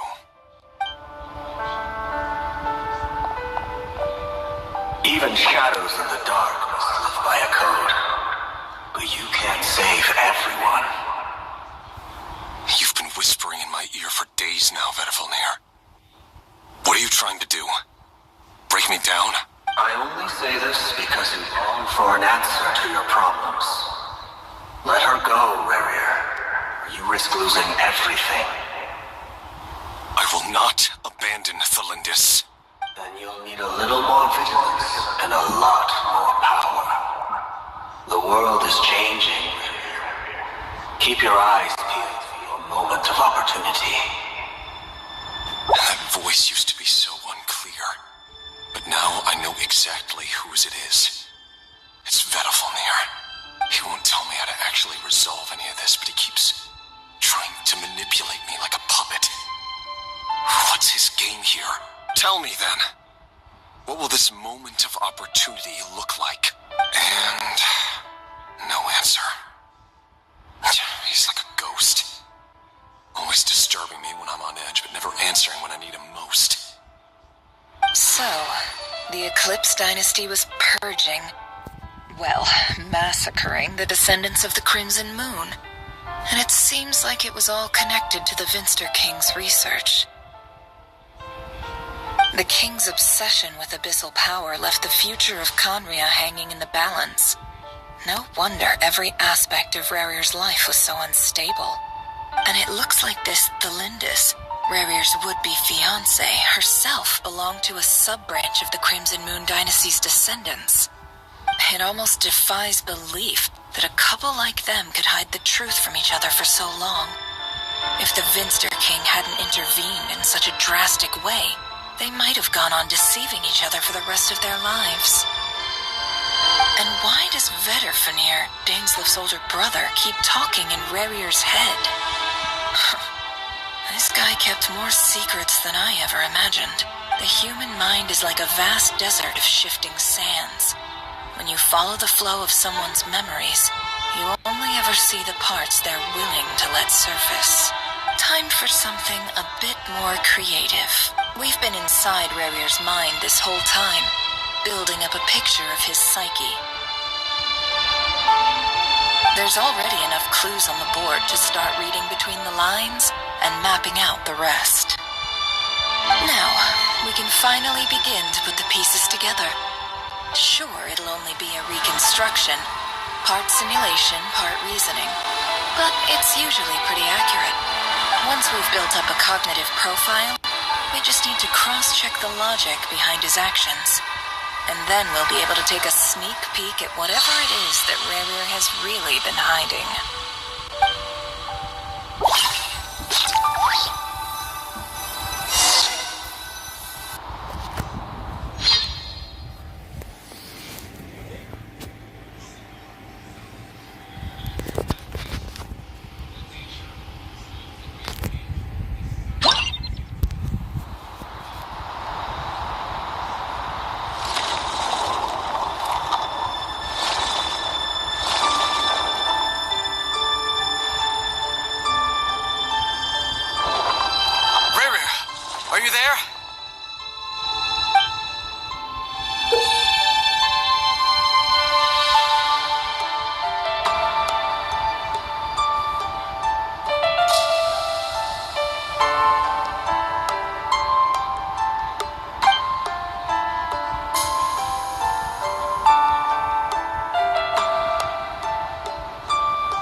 It's urgent.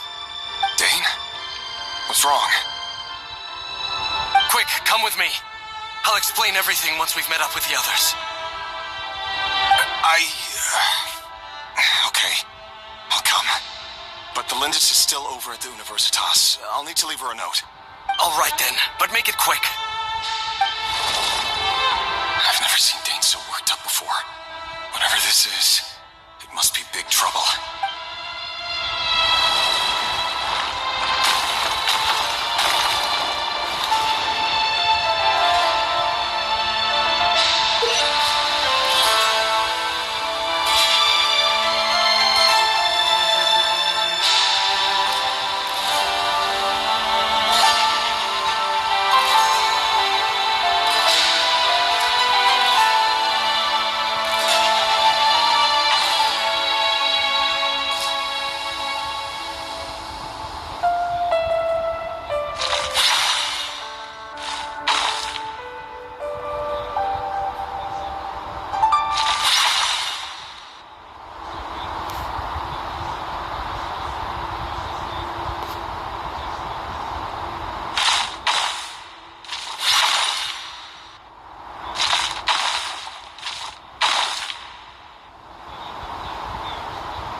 is a nice change, meeting you all at this hour. When men and women of ambition can speak face to face in broad daylight, I say that's a big step forward for our dear Conria.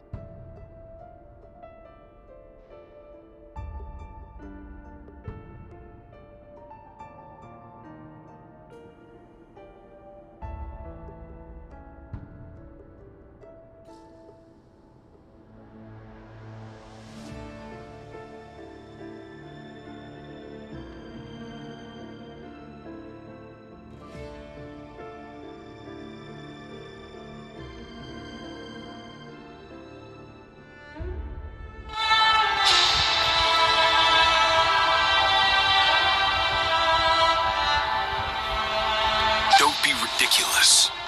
We do not fear the day. Why would we seek refuge in the night? You might ask your blade that same question. I'm told it prefers the cover of darkness. The word on the street is that Sir Delogi only strikes when he has an unfair advantage. But that is patently false. I see you're missing an arm and a leg. Surely only a fair fight could explain that. If this is your way of offering me replacement limbs, believe me, I'll take them. Oh, we can certainly discuss that. With bioalchemy, anything is possible. Assuming I have your full support in my research.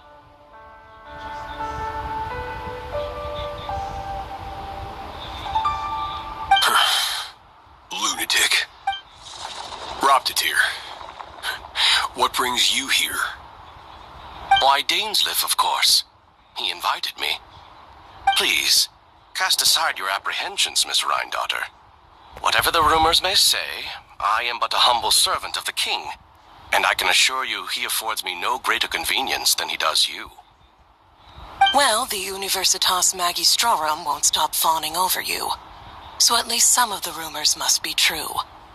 You're clearly doing well for yourself, so drop the humble servant act. It endears you to no one. You're president of the Universitas Magistrorum, the chief royal mage known as the Wise by royal appointment, and by far the most favored among the 4 pillars of Conria. Vice President Veet doesn't even try to hide his envy when he sees you. My success is the product of hard work and good luck. It's as simple as that. Were the king not such an extremist, I hardly think I would have received a senior post at my age. Of course, no job is without its gripes. Serving a king like ours can be a challenging task, as I'm sure you can imagine. And as for Efterveet, in missing out on the presidency, he's dodged a mountain of stress. Like everything else in life, it comes with pros and cons. You're all here. I apologize for the short notice, but it was an emergency.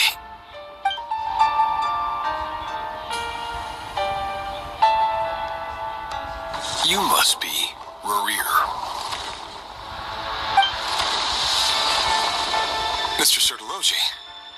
Yes, I handled your case file during your sentencing. Nothing personal, of course. I'm pleasantly surprised that you remember me. You're clearly a person of substance if you've been invited here. But Dainsleif, you'd better have a very good reason for convening this little gathering. It's my brother, Vedalfinir. After he spoke at the court this morning, the king was so infuriated by his words that he had him blinded in both eyes and thrown in prison. Vedalfinir in prison? Strange.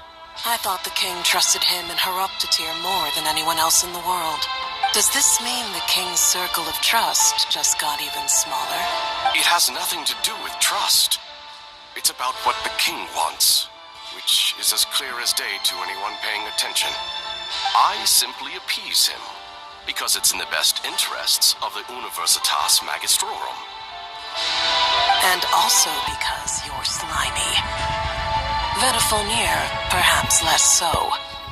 But still, a visionless visionary? It rather inclines me to think that qualifications are not what get you ahead in Conria.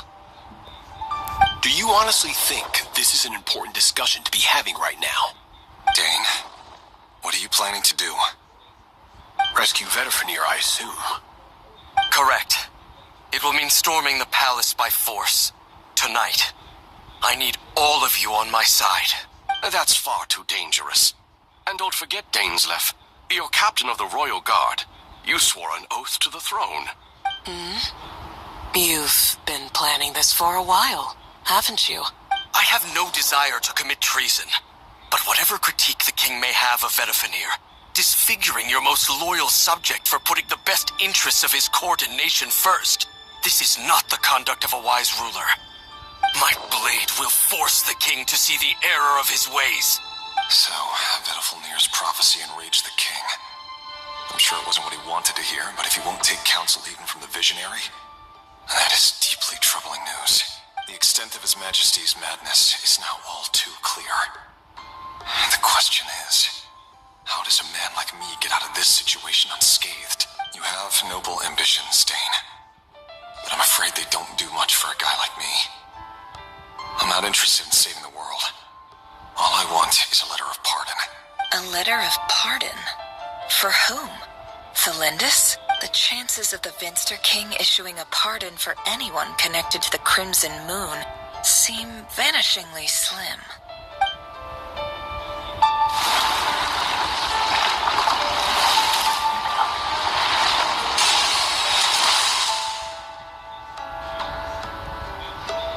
This black fog over the board must have some connection to Thelindis. But why is it taking this form? Does it have something to do with Rarir's past? Another mystery I'll need to unravel.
Author Thelindis.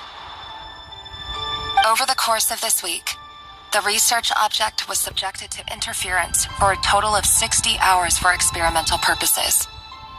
The results are as follows. Research dating back to the Crimson Moon Dynasty has established 2 points regarding moon marrow.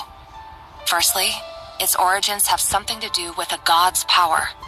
Secondly, it serves as a portal to an as-yet indeterminate location.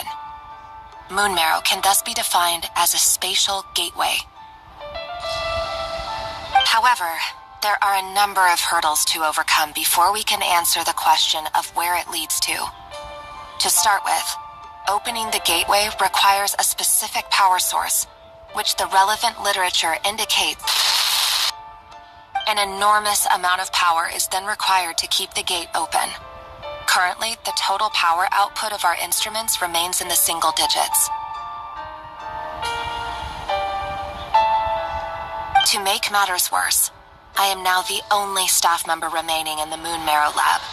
The Universitas Magistrorum recently decided to move most of its personnel into abyssal energy research, which has stymied all Crimson Moon-related projects. This is not a wise move. I have always maintained that placing all our hopes in a single source of power is risky, especially one as poorly understood as this, as well as making ourselves overly reliant on a single resource. We are neglecting other promising technologies. I apologize if this comes across as disrespectful. But as a Moon Marrow researcher, I desperately want to see the world beyond the gateway.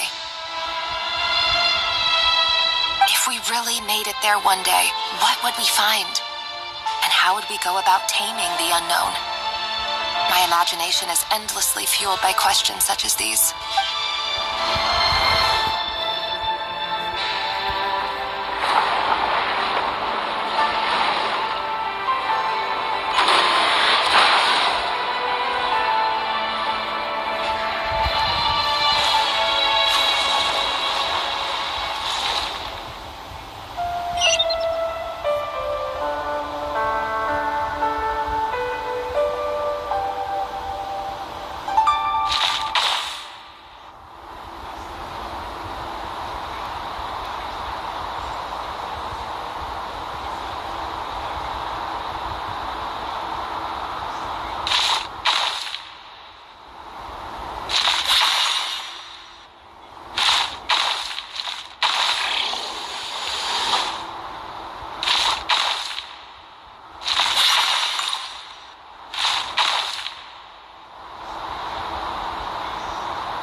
This is for you.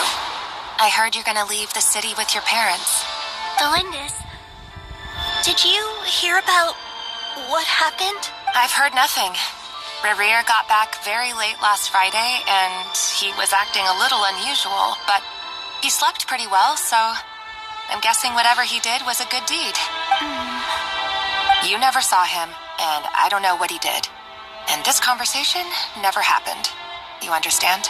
What if he finds out that you pried into his secrets? Don't be silly. I don't know what secrets he does or doesn't have. All I know is he's just a normal guy who happens to run some errands for the king. Are you scared of him? I don't know. The Rerir I know doesn't match the person you all describe. Logically, I should be scared of him. And yet, I don't want to lose him. But enough about that. You should get going, and be careful with the package I gave you. Keep it secret. Keep it safe. What's in it? A piece of the moon. All you need to know is that as long as you keep it safe, then in the future, everyone will be able to see a red moon. A red moon? You mean our moon? That's right. Our moon. Promise me you'll look after it. I promise, Delindis. The Crimson Moon bloodline will never die out. Its light, the color of blood, will become like a fire that flows in our veins, no matter how long it takes.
Stick to the plan. Sir Dainsleif, what are you? Is this treason? You know what happens to those who betray the throne. Please, don't do this. It is the king himself who has betrayed the throne. He has betrayed all of Conria. If you have any love left for justice in your heart, you should join me. It's showtime. Dane and his group will handle the troops in the palace. Then Hroptatyr and Rhindaughter will disarm the security measures. My job is to enter the prison and rescue Vedifalnir. Stay safe. Wish me luck. Look after my brother. Draw your blade. It is time for justice to prevail.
prisoners a single shred of dignity. This is dire. Found you. Hello, Mr. Vedifalnir. It's you. Surprised? Oh, wait. I guess surprise isn't an emotion that prophets feel very often.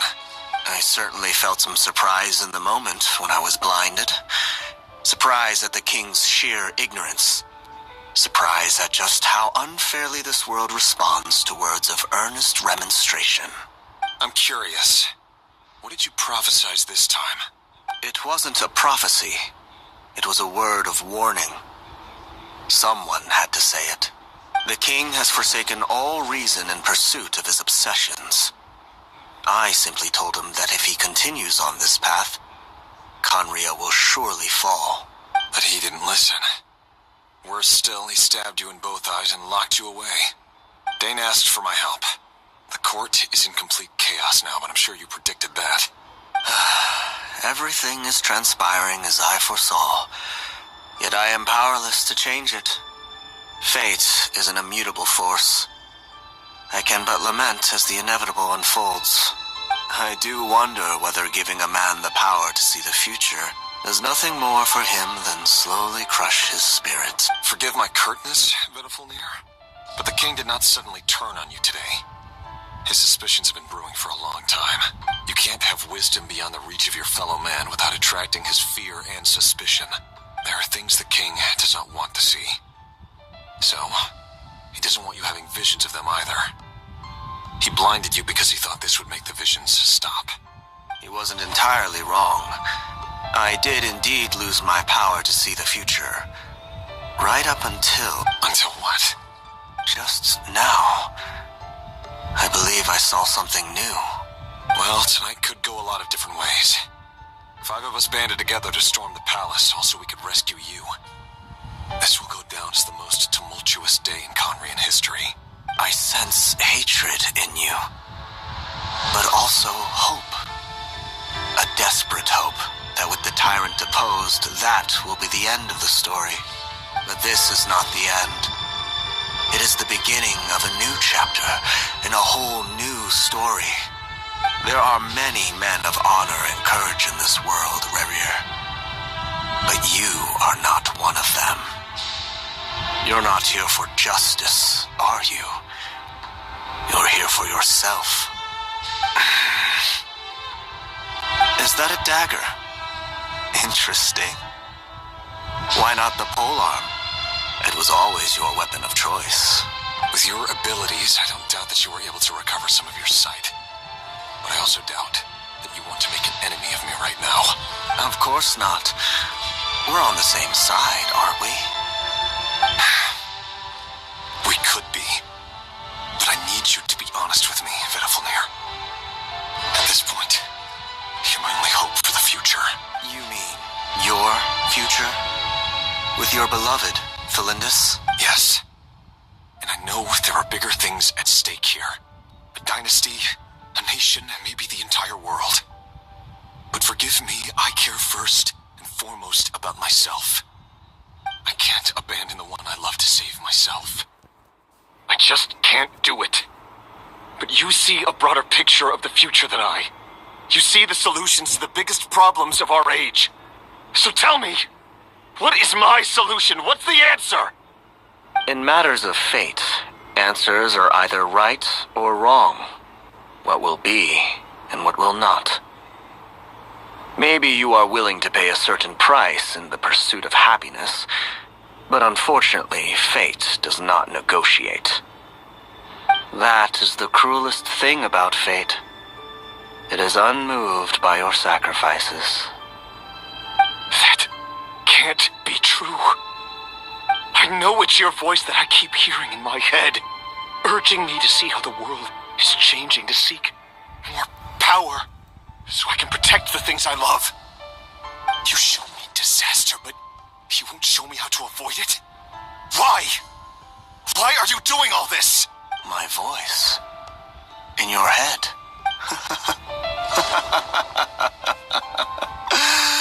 So, you hear it too.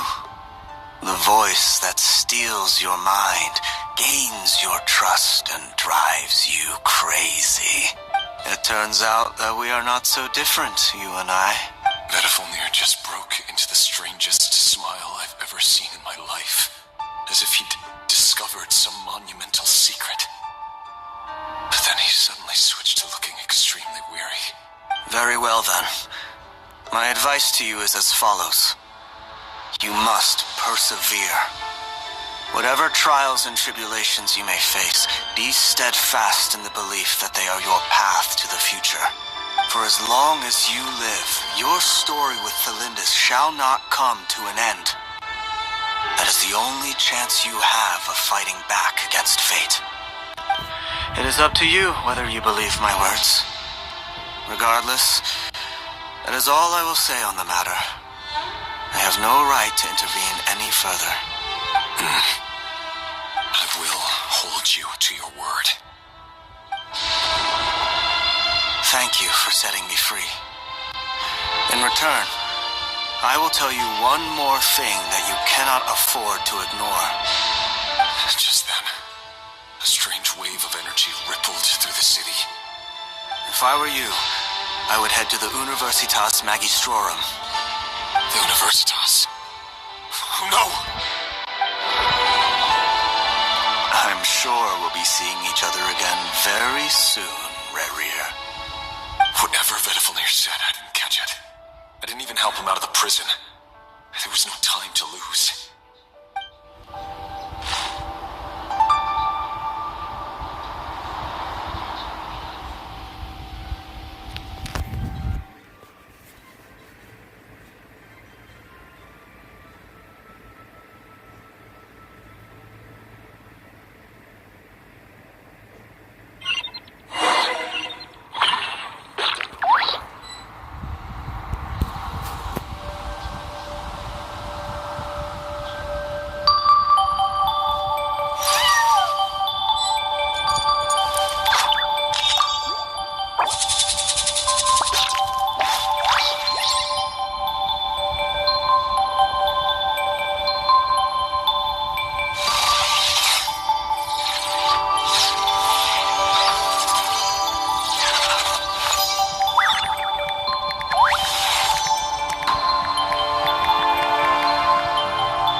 Universitas Magistrorum. Out of my way! Overruled. Supporting fire!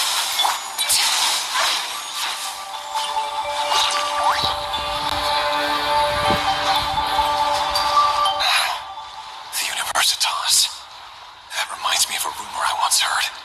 Allegedly, the king installed secret mechanisms in the palace and around the city. No one knows where they are or what kind of power they hold. But if they were ever going to activate, it would probably be on a night like tonight. Help! Help! Hold on! Don't let them anywhere near you! Save me! I can't! Ah! That sounded like an explosion. So, the rumor is true? The king really went through with it?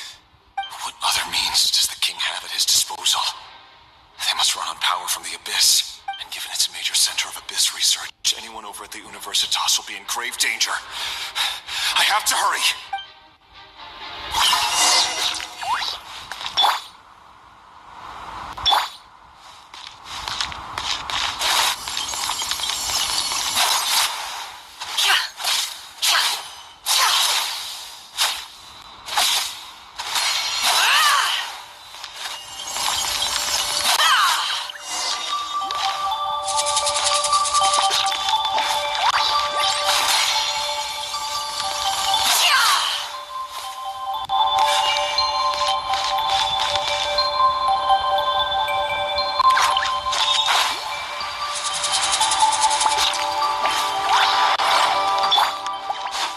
Check this out!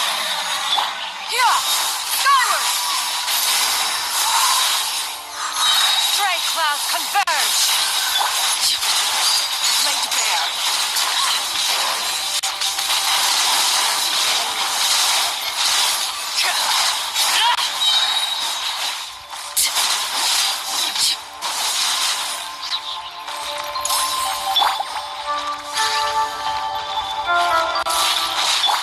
Fire it up! Overruled! Witness my wrath! I got you covered! Don't get too close!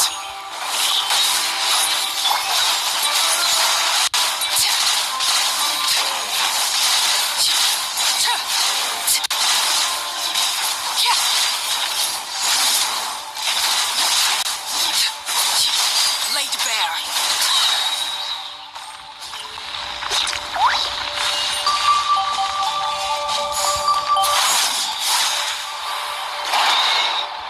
Everlasting as the moon.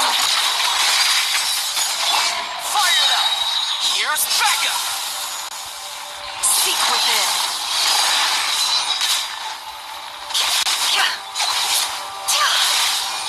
No more lies.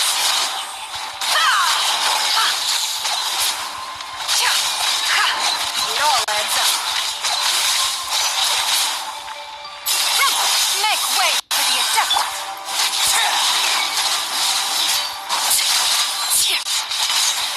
Overruled.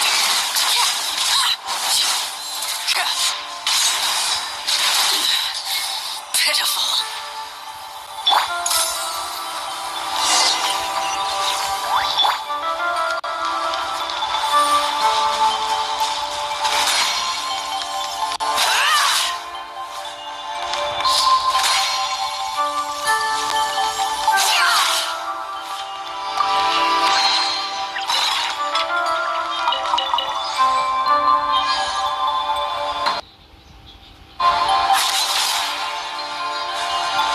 No more lies.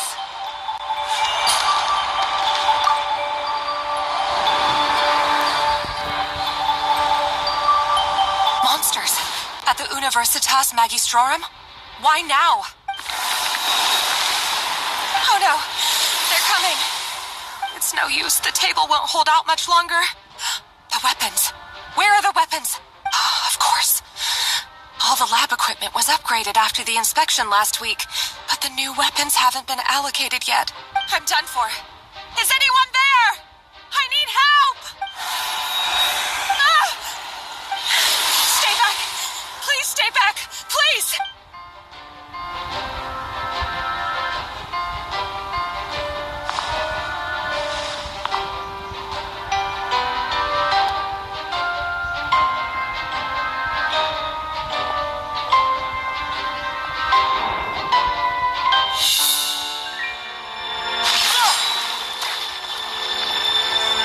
What's that? Reverie! So the rumors about your work are true. What? No! Listen, something happened at the palace tonight. We have to leave. You don't need to lie to me anymore. What do you mean?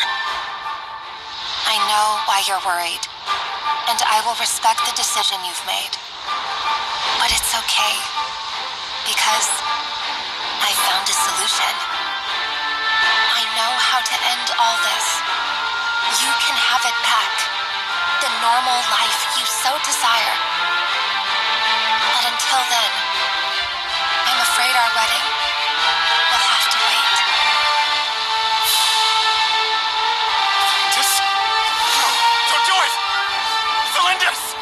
Celindus!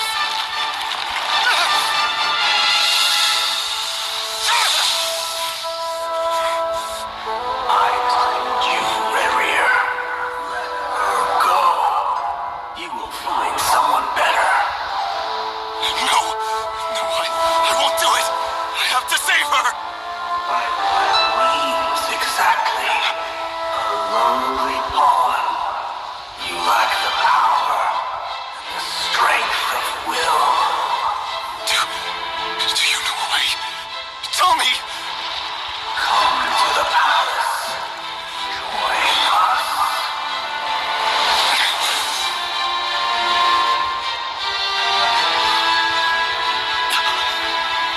Rerir, thank goodness we... Step forth and take your share. You made it. Not you too.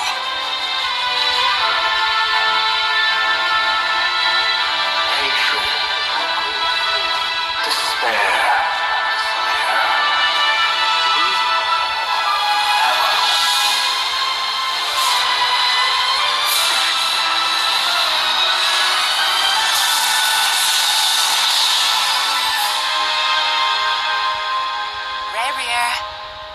Rerir! Celindus. Were you daydreaming?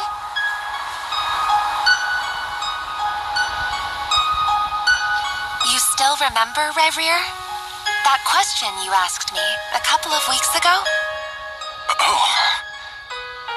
You mean the proposal? Yeah. I'm wondering, where do you think would be a good place to discuss it? Maybe in the garden? Or were you thinking a fancy restaurant? It's your choice.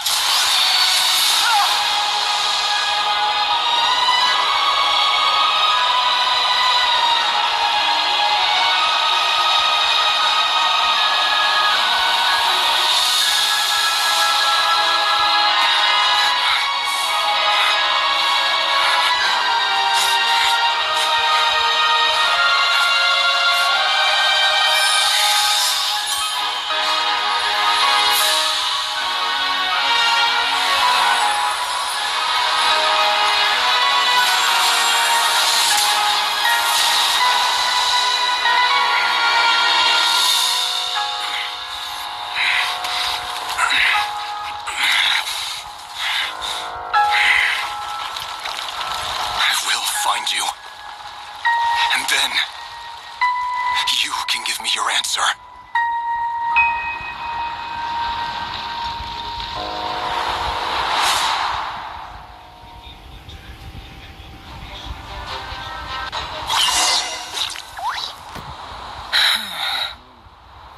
So that's how the Raker of Solnari was born. A monster created by circumstance is a monster all the same. Viewing other people's thoughts for too long can get uncomfortable. Right now, I'm feeling a strong sense of loathing. In a nutshell, The story of Conria is what happens when the truth falls by the wayside. Everyone tells little white lies, and before long, you have a huge pack of lies that destroys everything. Time to get back. His past is filled with sorrow, but the tale of any fallen civilization is one of endless tragedy. Cruel as it may be, that was Conria's fate.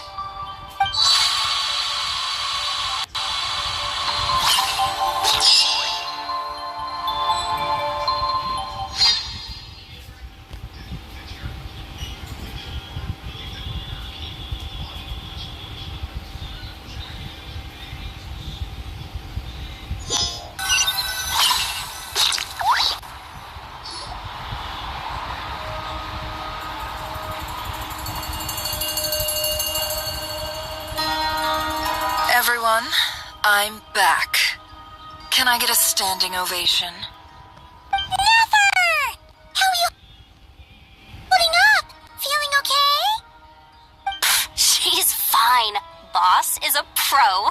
Yes, I'm fine. You will have seen the events of Rarir's life through my thoughts. It's now clear that he is just a regular nobody, driven by personal tragedy, as he said himself. I mostly agree. There's only so much we can know about him from his memories alone, but they did give us a clear glimpse into his life in Conria. However, I would not consider Rarir to be a nobody. He was deeply involved in the events of that era. Yet, when the catastrophe of a generation strikes, nobody is safe. Sounds to me like you're speaking in riddles again.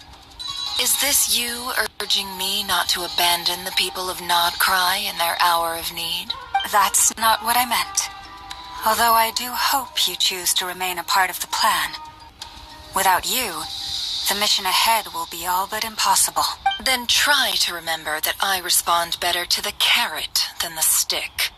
And I don't appreciate being bossed around. Now, as for you, Missy, you were excellent. You stuck to the rules of the ceremony and kept your mouth shut the entire time. Bravo. Cool. So, can you fill me in on the deets now? Most of what I saw went right over my head. Patience. You'll hear the whole story, don't you worry. But let's meet up with the others first. It will save me narrating it twice. Yehoda? Yes, boss.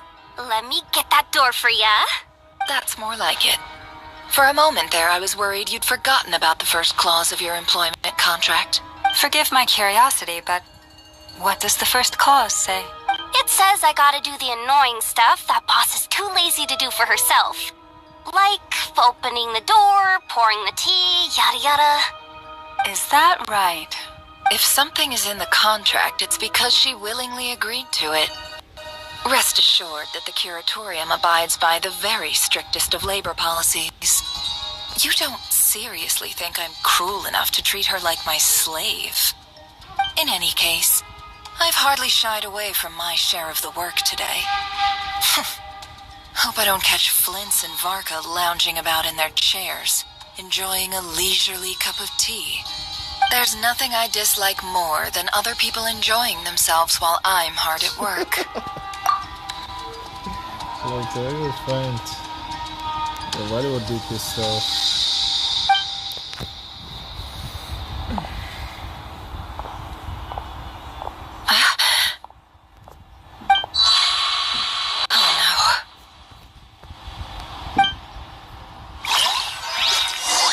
What's happened?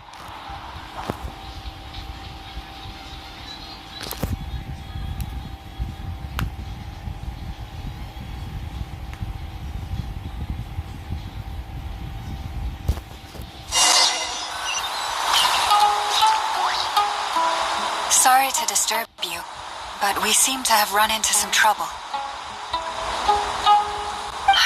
Evidently so. Don't worry, I'm not about to leave you to fend for yourselves. I'm not that kind of boss.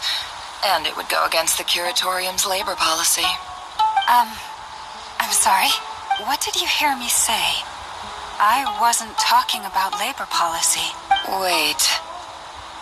How long have I been standing here? Not long. You just appeared by the door a moment ago.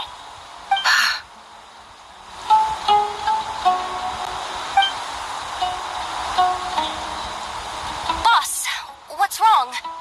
You look like you've seen a ghost. We've been tricked. We never left at all. Somehow I hallucinated that whole scene back inside the office. Hallucinated? But how? How indeed. This place should heed my will alone. All thoughts and actions that occur in here are just a result of pawns moving across the chessboard in a carefully calculated manner. And nobody has access to this chess set but me. So you control everything in here? More or less. But yes, it's a special technique of mine. Has anything like this ever happened before? Only once. It was the first time I used the chess set. Is there any similarity between what happened then and what's happening now? I suppose my thoughts are a little turbulent, which was also the case my first time. Is there anything I can do to help? The first clause of your contract clearly states that I only need your help with things that I'm too lazy to do myself. Meaning, you're not feeling lazy right now? Meaning, this is not something Yehoda can help with. The chess set is a personal treasure that I alone understand. I must be the one to find our way out of here. Boss, it's fine. Really. Let me do something useful. Oh, listen to you. Whatever would I do without you, Yehoda? What? Really?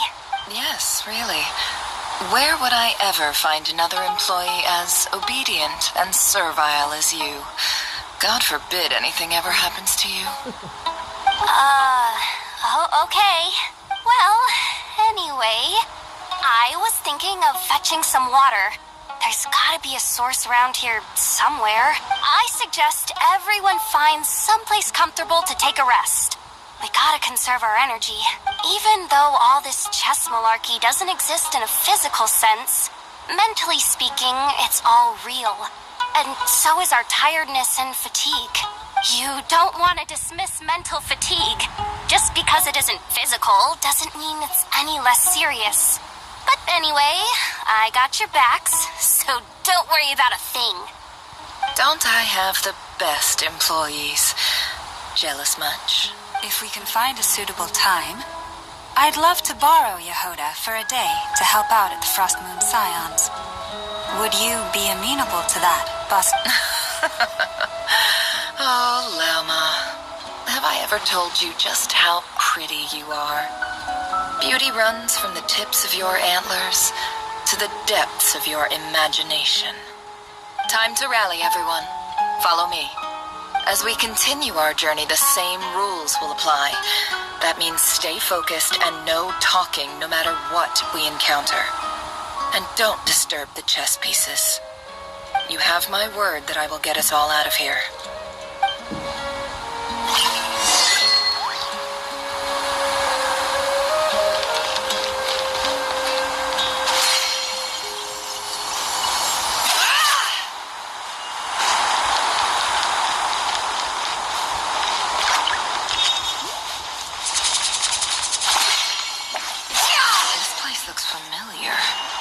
That's not a good sign.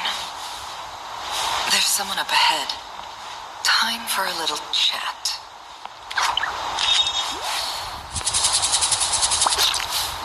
I wasn't expecting visitors at this hour.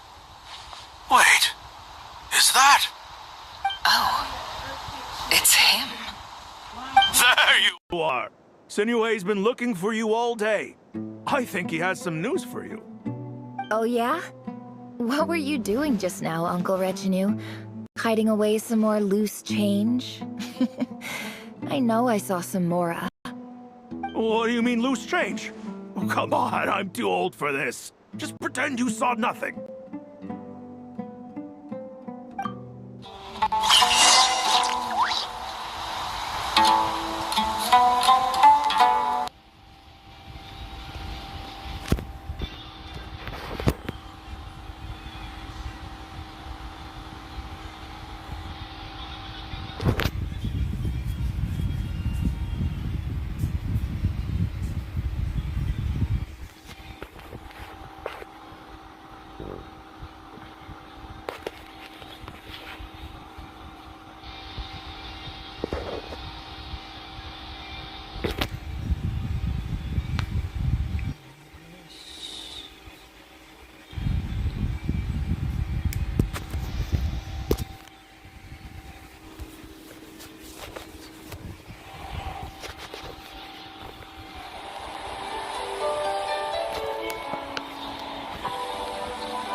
to disturb you, but we seem to have run into some trouble. Evidently so.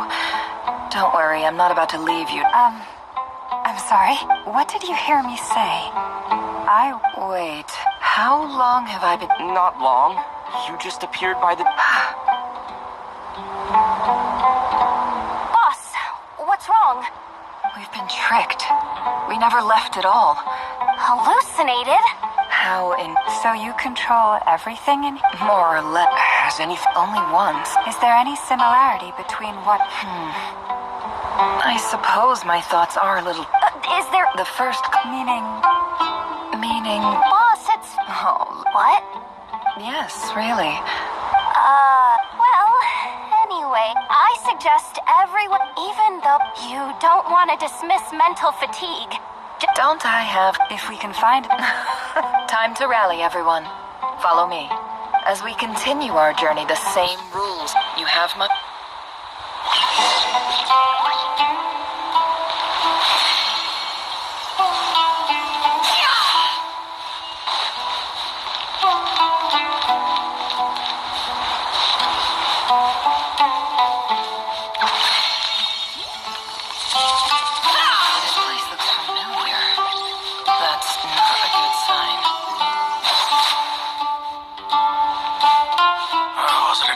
Visitors at this hour?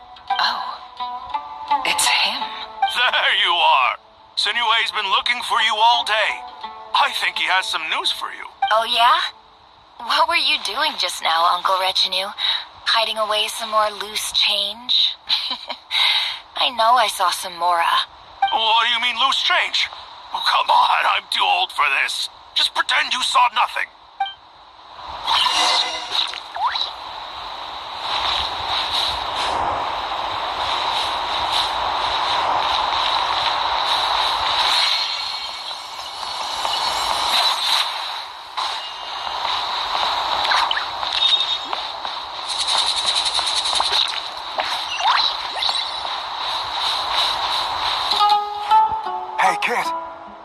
Mind telling me what Sinuhe's been up to recently? I'm trying to get in his good books and I need a way in. Get in his good books? Why? What do you want with my dad, Uncle Apepi? I've written a new song. I was hoping to showcase it at the next festival, but I'll need his approval. A new song, huh? I'd love to stay and listen, but unfortunately, Uncle Retinue says my dad's looking for me. Well, there's plenty of time and I'm not going anywhere. See that pile of stones? I'll be sitting there warming up my vocal cords. Come find me when you're done. Pile of stones. Got it.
Hi, Dad.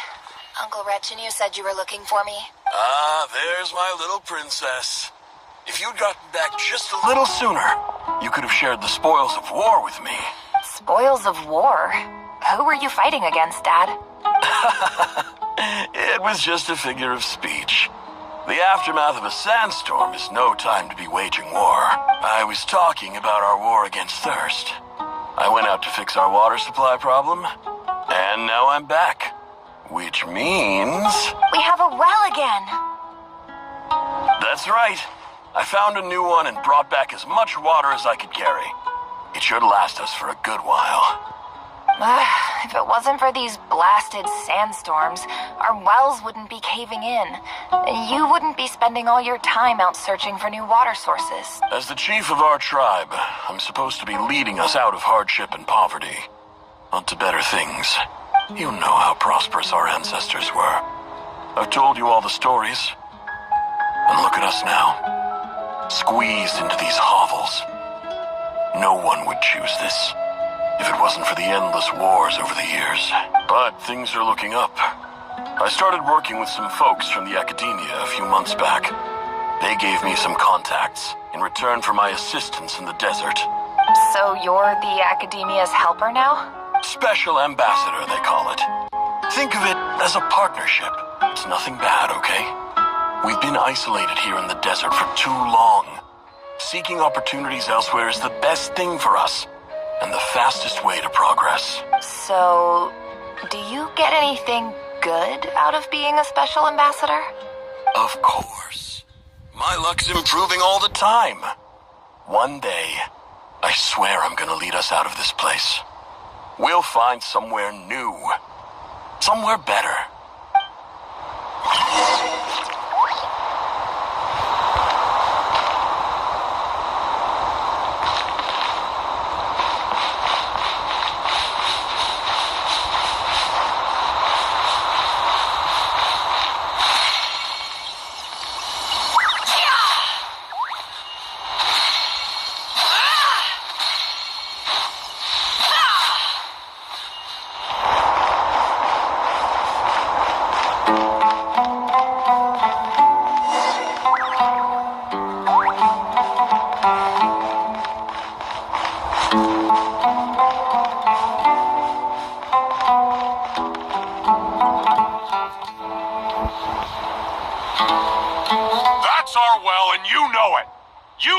From us. Well, you've gone from chief to thief, and now you have to face the consequences. Did you really think you could take our water without permission and get away with it? You're either brave, stupid, or both. And that special ambassador act? Yeah, nice try. We spoke to the academia. They said it was all news to them. You're a liar and a cheat.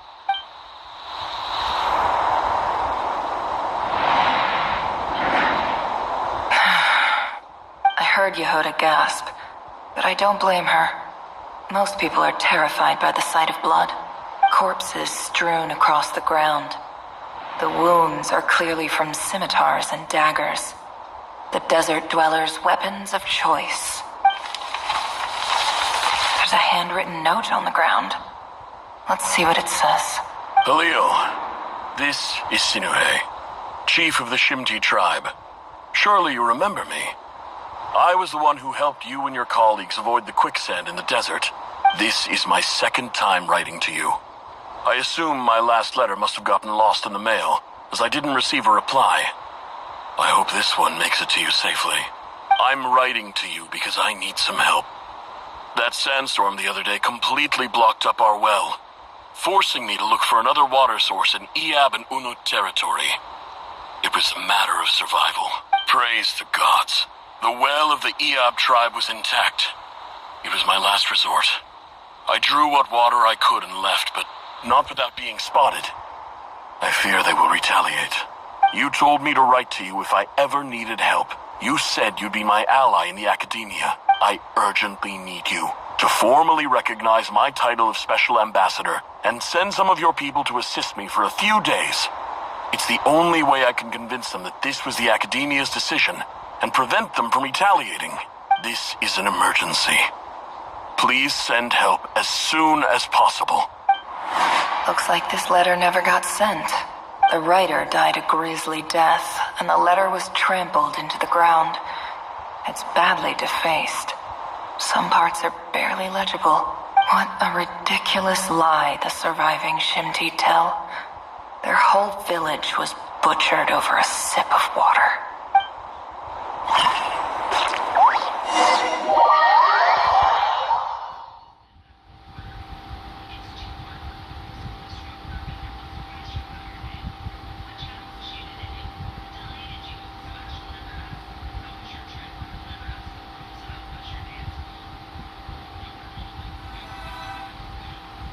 Officer, welcome.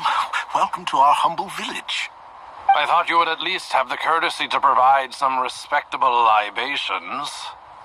This is the finest wine our village has to offer. I promise.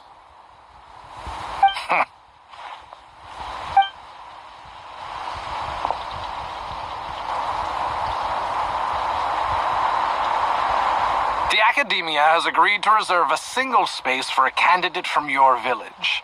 But I remain skeptical of this entire endeavor. I highly doubt anyone in this desert possesses serious academic potential. Please, have faith. If not in us, then in our God. The child we found shows great promise. I beg you, take her away from this place. Give her a chance. Don't let her talent go to waste. I don't recognize her. New arrival? She showed up here a few days ago and we took her in. She's a really bright kid. Please help. I'm begging you. So, where are you from? Nowhere special. Just a sand dune. What about the rest of your family? How many of you are there? Just the one. It's only you? Correct. So, no brothers, no sisters, no mother or father? Any who have slept on a bed of sand, I call my brothers and my sisters. Apart from that, I have no family. All right. Get over here. Sign your name on the form.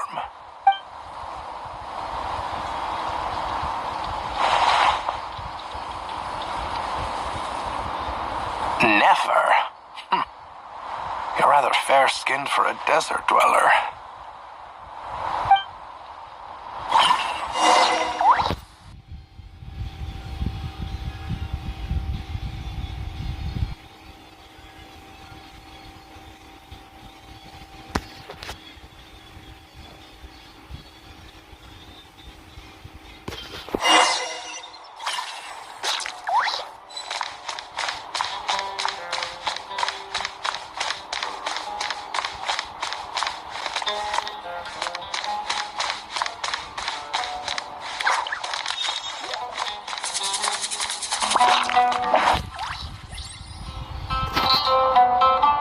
This term's assignments have been issued already. Please read through the materials thoroughly, conduct your own additional research, and then write an essay on the topic. Yes, Professor, I'm aware. I just had a couple more questions I wanted to get your perspective on. Oh? Please, ask away.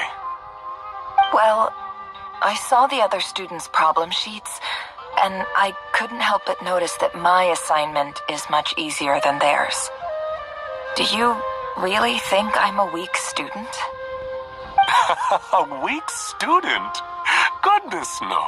Quite the opposite. You have a sharp mind. Almost too sharp. I think what you're saying is, a weak student wouldn't have noticed the discrepancy. And if they did, they certainly wouldn't complain about the lighter workload. You see, sharp as they come. You see things the way they are. And I'm sure you know why they're like that. Because of where I come from. Because I'm different. I'm sorry, Nefer. I don't like it any more than you do. It's just... Anyway, you said you had a couple of questions? What's the other one? I wanted to check. If someone sent me a letter to the Academia, where do I go to collect it? Ah, your family wrote to you. As long as they put your name on the envelope, someone should hand it right to you. Not exactly. It's not even a recent letter. I was just curious where the mail would end up if no one collects it.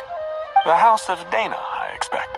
I know there's a box for unclaimed mail somewhere in there, probably sitting on a shelf. Whatever you're looking for, that'd be the place to start. Okay, got it. Thank you, Professor. Oh, don't mention it. Honestly, I feel like I failed you. I'm supposed to be your teacher, but I haven't taught you anything. Hey, don't say that. You're a great teacher, and you do your best for all your students. But the rules are the rules. You're not allowed to teach students like me. It's not just the academia either. The whole world bends over backwards for the successful and leaves the losers to suffer and die. Oh, my dear child.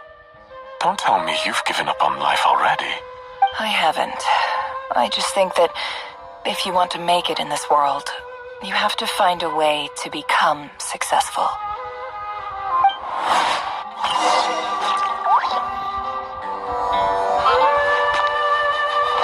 It all adds up.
This must be it.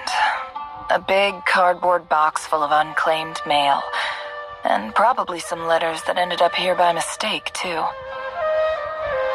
Let's take a look.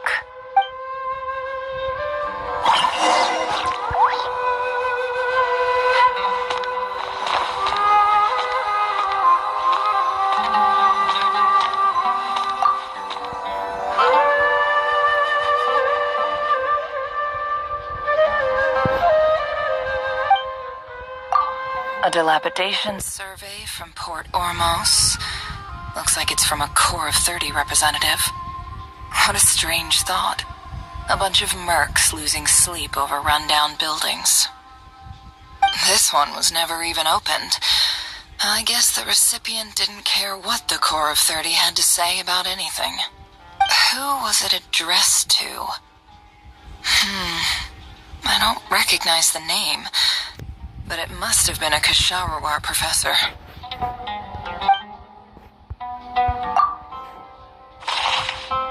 This one is addressed to the Immorta Sage.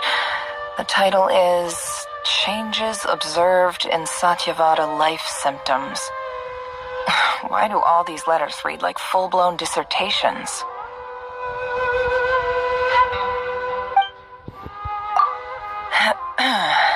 Guided by the incense, we became lost somewhere in the forest. All the barriers between levels of consciousness disappeared as our minds soared around in circles, looking for a branch to seek refuge on. In clinical terms, these symptoms fit the description of incense poisoning. The Immorta Darshan strictly prohibits the use of hallucinogenic substances, but I believe there are still people getting away with it. For example, my neighbor who always breaks out into song and dance after using incense. This seems like something the academia would want to know about. Why wasn't it collected? Wait, what's this written on the back? It's so small. The note says, "The sender authored this letter while under the influence of mushrooms. I would send it back, but no return address was provided." Stamped by the Grand Conservator of the House of Dana.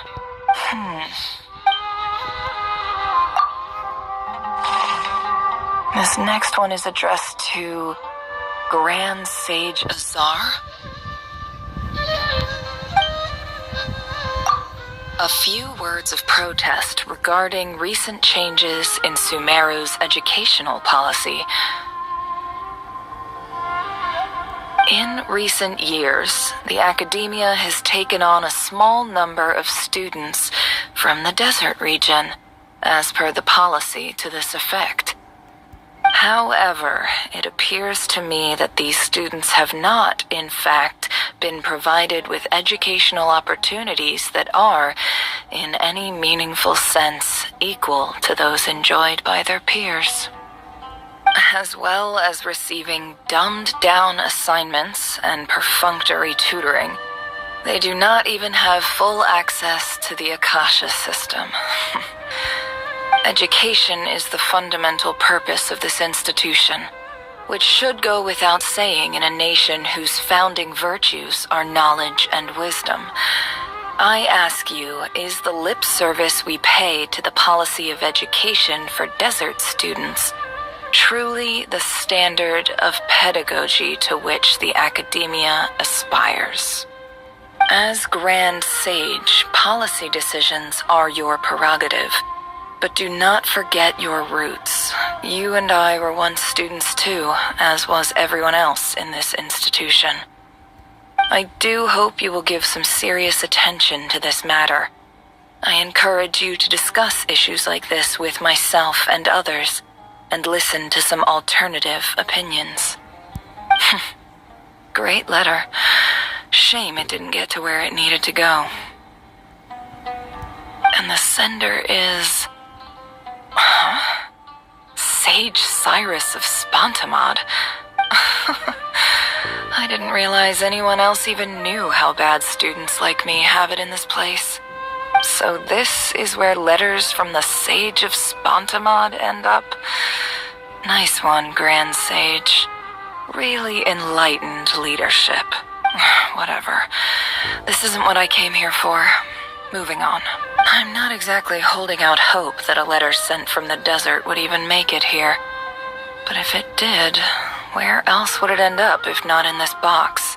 I can't believe how much discarded mail there is. Must have been years since someone last went through it all. And this is just one box. The whole House of Dana is boxes on shelves. I don't believe for 1 second that any human being has sat down and read through all the documents in this place. Who has that much free time on their hands?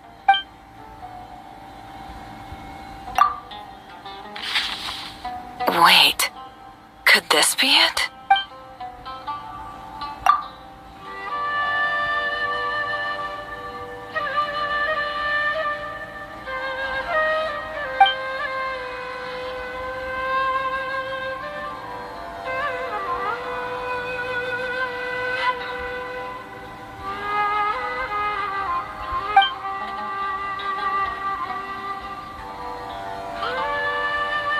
Greetings, Halil. My name is Sinuhe, chief of the Shimti tribe. I was the one who came to you and your colleague's aid when you ran into trouble in the Great Red Sand. I don't know how well you remember it now, but I brought you to safety and gave you some water and other supplies. You seemed very pleased and told me your name. In my tribe, learning a person's true name is serious business, and I therefore see you all as friends. You were kind enough to leave your contact details, so we could stay in touch. The Shimti tribe lives a harsh, nomadic existence in the desert. You were sympathetic towards my plight, promising to make me a special ambassador of the academia and help us find a way to make a better living. This brings me to my reason for writing. Our tribe has fallen on particularly hard times, and I would like to ask for your assistance. There was a terrible sandstorm a few days ago, which blocked up the well in our land. To ensure my people's survival, I had no choice but to venture into Eob and Unut territory in search of an alternate water source. The Eob and Unut are descended from the Thamudians, while we trace our ancestry to Tulatala. We worship the Lord of Flowers and have had relatively good relations with our fellow tribes up until now. I found a well belonging to the Eob tribe. They declined to help us, but I really had no other option. So I took some water to keep me and my tribe alive. My actions are certain to incur their wrath. When we met, you assured me that you would be my ally in the academia. I would like to take you up on that offer, because I really need your help. I wonder if you could send an academia representative to meet with me. That aside, the last time you were here, you mentioned that the academia had started accepting students from the desert, and I told you a little about my daughter, Nefer. We have next to no resources here in the desert, and my power and influence are limited. Would you consider enrolling my daughter at the academia? She is a smart girl. I know she won't disappoint you. From the outset, the academia never took you seriously. Those things they promised were just empty words. I doubt they even remember the name Sinuhe. And you were so emphatic that your luck had finally changed for the better. You swore you'd lead us to a better place one day. You spoke with such conviction, like you were the most powerful chief in the whole desert. You liar. You lied about everything. You promised the world and delivered on none of it. And who fell for it? Just me, by the looks of it. Despite your best efforts. Which makes you a pathetic liar. You weren't even any good at it. I think I'll take over from here. Let me show you how it's done.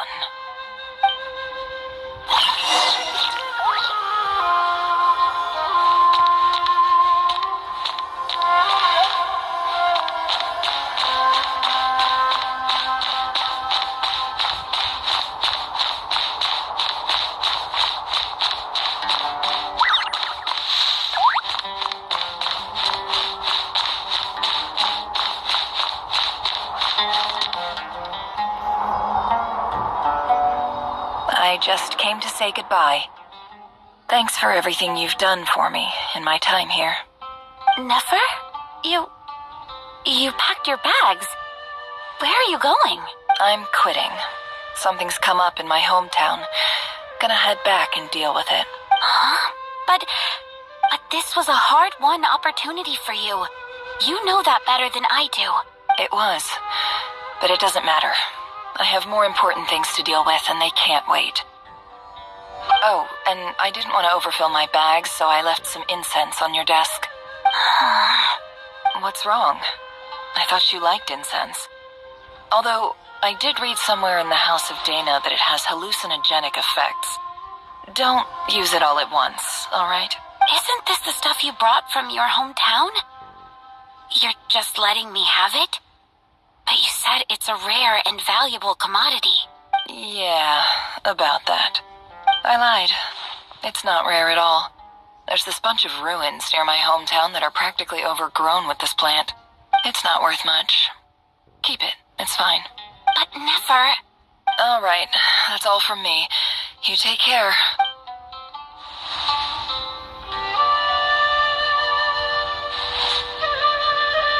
Don't forget me, okay? I mean, we're more than just classmates, right? We're friends. Yeah. I'll remember you. I lied again. That incense is worth a fortune, and it's a rare find even in those ruins. And as for remembering her, I have far too much to do when I get back. No time to reminisce. I'll be lucky if I even make it through this alive. But either way, I expect I'll forget you pretty quickly.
It's a pleasure to meet you, Mr. Arif.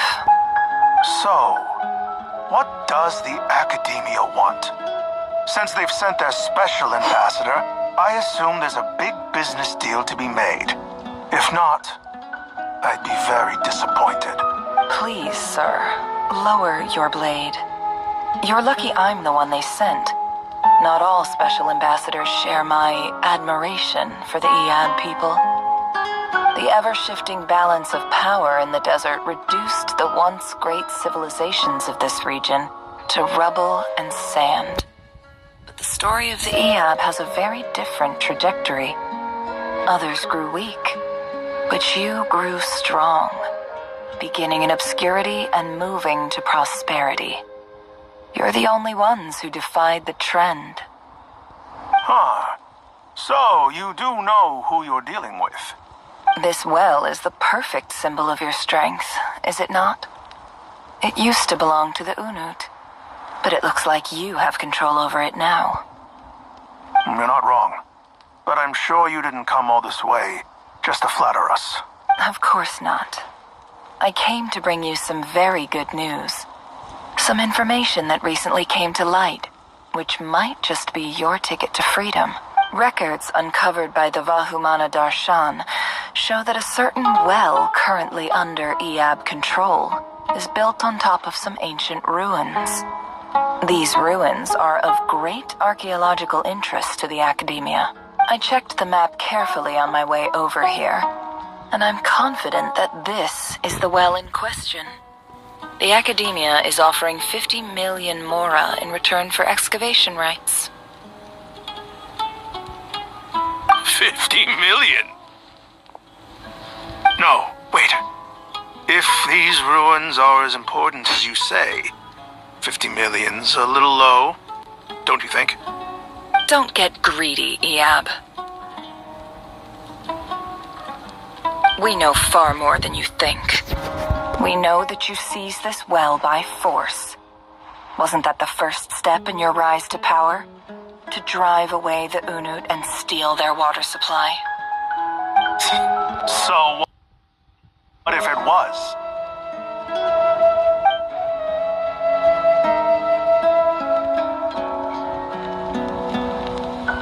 Don't worry. As unscrupulous as it was, it's something we're willing to overlook. The Academia is only interested in dealing with the de facto power holders in the region. I hope I am making myself clear. And I hope your words are the truth. If I find out the Academia is trying to play me, I'll hunt down every one of your people and make you watch as I cut their heads off one by one. I assure you, Chief, that would not be in your long-term interests. You don't want to make an enemy of the Academia. You see how I'm dressed, don't you? I appreciate that you've never been to the rainforest, but surely even you recognize an ambassador's attire when you see it. And what does a barbarian like you have to lose anyway? You really think the Sumeru Academia would bother to come all this way just to lie to you? We have more important things to worry about. All right, I take your point. The Academia is the highest authority in the land. I'm sure you're trustworthy people. In that case, we have a deal. We will sell you the excavation rights. I'd like to thank you, Ambassador. This is good news indeed. Excellent news. In fact, it calls for a celebration. Would you do us the honor of staying a while and enjoying some EOB hospitality? Gladly. I am partial to wine myself, and I trust you are as well. So let's indulge in a few drinks together, in celebration of this momentous occasion.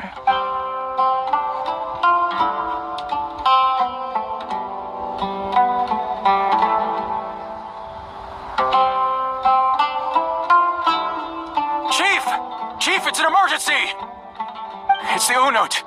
They've taken the well. What?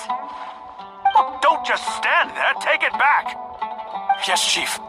I have every confidence in the EAB's military superiority, and yet... Well, what is it? The Unut's response was alarmingly fast. The day after we reach a deal, they seize the well. This can't be a coincidence.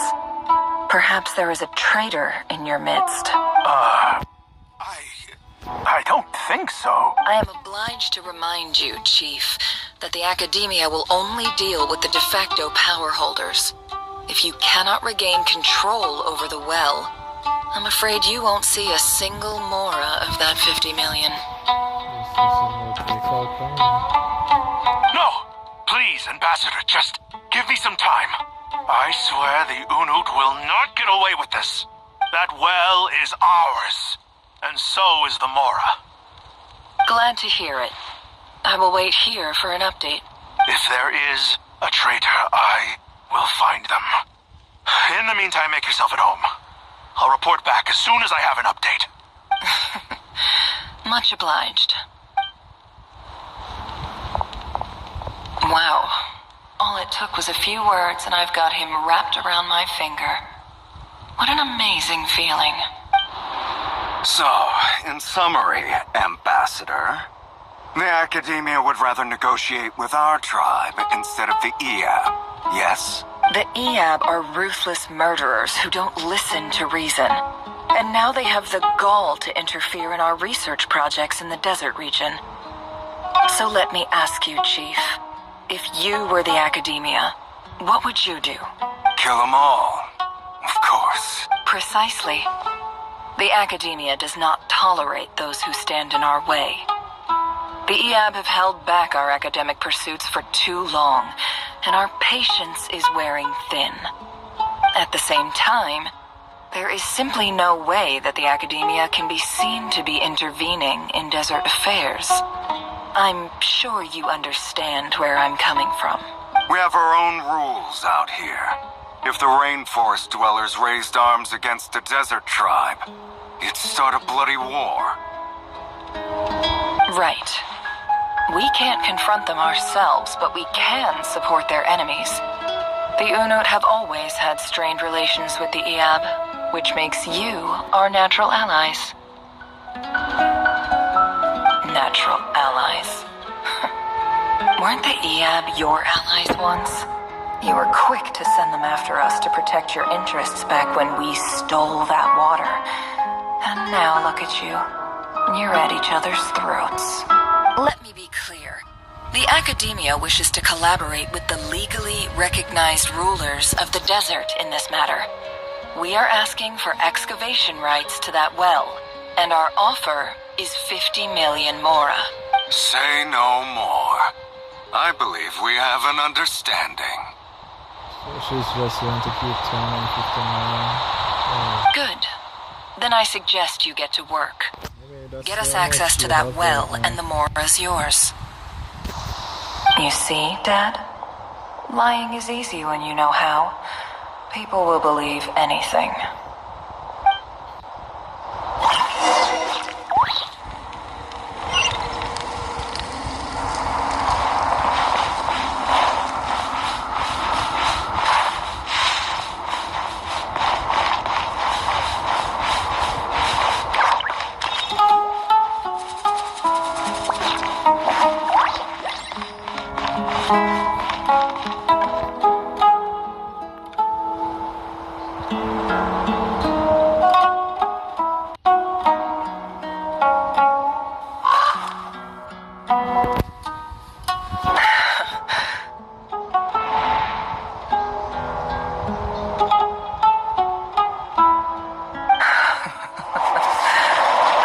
Just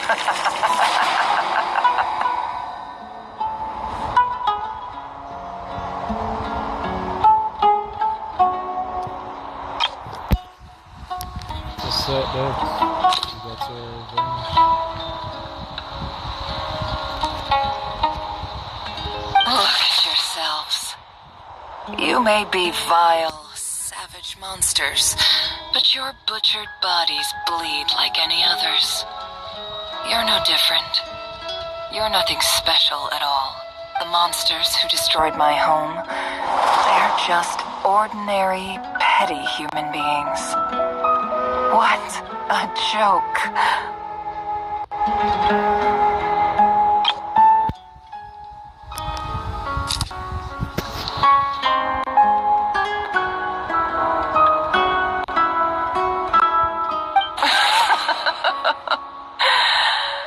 I think we're even now. Maybe I've even done the desert a favor. It's a better place without all these people around.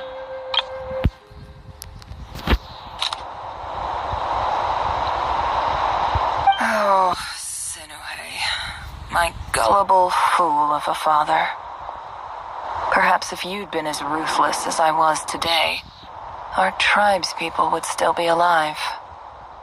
In this dog-eat-dog world, a chief needs to be tough to survive. But you couldn't do what had to be done. So I did it for you. Nefer, it's okay. All of this is in the past now. I believe I remember you promising to remain silent. Yeah, but even so...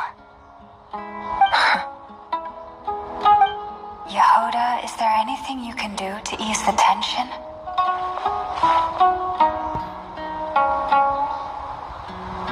Alright, time for a sharp turn onto a completely different topic. So, anyway, that's enough of that. When are we getting out of this place? Feels like we've been walking forever. I'm getting pretty tired. Oh, Alma, you tired? Yes. If we can find somewhere to sit down, I could certainly do with a rest. It's not far now. There should be a temple just up ahead. Is this situation about to reach a conclusion? Yes. Really? A temple? That's where this story ends? I guess that's how things go in the desert. I've been to a similar place before. Desert dwellers can never escape their destiny. Or so everyone says. I never wanted to believe it, but looking back now, I'm as desert as they come. You mentioned a temple. What's waiting for us there? My biggest trade secret of all. Ah. Then I'm guessing it's where you got your power from. The power to peer into other people's minds. I didn't know you were clued up on any other religions. I'm no expert in the history of Sumeru, but since you come from the desert, I would imagine it has something to do with King Deshret. I understand curious resurging. Sounds impressive. I have some friends with connections to the district. Oh, I know who you mean. General Mahamatra Sino. The spirit of Hermanubis dwells within him. That's Boss Neff for ya. She knows everything. Sino's hardly a figure of obscurity, but I know about Sethos too. What about him? Is he a big deal or something? Well, he's not a small deal, let's put it that way. Please, this is the bare bone basics. Save the flattery. Thanks for your patience, everyone. I'm sure it's been a lot to take in. With any luck, that's our exit just up ahead.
here. I don't have anything to add about any of this stuff. Like, look at that statue, for instance. I want to do the whole name-dropping, this girl knows her stuff thing too, but I've never seen anything like it before. A statue with the head of a bird.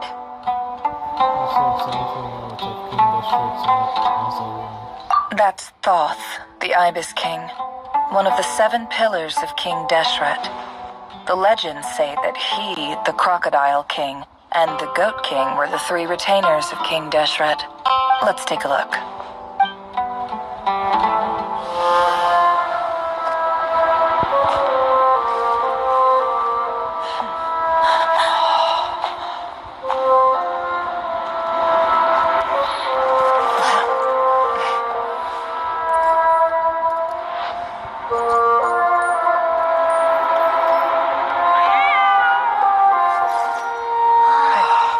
It's just Ashru. So, all is well?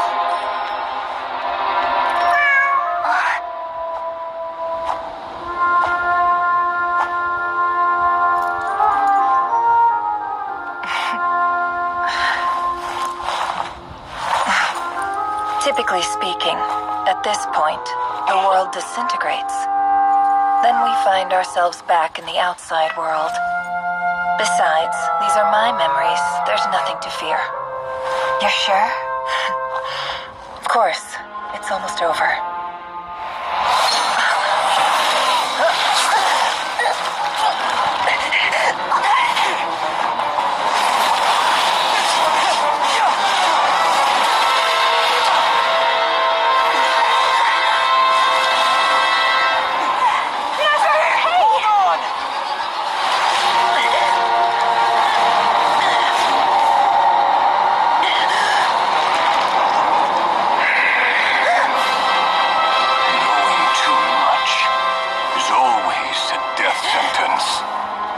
Speak for yourself.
Was a close call. If it wasn't for the item Dory gave her, she would have died.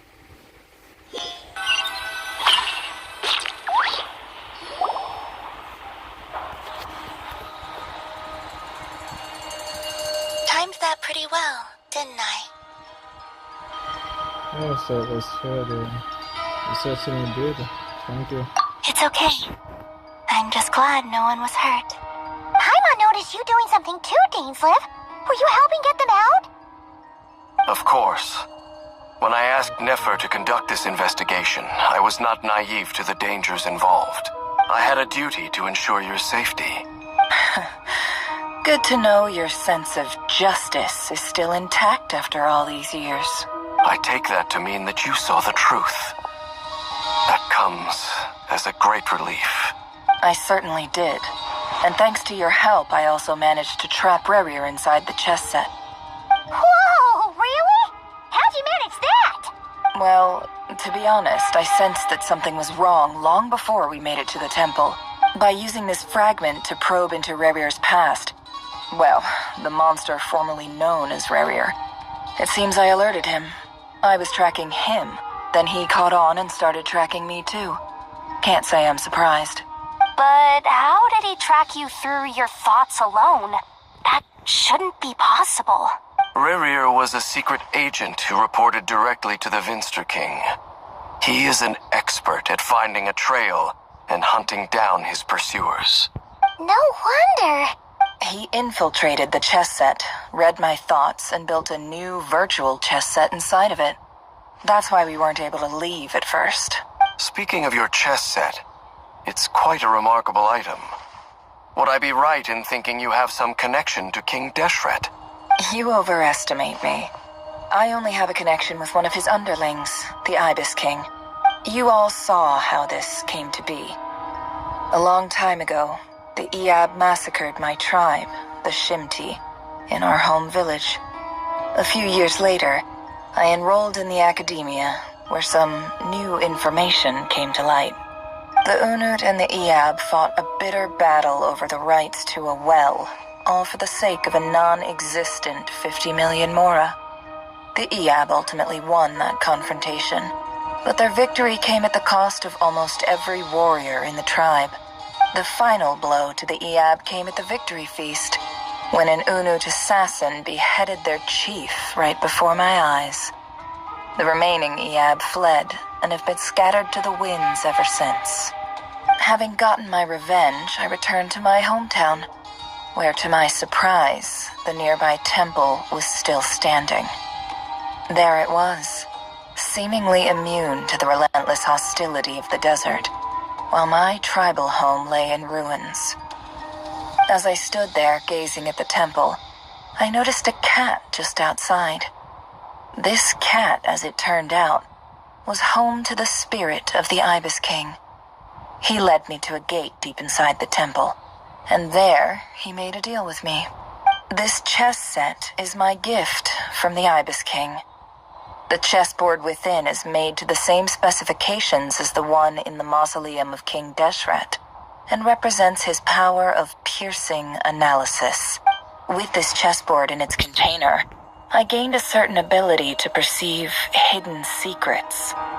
Now, you could conclude that the Ibis King simply wanted to give the people of this world the power to seek the truth, but I don't believe that's the full story. Every god plays favorites. Their hearts are as fickle as any human's, full of secrets, perversions, egotistical tendencies. But precious few gods are willing to admit this. It is the same with all powerful forces, including fate itself. Their gaze falls preferentially upon a select few. As you rightly point out, this is an act of favoritism. If you're alluding to the abyss, then yes, I agree. Gather the others. It's time to share everything I've learned.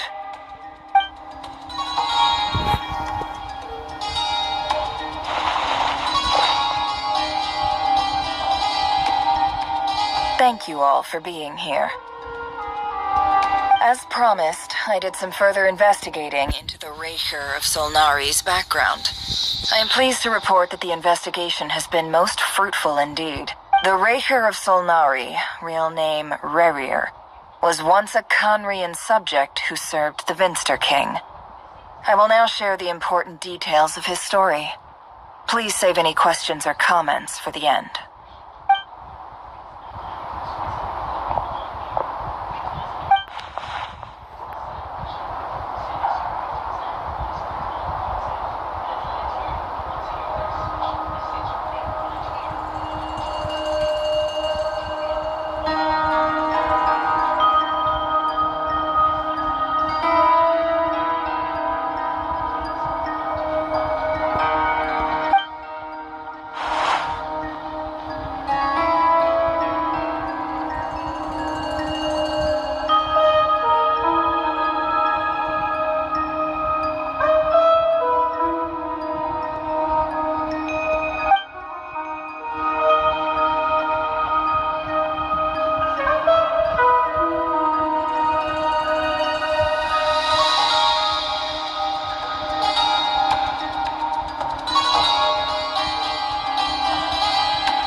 why he's so obsessed with the moon.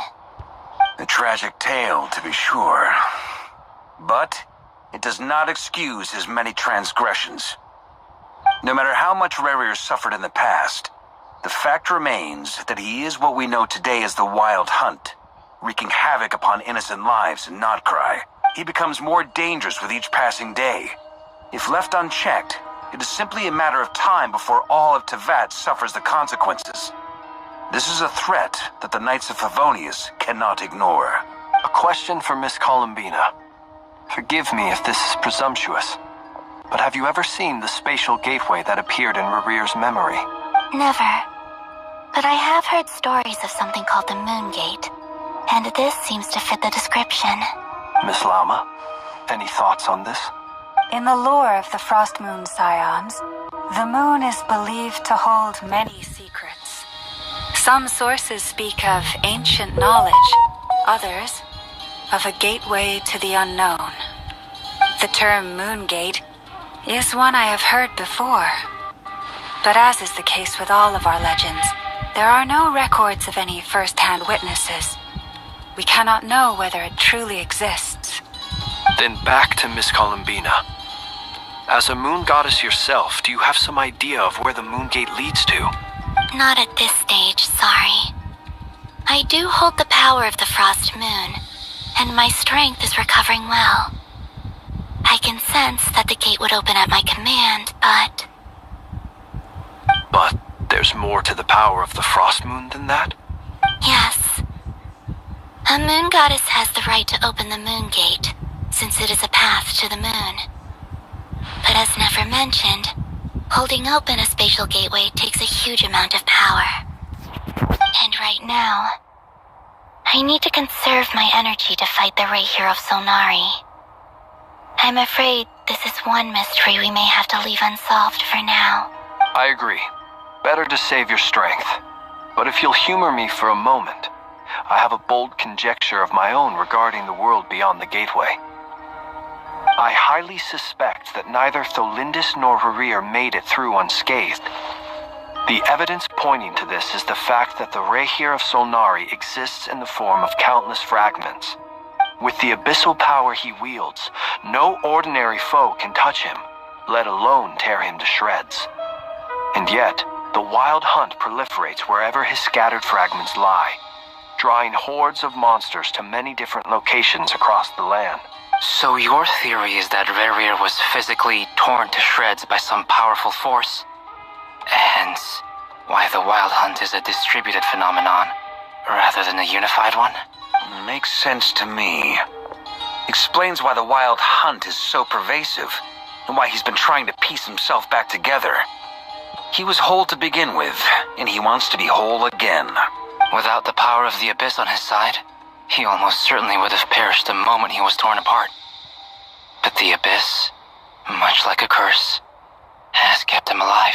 I could not agree more. The power of the Abyss is most surely a curse. It is a compelling explanation, and one that accords with my present understanding of Abyss creatures.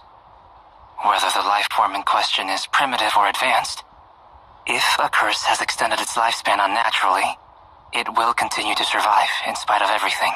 This raises some interesting questions. I will run some experiments and see if there is any validity to my suspicions.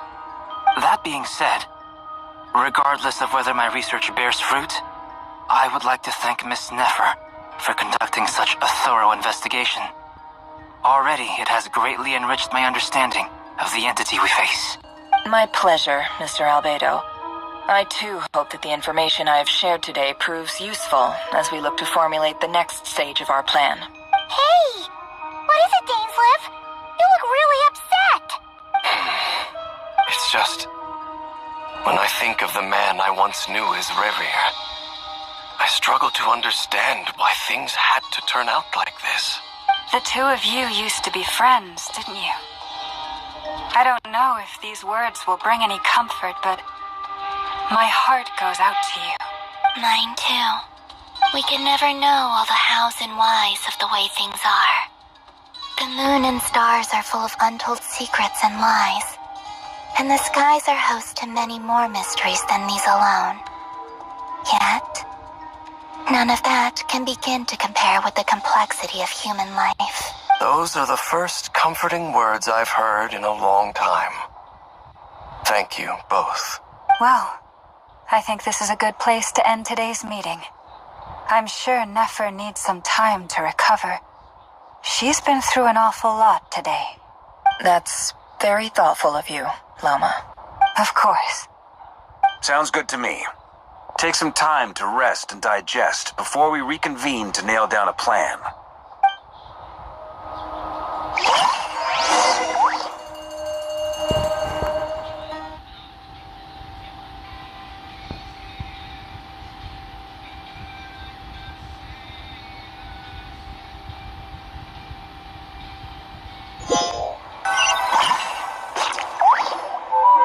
Hey, is this a bad time? Hope I didn't kill the conversation. It's fine, come on in. No need. Come on, let's talk outside.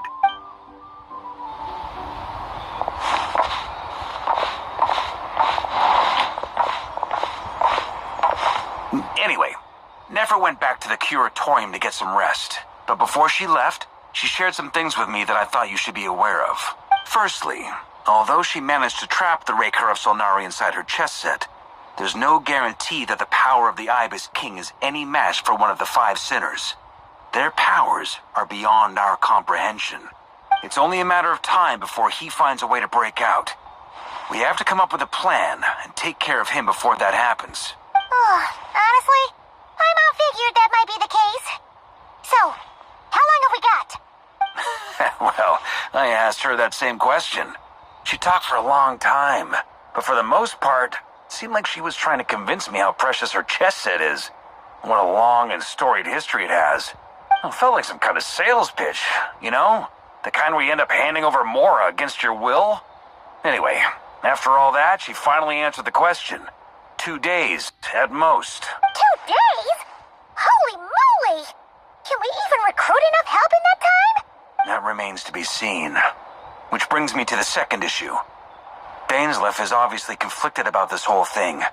But given how little time we have, there's no way we can pull this off without his help. You have some history with him, right? Do you think maybe you could talk to him for us? I'll see what I can do. Great. I appreciate it. All right, on to item 3. So, Albedo, Durin, and I put our heads together and came up with a plan. Can't promise it's gonna work yet, but at least it's a start. We figured we'd bounce the idea off you first. We'll explore it further once everyone's recovered. Okay, so. Oh, Paimon's dying to hear this. All right, so here's what we're thinking.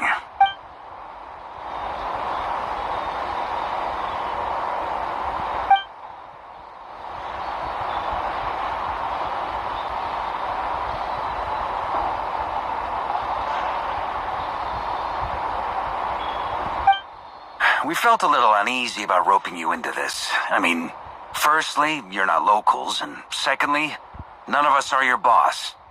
You're well within your rights to refuse if you so choose. Roping us in? Why would you even say that? We know the stakes here. It's all of us against the Rayher of Solnari, or none of us stand a chance. I choose my words very intentionally, I'll have you know. I like to think there's an art to striking a down-to-earth tone even when the stakes are through the roof. Sir Varka, I have a few thoughts about this plan. I'm all ears. I think we can be more flexible with how the roles are allocated. In my view, the most sensible lineup would be like this.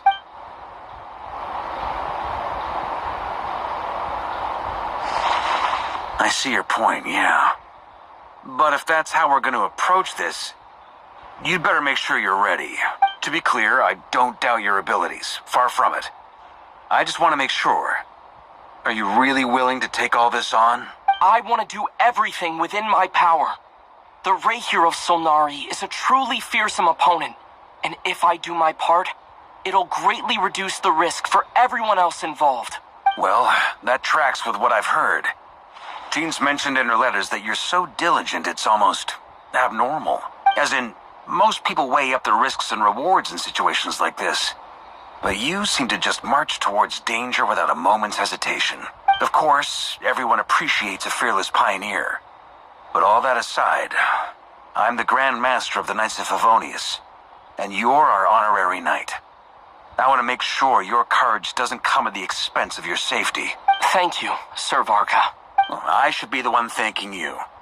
It means a lot to have you on board. I'll give some serious thought to your suggestions.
So there is pretty much jump to be earned in this event. I knew it.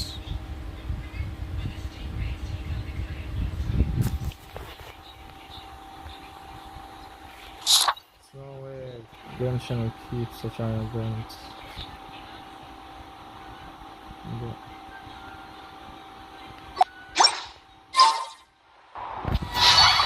I hope it's possible. We can earn 200 points. After I'm finished with the not Crave, not Archon quest, should get around 500. Yeah, 560. Well, it's actually 620 to be exact.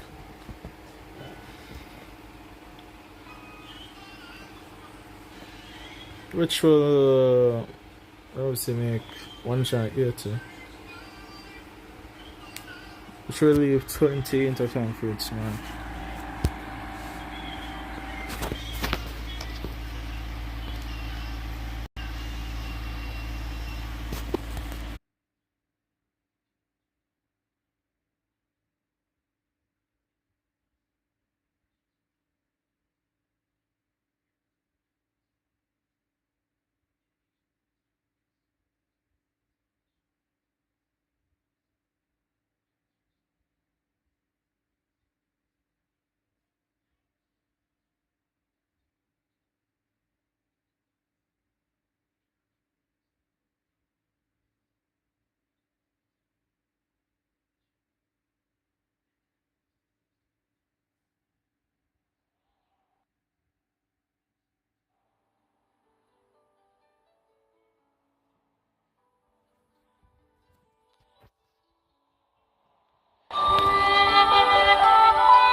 plan, but I do have one last question before we take action. How can we be sure that our enemy won't leave the designated area? Great question. Albedo's been hard at work analyzing Rerir and the Wild Hunt's behavioral patterns. His conclusions are as follows. Firstly, from the earliest known confrontation until now, Rerir has never displayed any ability to manipulate the dimension of space. So it's unlikely he has any power in that domain. Secondly, he seems to have a particularly strong vendetta against our group. If we put him in a fight-or-flight situation, he'll choose to fight every time. Thirdly, finally, and most importantly, he is consumed by hatred, both for the moon and for his enemies. Turns out, we tick both of those boxes. We have a reincarnated moon in our ranks, and a spy who accessed his private memories without permission. He'll be baying for blood, not looking to escape. As someone who's had their fair share of interactions with the Wild Hunt, those all seem like valid observations to me. Understood. Then I will defer to the verdict of the group. Well, everyone, that's the plan in full detail. Albedo and Durin are carrying out their part as we speak. Plan approved. Scheduling. Okay. Any firepower you need, I got you covered. Let's light this baby up. The Frost Moon Scions are behind you as well. And the rest of you? No objections? All right. Then it's settled. This is the plan we're going with. Next up, an old tradition of mine. Anyone who wants to back out, now's your chance. Wait, we can still back out of this? Everyone says things they regret, right? I don't want anyone feeling trapped because their mouth said yes before their brain had time to think things through.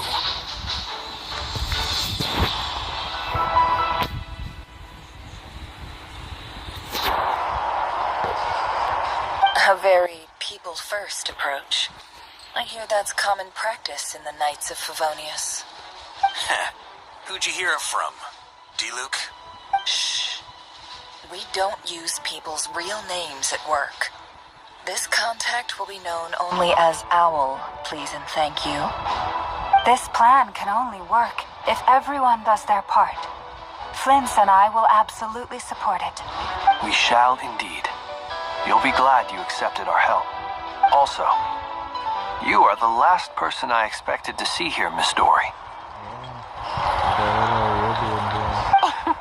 It's not often I get called Dory in a work context. My peers usually call me Lord Sangamabe. So, the longer your name, the higher your net worth. Is that the idea here? In that case, Mr. Flint's here must be worth a fortune. That's right, I know your full name. It's... The walls are thin here. I'd appreciate you keeping that a secret. Okay, fine. I'm actually only here as a favor for someone else. Do you have any idea how much it would cost to hire me otherwise? Oh, does this mean someone out there actually has the power to boss Dory around? It most certainly does not. We have a long-standing and mutually beneficial business partnership. She's actually the mom of a friend of yours. Said mom supplied me with a great little trinket, but now that lady's ruined everything. If I don't start building a little goodwill now, my whole business in Notkai is gonna go down the drain.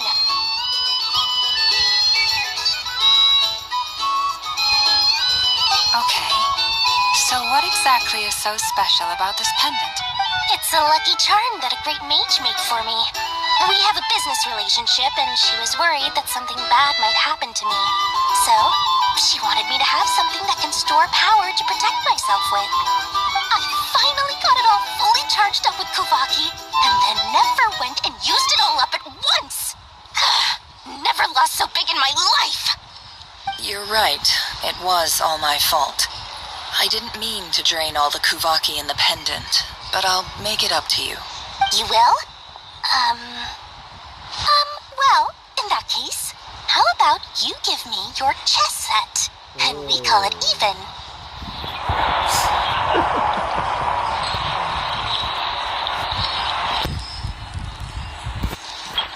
think she's pushing out right I knew you'd say that. Well, it's yours if you want it. In fact, take it now, and I'll even throw in a free Raker of Solnari. Deal? It's like my first satisfying time. You're putting me in a difficult position here.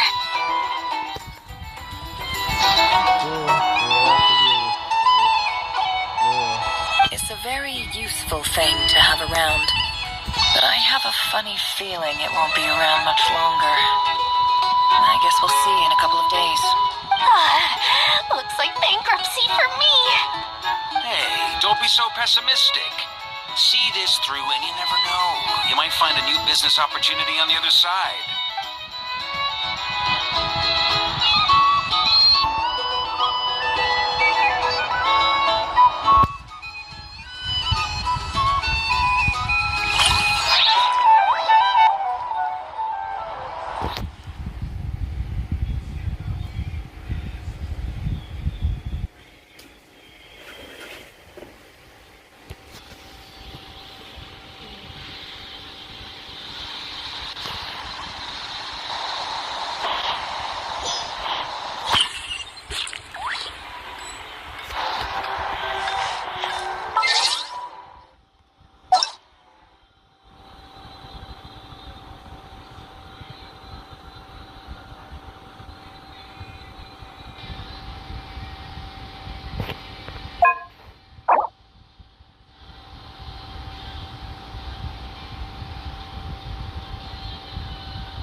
So fucking...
Why do I get the feeling Phil doesn't know how to...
okay.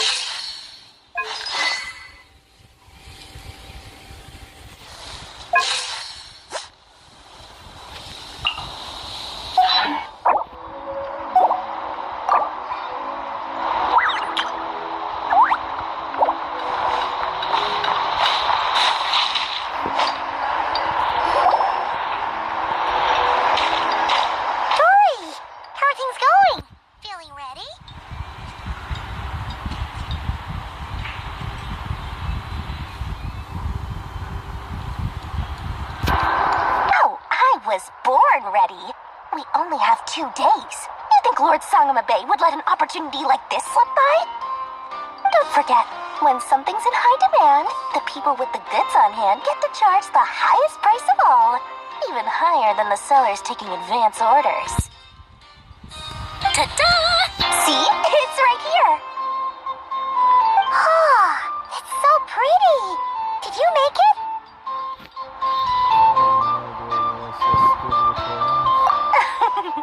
No, I have a supplier.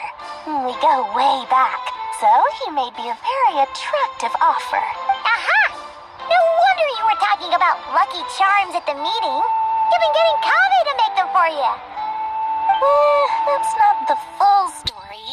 It actually started a while back as a project between me and the Dendro Archon. Mage Alice once warned me that this world won't stay safe forever. There may come a day when everyone faces a great crisis. I passed this on to the Dendro Archon, and she secretly brought together a research team made up of Sumeru's top scholars to invent a technology that could keep people safe. I won't go into the details because it's all very complicated, but if you want to know more, you can ask the Dendro Archon about it sometime. Anyway, point being, it was the Dendro Archon who asked Kave to build this little contraption. As one of the top Kashara War talents, he was the obvious choice. Took him long enough.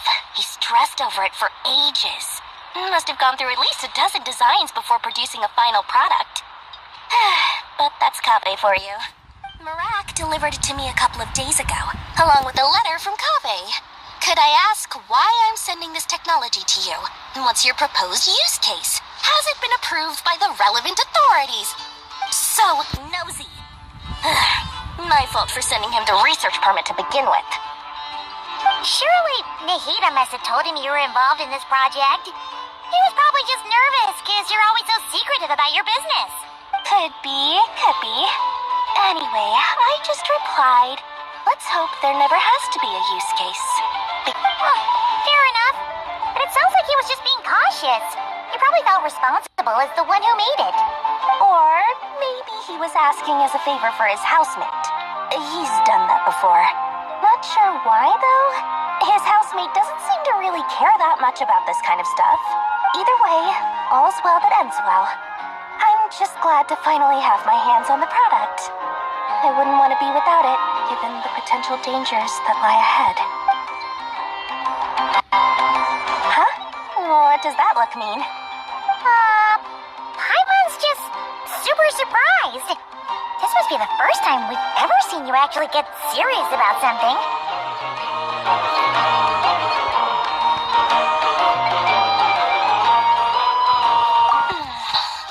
Well, a long time ago, I made a promise to myself. I promised that I was gonna live every day of my life with a big beaming smile. Obviously, Mora plays a big part in that. But there are always gonna be times in life when you have to give something back. That could mean paying back a debt, returning a favor, or showing some kindness. Alice has been a huge help to me over the years. She was the first investor I ever had. And I want my investors to know that Lord Sangama Bay is the best in the business. And more than that, no one knows what the future will bring. Whatever happens, I want to make sure the Dendro Archon and all of Sumeru is prepared to face whatever comes. So back to the pendant. You never intended to ask for it back, did you? Oh, that? I was just making sure Nefer and I are square. Don't be thinking it was some sort of benevolent act. I'm no saint, so don't treat me like something I'm not. My priority is doing the business that I want to do. So long as my conscience lets me, but it usually does. That's the Lord Sangma Bay business model. Alright, if you say so. I do say so, and that's the whole point. I'm a businesswoman. Don't go trying to figure out what kind of person I am. You'll exhaust yourself. Much easier for everyone involved if you just take my word for it. Oh, and could you two help me get this stuff where it needs to be? Thanks so much. You're my favorite assistants. So was favorite question and favorite assistants.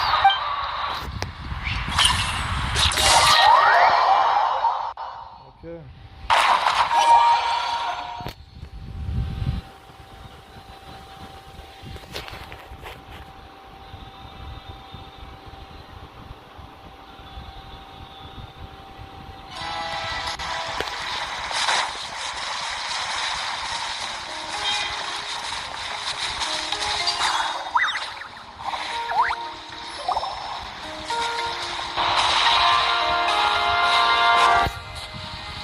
Traveler, Paimon, it's good to see you.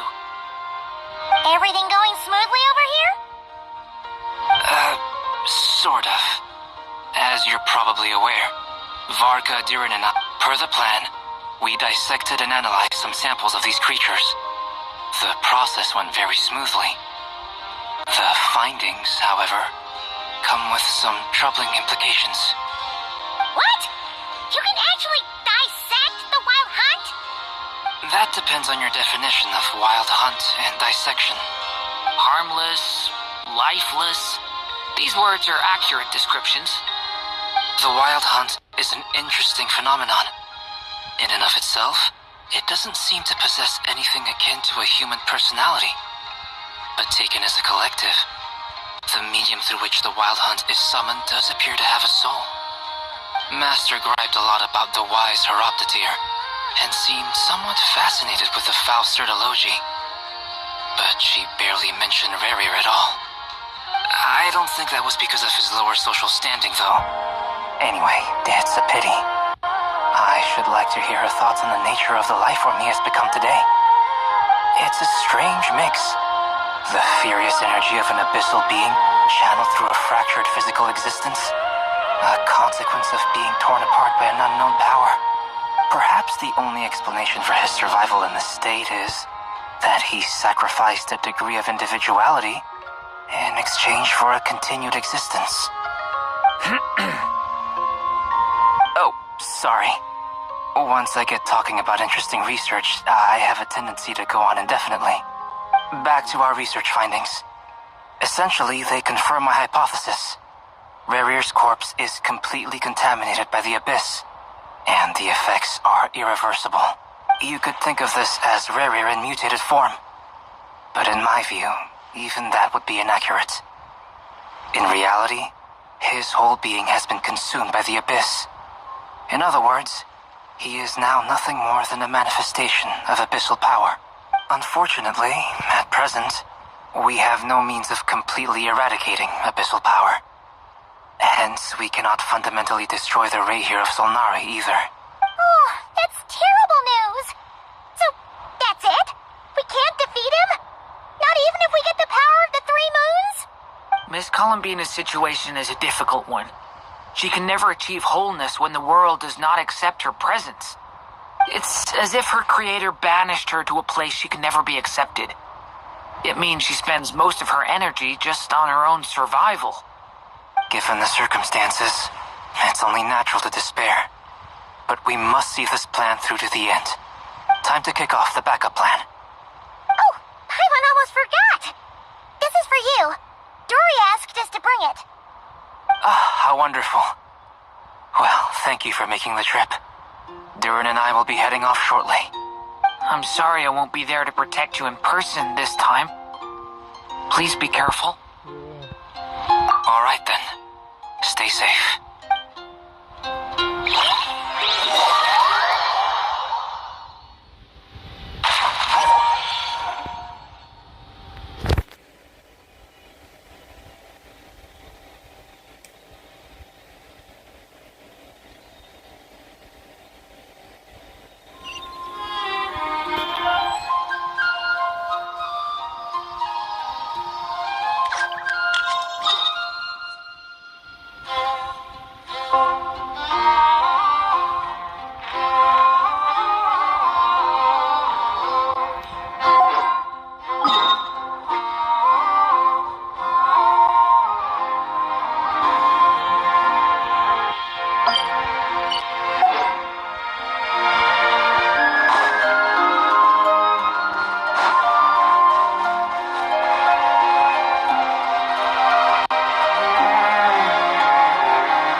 The fate of my flock is in your hands, Grandmaster Varka. Please keep them safe. My lady, what are you saying? Within the next 24 hours, we will face the biggest crisis the world has ever seen. This is not a burden that we deserve to bear, but I believe that we reap what we sow in this life. So I intend to act. I must do what I think is right. For me, that means fighting for the future of Nodcry. This gentleman is the Grand Master of the Knights of Favonius, Varka, Knight of Boreas. In my absence, please follow his lead. Hey, everyone. Guess I should introduce myself. Well, to start with, I know my way around a battlefield. The biggest strengths are honesty and hard-workingness. Anyway, point is, I don't intend to let Lauma down. I'm gonna do everything in my power to keep every last one of you safe and sound.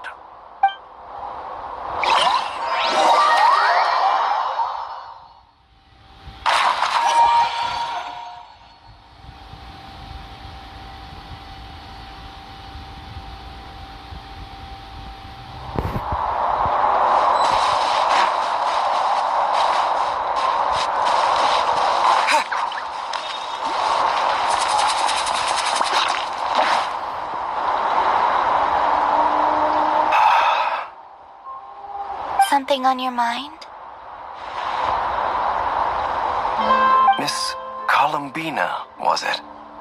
I believe that's how the others addressed you. That's right. Names are funny things. Have you always been called Dainslev? Yes. I take it your own name has a more complicated history. I have a different relationship with names than other people. To be honest, I'm not even sure that Columbina is my name. At least, not in the same way that Dainslev is yours. But it's what everyone calls me, and I go along with it. A lot of my life has been that way. I get so used to things that I forget to question why they are so. I never used to think much about where names come from, or what they mean to people. Maybe something's wrong with me. You're different from other people. I sensed it the first time we met. You're more perceptive than most. I'm sure your long life and rich range of experience explains that. Do you ever find yourself missing Conria, Mr. Dainslev? Difficult to answer. I have dreamed of the past many, many times. Sometimes I'm fighting tooth and nail. Other times I'm lying on the ground, defeated. I don't recall any happy moments from that time. It has been too long. Is that because hatred survives longer than love and affection? That would not be for me to say. I make no excuses for the grudges I bear. But whatever the reason, I remember little that was beautiful or sentimental. Thank you for your help with the Rerir situation. Without your efforts, I never could have learned the hidden truth of his story. You're welcome. I know he's your friend. Friend? He betrayed me. And I never really understood what he was going through in life. Some friendship, that is. Okay. So, do you plan to fight him with us? You see, you're torn. Now you know what really happened. You see the things he's done in a new light. I need some time. Of course. I completely understand. Anyone else in your position would feel conflicted too. Actually, I went through something similar myself recently. Something happened that changed my perspective on a situation. A situation I took for granted at the time, but Now I feel very grateful for it. You mean the Harbingers who still support you, even though you've left the Fatui? Yes. I always thought they were only helping me because Harbingers are forced to work together. But then I abandoned them. A warrant was even put out for my arrest. And even now, they still support me. Which means I was wrong about them all along. Oh, there was a time you would do that. You still do look out for them. I mean, take Syndrome for instance, you were worried about her. That's why we told her not really trouble about Syndrome as well. Again, it's not like you were. Clearly, they view you as a friend. I feel a little guilty now. I regret not seeing her help for what it was, and not treasuring it. I see the guilt that you're feeling now, because I feel it too. Hopefully, talking about it will do us both some good. Have you noticed that the Traveler and Paimon are over there? I think they've been listening. Shall we say hello? Sure. Hello. Ah! They caught us!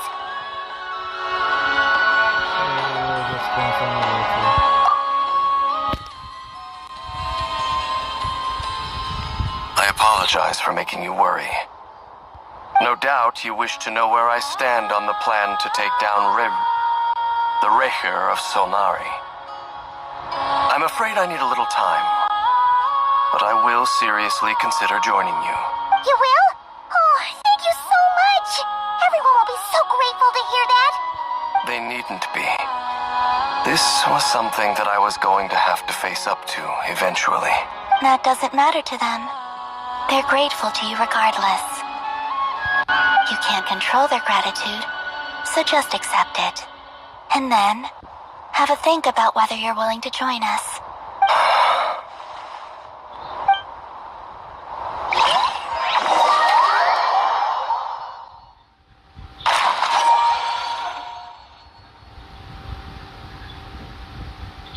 It's nearly showtime! Let's go rendezvous with the others. You know the place.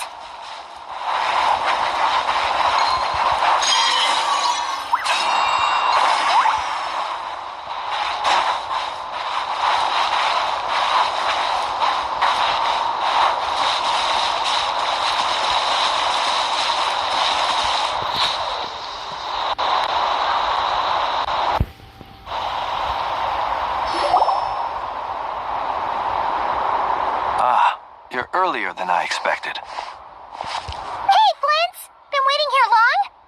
Not too long. I came a little early so I'd have some time to think. Are you nervous about the battle? Quite the opposite. I'm reminiscing on my past battles. When I was awakened by the Radniki, I had not touched a weapon in many years. I felt like the battlefield was not where I belonged. But after waging war against the Wild Hunt for so long, I came to realize something. A life of absolute peace is simply not a possibility for me. My restless flame indicates that somewhere inside of me, there is a deep yearning to root out the evil in this world. Oh, that doesn't sound like such a bad thing. Well, in the past, when I was a Fae whose primary concern was hibernation, it was hardly ideal. But it certainly serves me well here in the present. And I am delighted to be able to join forces with you in this endeavor. Looks like I'm not the first to arrive. Ah, Miss Lauma. Did you sleep okay last night? I struggled to settle down at first, because of the nerves. But don't worry. I got enough sleep in the end. I'll be just fine. So I do everything. Please. I'm just doing my part. Never! Over here!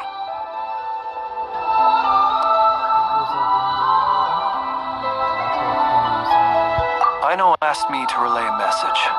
She said Anefa will be on high alert and keep a close watch over all secondary districts where defense is required, providing support as necessary. Meanwhile, Ino herself will provide range support to us directly, using her latest invention.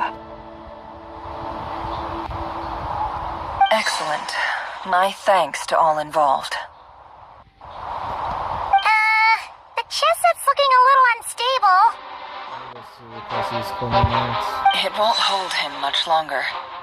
We should be prepared to engage at a moment's notice. No sense sitting around waiting. Let's make the first move while we still have the option. I agree. Paimon, find a safe hiding place. Got it! Be careful, Traveler! I will.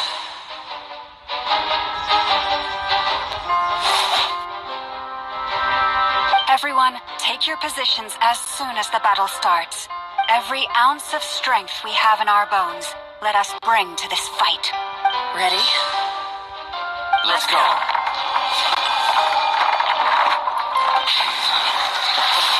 I've seen all your futile ploys before. You have become the authors of your own demise. I wouldn't be so sure about that. You are merely a moment of sport before I tear down the moon.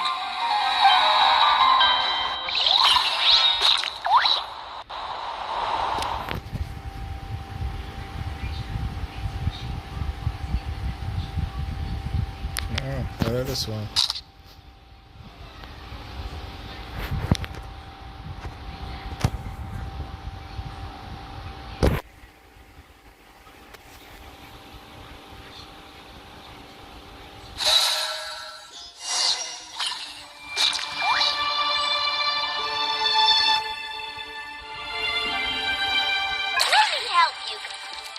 Stay on your toes.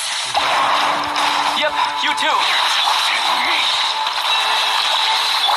No more lies. Futile. Shameless.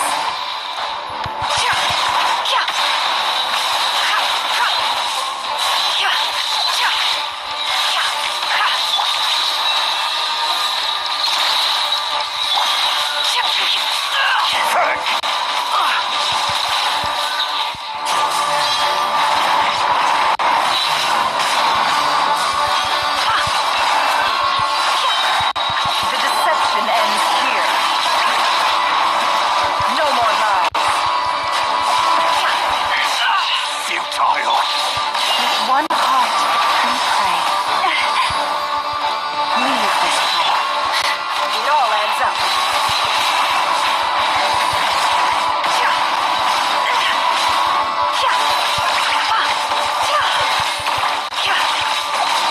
Can't hide the truth. Seek within. No more lies.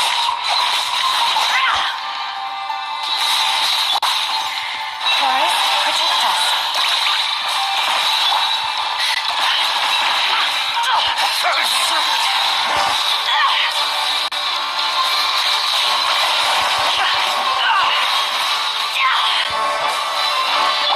For the everlasting forest. The moonlight. Can't hide the truth.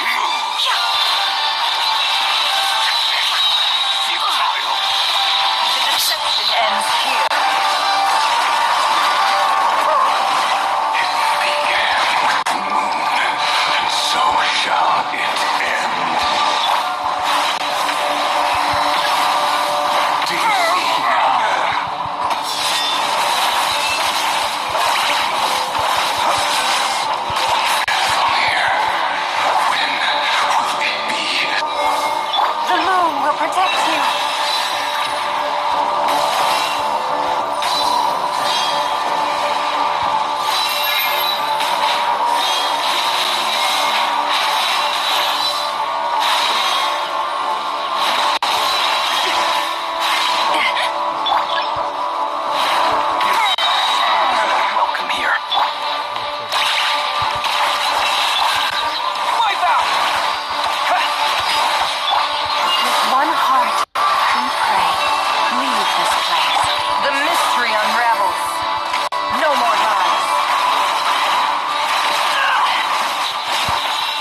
Outside the barrier. I guess he really doesn't like us. Destroyed! Reborn! Knowing too much is always a death sentence. Be careful what you wish for.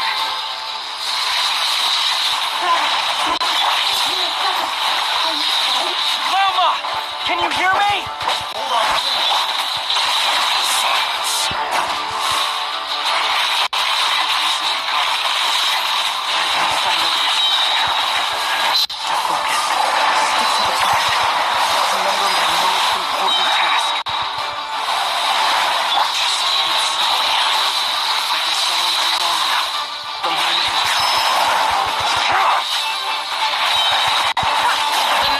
Unraveled. Can't hide the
defeat Rarer is to Borrow his own power. That means Columbina will have to disappear while you two bear the brunt of his attacks. You have to hold on. find a way to keep him focused on killing the two of you.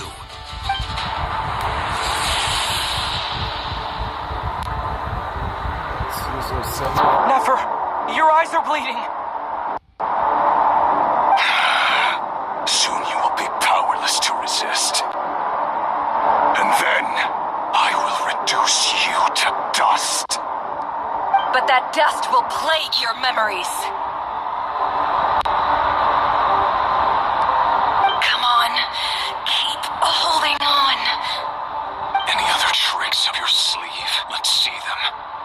As entertaining as they are, you've backed yourself into a corner.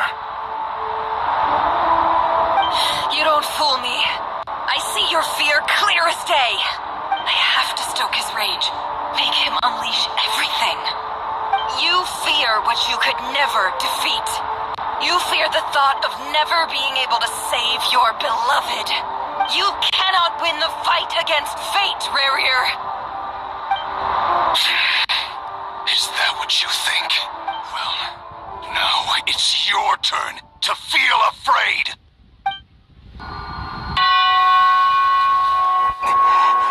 You fear the sound of your own name? Is it us you hate? Or is it what you've become? Let's see what becomes of you!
Just like how you stole Kuvaki. Look familiar?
are your eyes? They're fine. Apart from the blindness, of course. It's not too late. Let me handle it.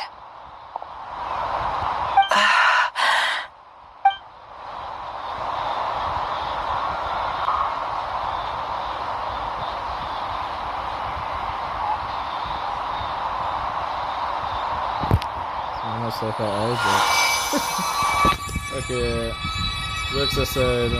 Sure. Miss Nefer. It's not like you to lose your composure. That was the most reckless thing I've ever seen you do. Reckless how? The situation was critical. Our lives were at stake. We had to do something. Even so. Okay. I guess you're right. Under the circumstances, it was a wise decision. You traded your eyes for an incredible victory. In business terms, I suppose that's a huge return on investment. I'd be hard-pressed to argue otherwise. Still, I don't like this outcome. And I don't want you to lose your sight for good. People suffer when they make sacrifices they shouldn't have to make. Whether that means faith, strength, or in this case, your ability to even see. I had hoped you could win without sacrificing so much as a single hair on your head. Thank you. Really. All done. Don't try and open your eyes just yet. We'll see how you're doing in a couple of days. Until then, please follow your recovery plan to the letter. I'll send full details through Yehoda. For now, just get yourself home, relax, and rest. My dear friends, we have fought bravely and achieved a spectacular victory. A dark cloud has been lifted from the skies of Nodcry. All in this land will be grateful for what you have done. The moon will remember this day. Thank you both.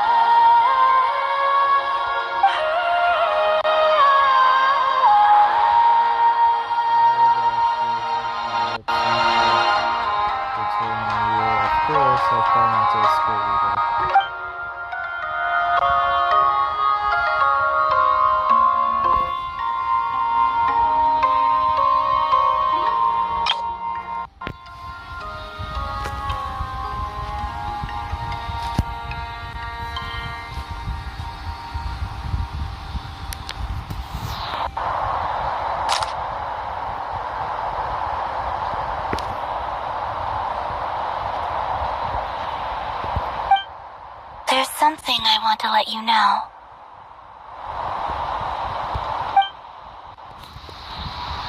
What is it? When Durin connected everyone's minds so I could access their powers, I also felt everything they felt. And since Nefer's eyes were injured, my eyes are hurting now too. Huh. Hold on. Let me try. I only feel the pain. There's no actual damage. I just thought I should tell you. You're right. There's no damage. That's a relief. But I must say, I'm surprised to hear the Kuthar share something like this with me. In the past, you never used to open up about yourself. Things are a little different now from how they were. I'm learning to share how I truly feel with my friends. Friends? You have no idea how glad I am to hear that.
Any aches and pains? Did you sleep well?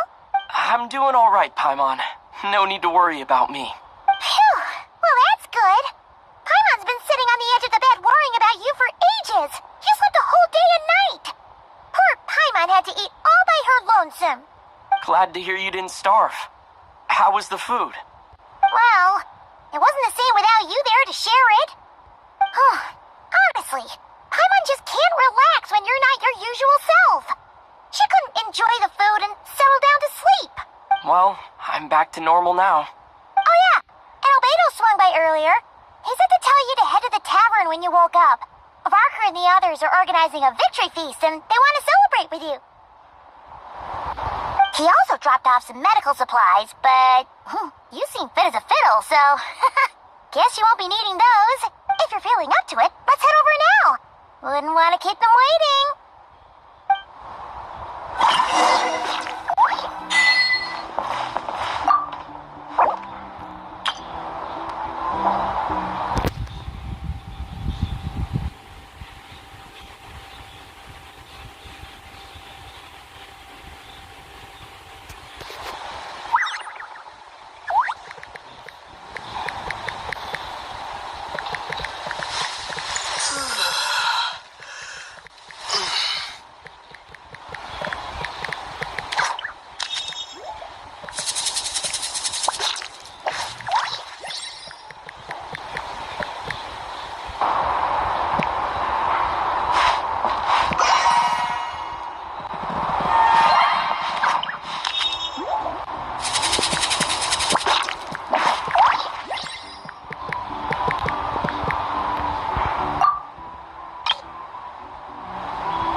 How are you feeling today?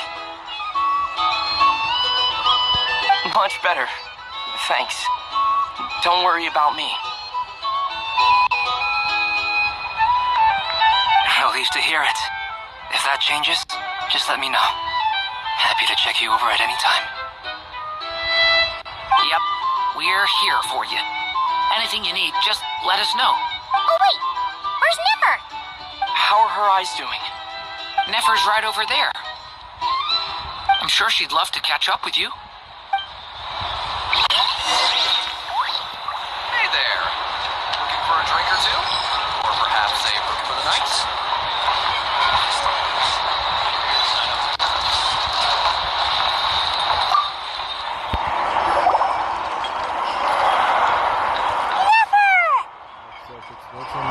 Traveler, Paimon, are you recovering well?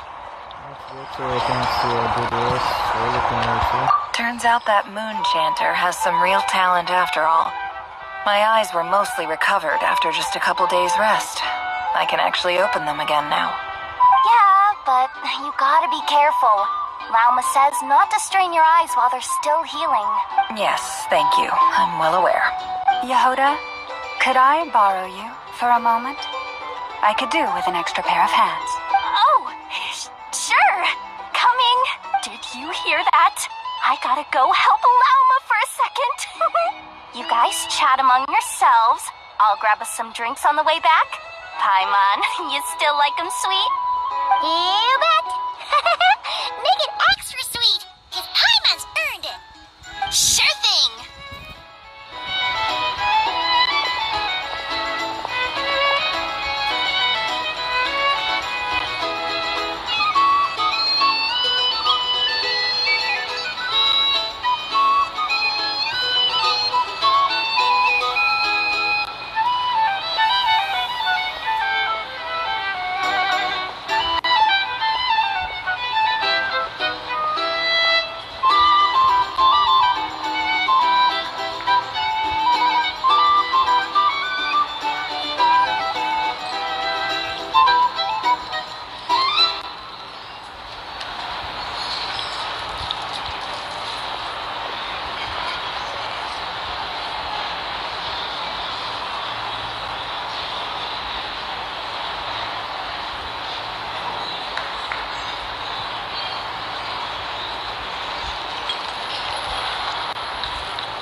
of Solnari.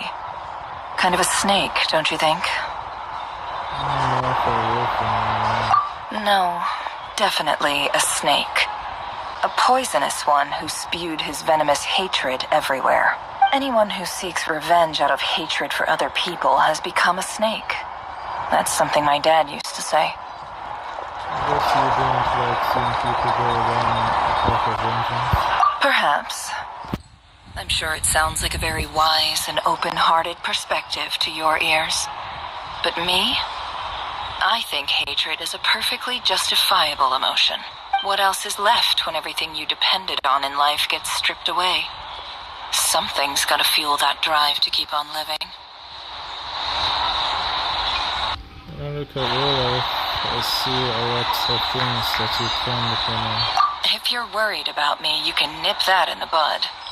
I'm not someone who gets stuck in the past. It's just... I suddenly feel like I was wrong to call my father a liar. He was just a fool. That's why the academia turned their back on him, and why the other tribes ganged up on him. Oh, Father. How much better things could have been if you were a skilled liar. Look at the Ibis King. Thoth is a fiendishly cunning liar. And yet, strangely, he feels more like a father to me than my real dad ever was. He's never brought it up, but I'd bet he feels the same way. Why else would he give me the power to perceive the truth, while at the same time training me in the art of deception?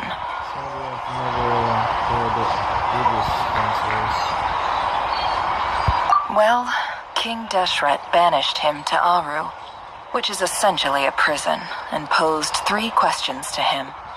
He promised that he'd have his freedom if he could find the answers. His response was to take on a physical form and approach me, hoping that I could become his envoy and search for one of the answers on his behalf.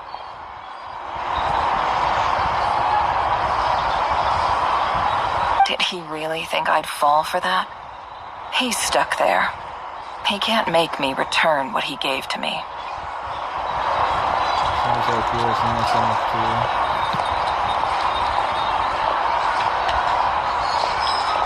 So that's enough for you to decide he's nice, is it? He's a prisoner, and he was scared. So he decided to perform some good deeds to win people's approval. He lives in fear because he's a deceiver. How is Rerir any different? You can't work as a spy your whole life and expect a happy ending.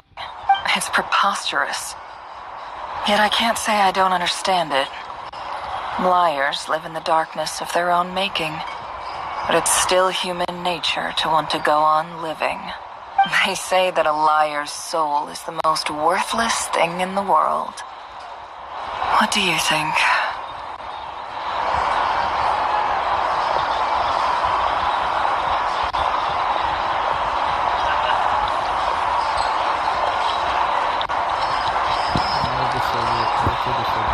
Oh, really?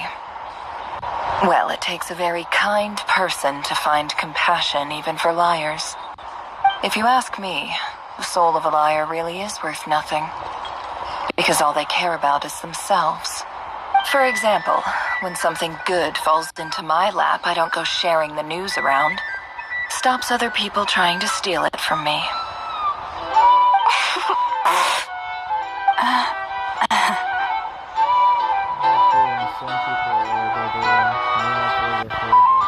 So be it. They have sharp ears. I can't keep anything from them. That's your way of saying you've run back to them now? Oh, is that what it looks like? What it looks like is you're starting to see us as Well, you all know my past now. And I can't simply eliminate everyone who knows too much. So I guess I just have to put up with you. For the foreseeable future, at least.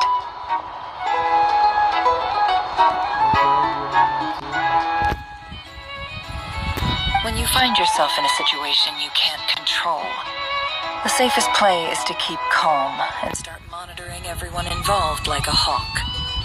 In the intelligence world, you need to have a sense of perspective and play your hand accordingly. If you understand what's at stake, please ensure my secret is safe with you. I trust you respect my wishes as a friend. But don't forget, I will also be watching you like a hawk.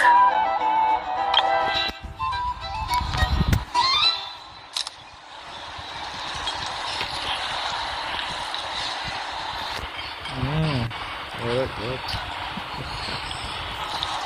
Oh, you're going to be my personal stalker now? Very good. Oh, wait! Now that the panic's over and we've all calmed down, Paimon suddenly remembered something. After all that build-up, our mystery ally never showed up even once.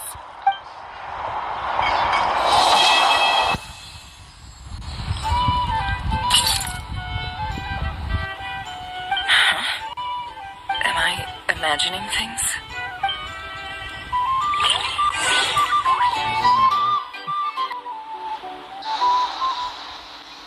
I did hear something broke.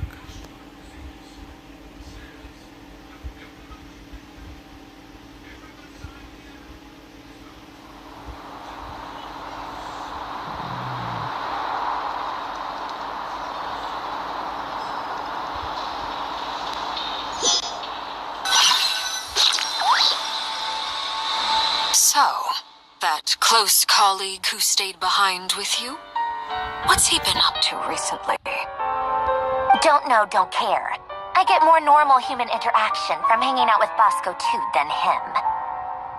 Although, now you mention it, he hasn't bothered me in a while. I wonder if... If he's disappeared without a trace, it's the biggest gift he ever gave to the world. But I somehow doubt that's what's going on. He won't lie low forever. So we'd better stay on guard.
Reactions? If you start to take a turn for the worse, make sure you tell me right away. You don't need to worry about me, Grandmaster. I'm fine. I mean, I barely did anything, so... What? You're too humble, young man. You played an indispensable role in the battle for Nodcry. We can't thank you enough for your support.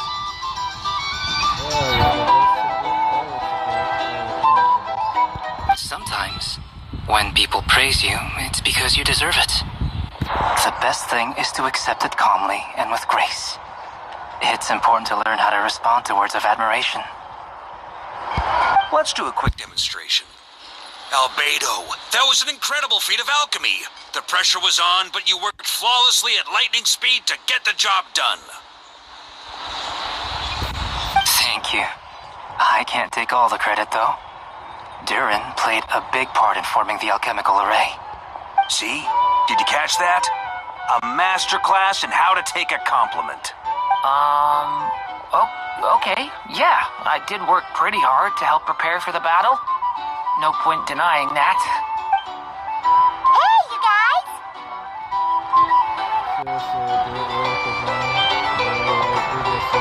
Hey, look who's bounced back. Looking good, traveler.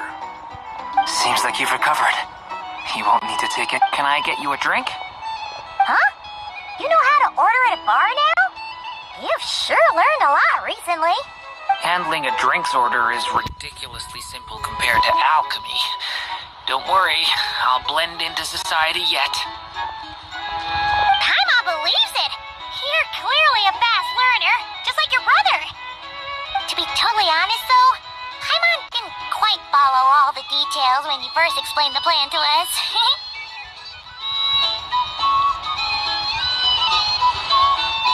Don't worry, that's completely understandable. Unless you're a student of alchemy, it's hard to grasp the principle and how the process works. To put it in the simplest terms, we saw how our enemy stole the power of Kuvaki. And that gave us the idea of stealing his power to turn it against him.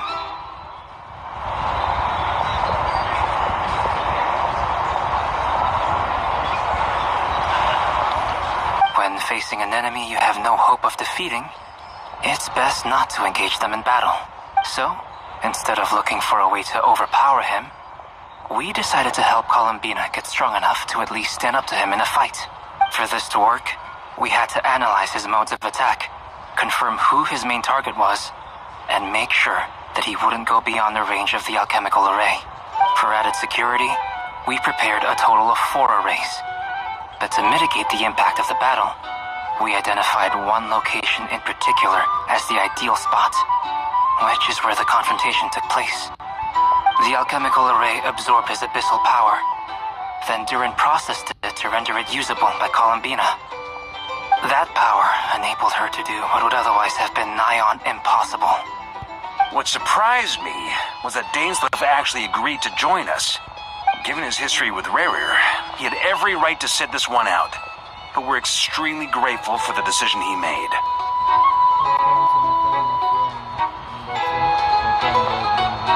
It must have been a painful choice to make. But I'm sure that making a decision was far better for him than staying in limbo. Absolutely. He was torn between 2 paths, but in the end, he made his choice and stuck to it resolutely. He doesn't strike me as the sort of person who'd stay trapped in limbo for long. Anyway, however you cut it, everyone gave a stellar performance. And now, it's time to kick back and celebrate.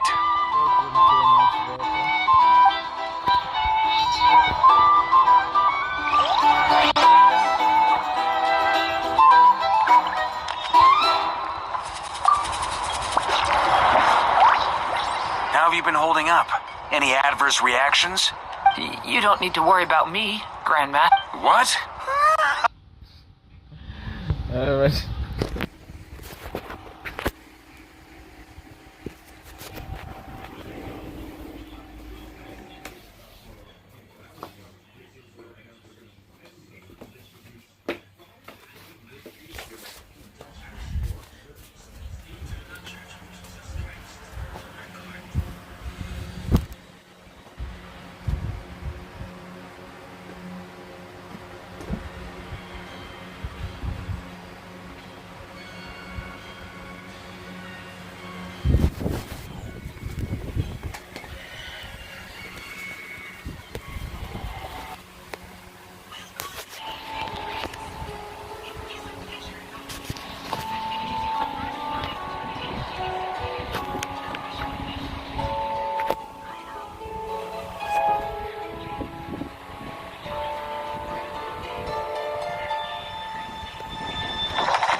too? Or perhaps a word for the mouse?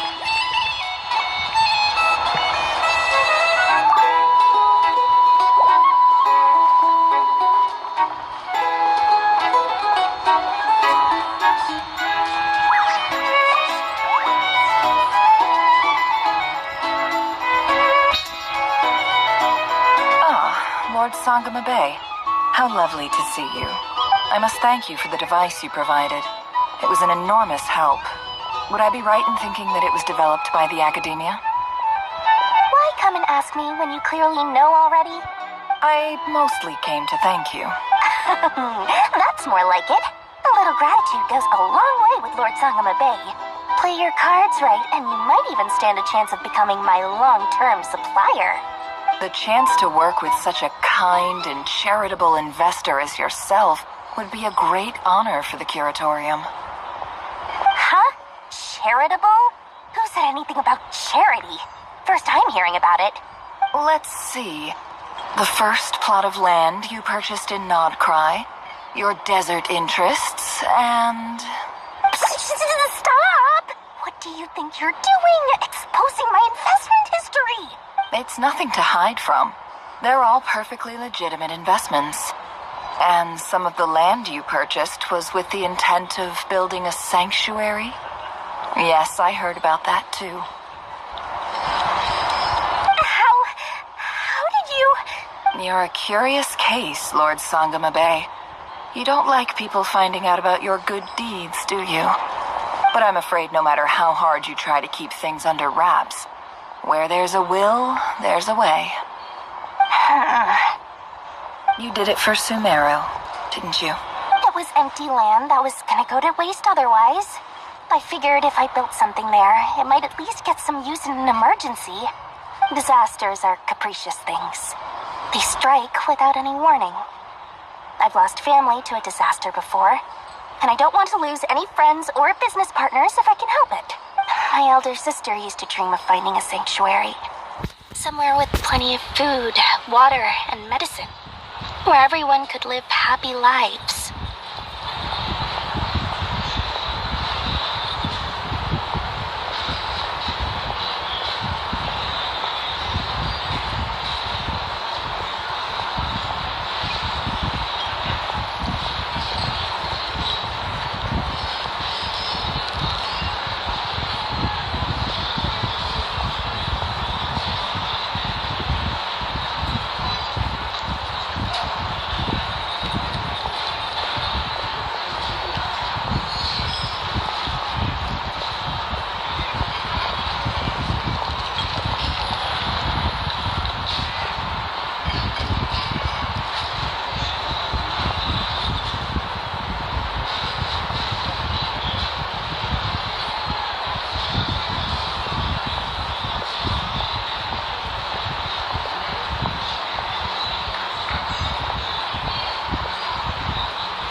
something I looked into, but after discussing things with the Dendro Archon, I decided on a more effective strategy.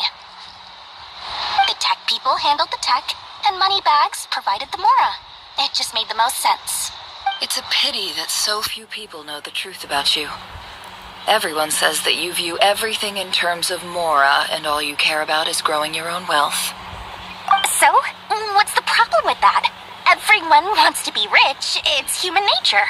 So yes, I love Mora, and it's nothing to be ashamed of. But surely you have dreams of your own, beyond just making Mora. You don't get it, do you? My dream is to invest in other people's dreams. And, make a nice little slice for myself along the way. Just thinking about it makes me happy. That sweet, sweet sound of Mora. Thank you. For the device? And the pendant. Oh, that. I was just returning a favor. Don't worry about it. Seems like we've both been away from home for a very long time. Yeah. So long that I barely remember what my family even looked like. That would be your mother, father, and sister? Yeah, though it's been years since my sister passed away. It's not like I want to forget them, obviously, but memory can be even more ruthless than the most calculating business person. Beyond a certain point, if something isn't helping you, it just gets rid of it. My sister can't help me now. Slowly but surely, her face is fading from my mind's eye. It's become a vague impression. Not everything will fade. When loved ones pass away, the beautiful memories are the ones that last the longest. Yeah, that's true. If you ask me, that's the one silver lining in all of it. Well, that, plus, I'm sure that life is much better now than it was back then. Oh, absolutely. I have tons of Mora, a big beautiful house, business is booming, and I'm as happy as can be. You've got a lot going for you too. Boss of the Curatorium of Secrets? I'm sure there's plenty of Mora to be made in that line of work. I appreciate the vote of confidence.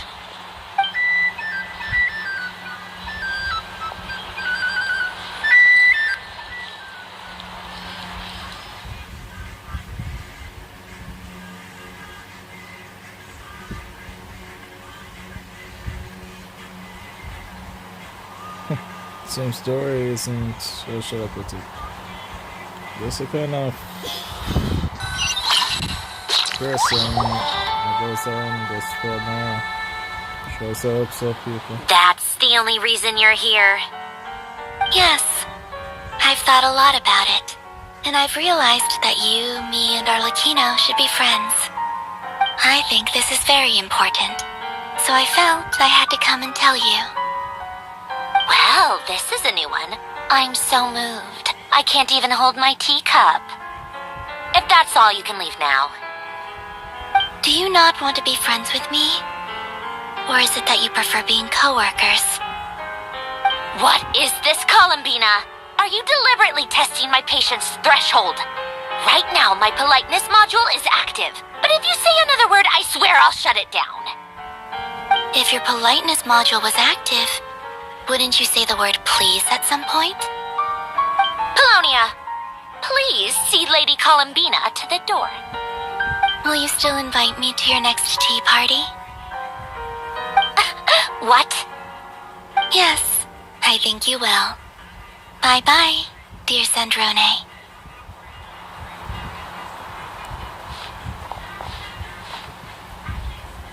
Catching up with our friend. Last time, the Wild Hunt escorted you out. Would you rather I handled it myself this time? Yes. So far, it's only Aleki and that have a beef with me. And child too, I guess.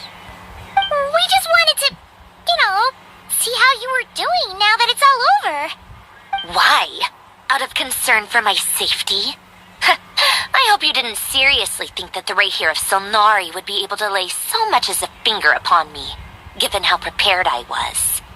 Mostly because you kind of helped us out, so we just wanted to check you were okay. Looks like all your robots are fixed, huh? I spy books and teacups on the table. Afternoon tea, so we are interrupting after all. Oh, don't you worry about that. Tea time is already a write-off. The visitor before you managed to kill my appetite. If you're in the mood for tea, go ahead and help yourself. Otherwise, it's going to waste. My coasters are still missing in action, though. Use this notebook instead. Whoa! Pretty hefty notebook. Look at all those calculations. You can ignore those. They're just dumb scribblings. I doodle and write in my free time. Sometimes I remember the distant, dreamlike past. Sometimes I imagine the far-flung future. And other times, I grit my teeth and note down all the crazy nonsense going on in the present. Some people do the crosswords in the newspaper. This is my equivalent of that. Trying to predict the future is like daydreaming. And writing about the present just makes me furious. The past is my favorite. If nothing else, it's already set in stone, so I don't have to rack my brains trying to figure it all out. Huh. Although, having said that, the only vaguely interesting memory in my past is probably that guy they call Lord Artificer. Well, obviously, Artificer? You mean an alien and guillotine? Who else? Pretty much all the mecha in Fontaine are his personal handiwork. Wait, are you saying you know him? Like, personally? As a friend? I mean, I guess we were friendly enough. So you've actually met him? Because he lived hundreds of years ago. Yep. In fact, I'm probably the only normal person left who knew him at all. We used to chat occasionally back when he was still around. Before he passed away, he asked me to destroy all his manuscripts. I honored his request, but I did read through everything first before destroying them. I mean, I couldn't let the genius of Lord Artificer Alain Guillotin disappear like that. Would have been such a waste. So, that's where the formulas in your notebook are from? I just told you. Those are my equivalent of crossword puzzles. They're just dumb formulas that I solve for fun when I'm bored. Alain's work was like epic poetry. The formulas in my notebook are just silly little riddles in comparison. Not that there's anything bad about them. I mean, at least solving those riddles isn't going to hurt anyone. Except me, because I lose a few brain cells in the process. Anyway, while we're on the topic, I might as well tell you about what happened to him and his friends. Alain Guillotin had two close buddies, Renee and Jacob. They spent their childhood years together in the Narzissenkreuz Institute. They were all quite competitive, so there was some rivalry between them. But it was a friendly rivalry. But beneath the friendship and the rivalry ran something deeper, a sense of nostalgia for the past. Unfortunately, childhood would end, the prophecy would come true, the apocalypse would arrive, and the future would never be. A mad dream that would normally only capture the minds of lunatics began to take root in their hearts. A dream of saving the world. And if Renee and Alain had been people of lesser wits, that dream would probably have ended up as something for them to joke about in their older years. But alas, they were some of the sharpest minds around. They nurtured that dream with the full power of their intellect, and it grew into something that ate away at their souls. The first of them to fall under its spell was Renee.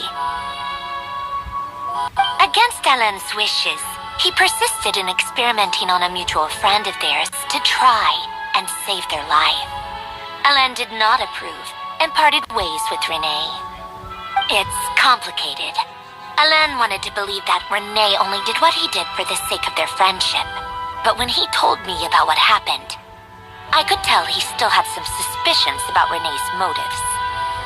Perhaps the seed that would grow into a nightmare had already sprouted in Renee's mind. even then. The next time they met, Renee's soul had been completely engulfed by the dream of salvation. His futile attempt to change the tide of fate only resulted in a wave that swallowed up the world, even before the apocalypse came. And although that wave died down eventually, I hear that it just recently came back with a vengeance. As I understand, Renee managed to live out his dream of salvation once more. But I'm told that the attempted resurgence finally died out for good. At long last, Renee awoke from his deluded dream. Though of course by then it was far too late. What do you think of Renee? Do you admire his transcendent genius? His view that any price was worth paying to achieve the lofty goal of saving the world? Or do you despise him? Dismiss him as an evil madman who wrought havoc on the lives of everyone around him as he pursued his delusional dream. Same difference, really. Just a matter of perspective.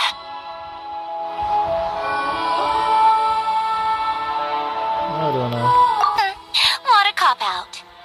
But I suspect you'd have a more incisive and insightful answer if we dug into it further. What about you?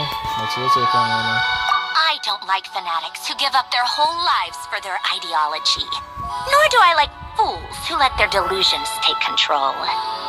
Maybe I could understand if Renee had just been an ordinary person. But he had a sage-like intellect. And still managed to get himself lost in the labyrinth of his own desires. Anyway, that's enough about Renee. Now, moving on to Alain Guillotin, the Lord Artificer. He managed to put a stop to the first storm whipped up by Renee. But after that, Alain lost his friends and family. To his credit, I suppose, the loss of his family and friends was purely a tragic accident. It's not like Alain sacrificed them for his cause or anything.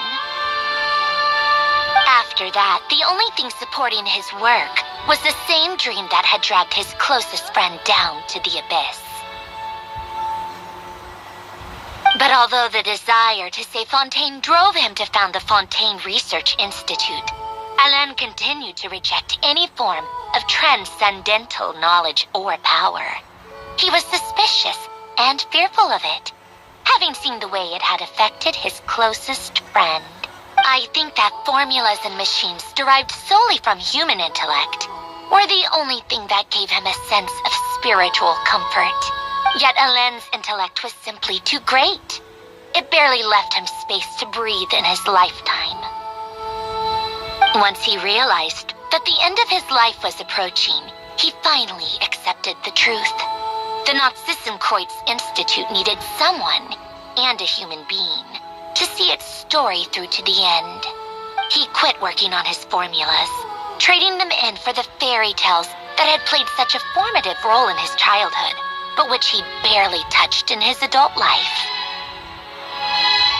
He told me that the director of the Nazissenkreuz Institute used to read those fairy tales to the children as bedtime stories. Apparently, they worked wonders at sending kids off to sleep. I think that all he wanted at that time in his life was to be able to sleep deeply without being plagued by depression. By that point, nothing else really mattered. At the very end, he laid down to rest in the ruins of the former Nazissenkreuz Institute orphanage, while the Fontaine Research Institute he had founded continued tirelessly with its work. Many years after that, tensions over competing dreams would once again cause a rift, this time between members of the Fontaine Research Institute. But the actions of those fools had nothing at all to do with Alain. And that is the story of two people from the Nazissenkreuz Institute who both wanted to save the world. One went all in on his fantasy of salvation without ever looking back, and ended up calmly sinking to the bottom of the deepest sea. The other sought desperately to burn bright in his life, even though he wasn't sure where he was going. I do sometimes wonder, why is it that people like them have such grand hopes of saving the world? Even the grandest tree starts as a tiny seed. So perhaps, for each of them, their mission to save the world began with a very simple desire. To save themselves. They were young children with friends and family who mattered to them. Desires to explore the meaning of life. Ambitions to have a successful career. They didn't want to see all of that taken away in one fell swoop. Or maybe they just wanted to find something to anchor themselves within the chaos. To stop them getting quietly swept away by the storms of life.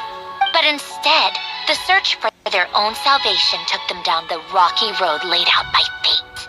Do you think the desire to save oneself is enough of a justification to try and save the world?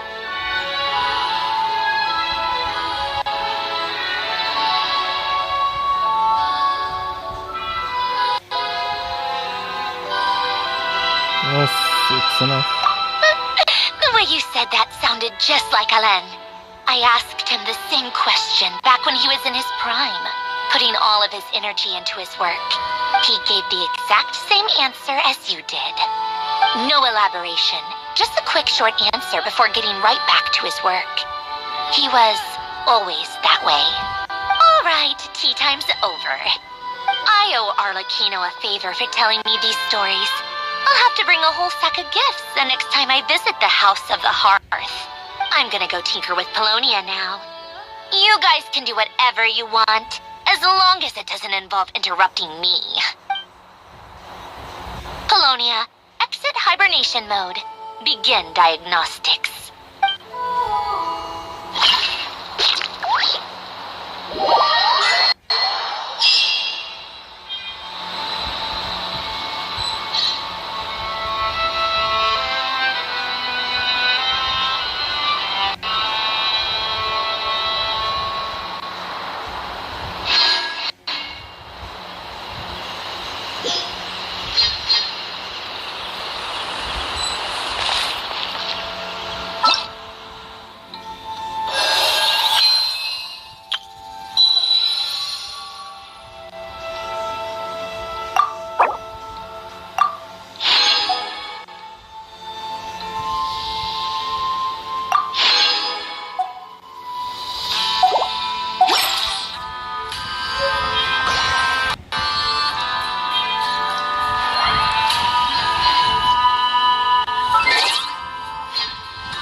Well, that she is calling me, that means that she wants something from me.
Welkin!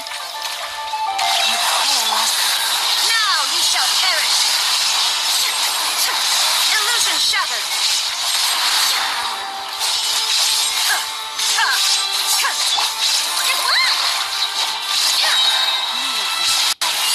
With one heart. Being done, Weather Bomb! There is no escape!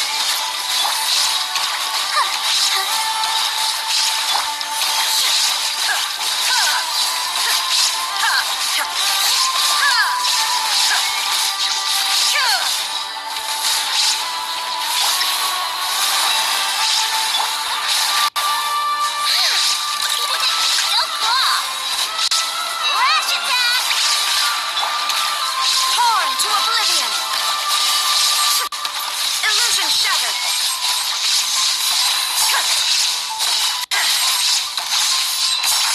For the everlasting forest.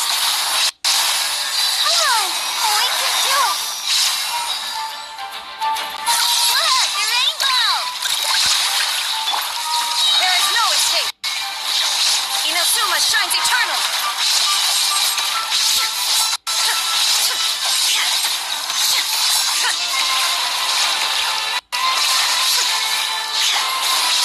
Rash attack!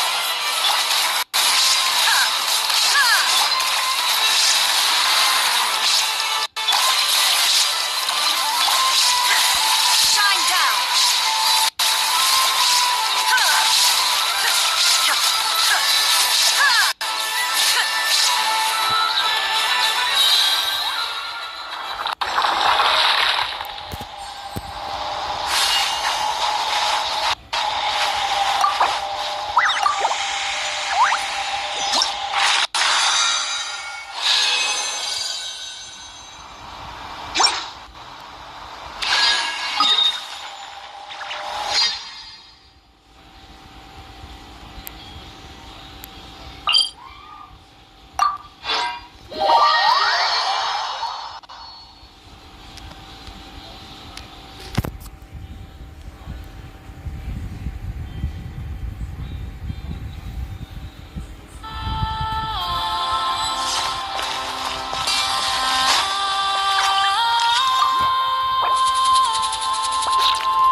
All the world holds dear is but a backdrop of constant motion. I stand before it, alone and unchanging.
insurmountable problem, I presume?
Inazuma shines eternal! Shine down!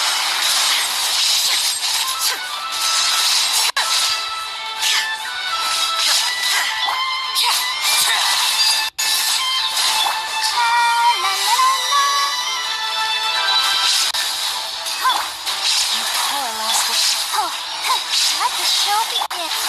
Illusion shattered!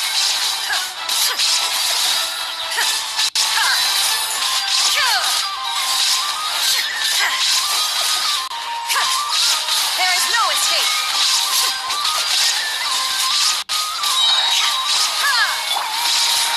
With one heart, we pray. For it.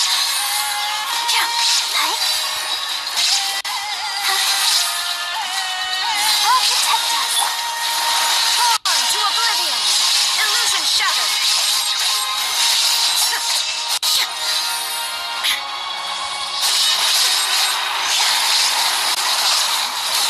Overruled.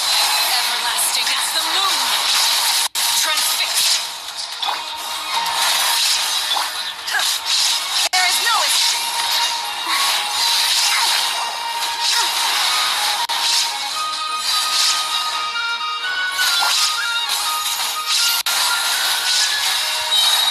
For the everlasting forest.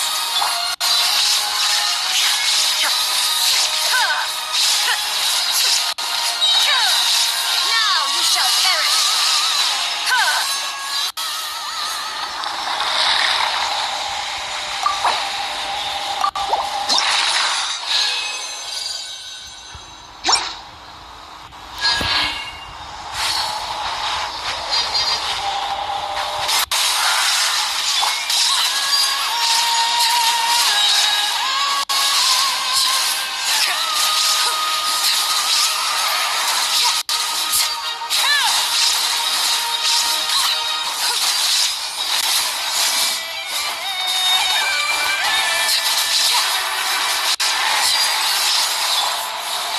Shine down! Let the show begin. Ready, steady, go! You pour Illusion shattered! Torn to oblivion!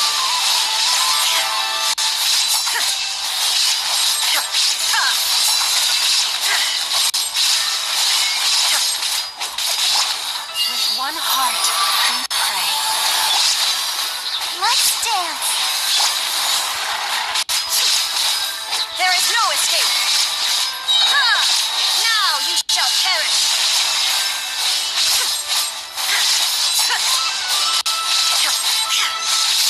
Shine down!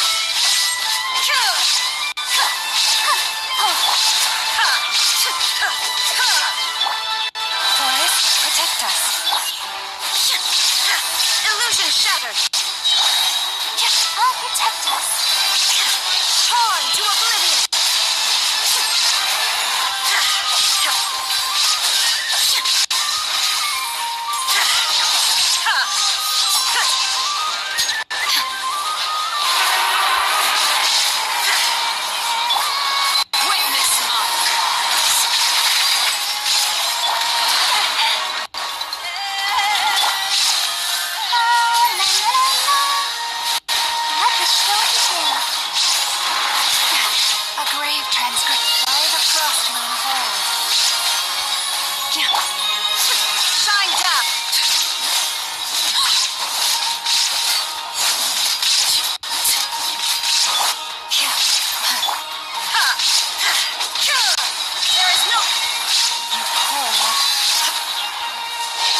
does it come alive?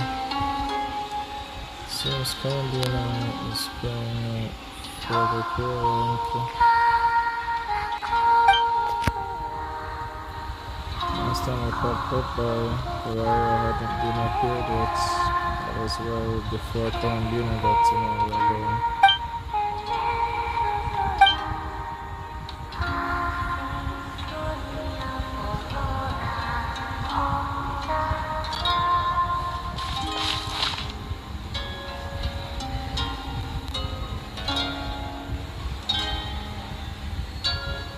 Greetings.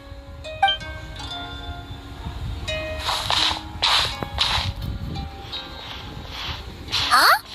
Are you heading out, Columbina? Yes. I need to get a lyre repaired. What? One of the Kuhenki's lyres is broken. She greatly values this lyre, so I wish to have it restored. Man, Kuhenki sure are multi-talented. Of course. This little one often performs around here, and I sometimes sing along. You know, Paimon's been thinking this for a while, but you sure do spoil the Kuhenki. Well, it's only right. They have kept me company all this time, and often bring me amusing objects as well. I'm not told me about this before. The natural instincts of Kuhenki to make the goddesses happy. If you don't mind Paimon asking, how do you plan to fix this lyre? Didn't you say you didn't want to be seen by others?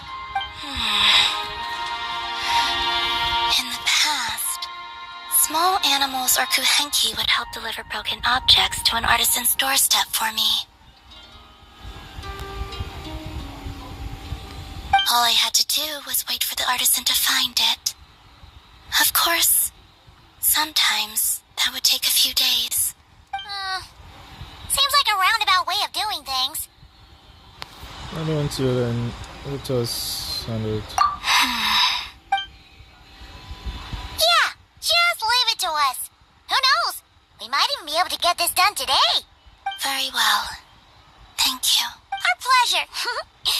By the way, what artisan do you usually bring your stuff to? I don't know her name, but there's a large mechanical hand by her door. And she lives in a round, conch-like home.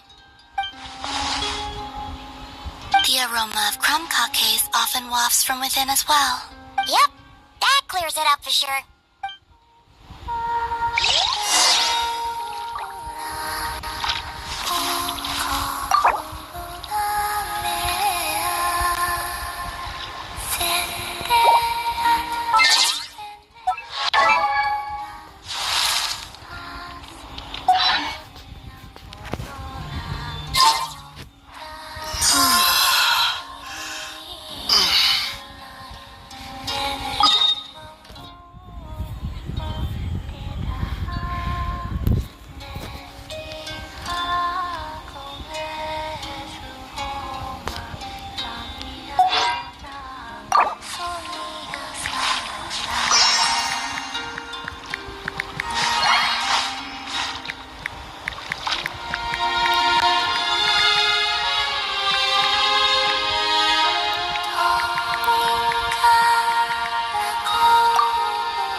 Appear acquainted with that artisan. I shall await you here.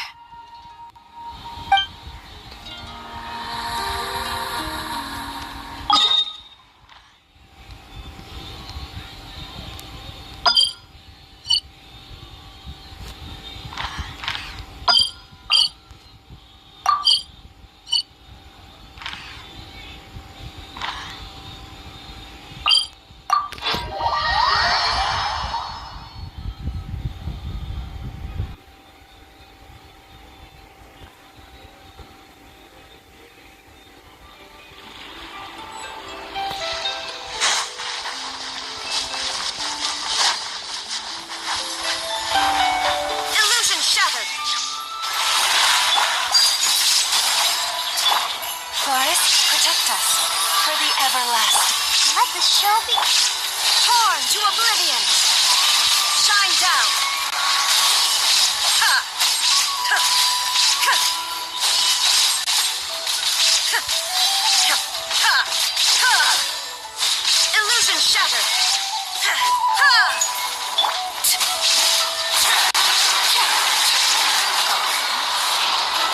Transfixed. Let's dance. La la la la la. You poor monster. Now you shall perish.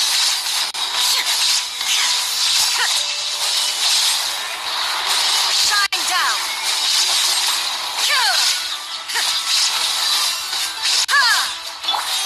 Forest, what? Hi. Hi.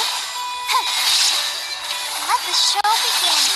With one heart, we pray. Leave. Torn to oblivion.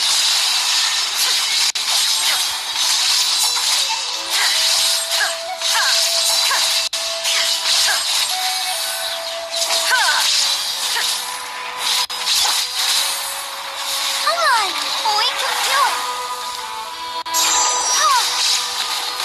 I'll protect us.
No, I don't think that's it.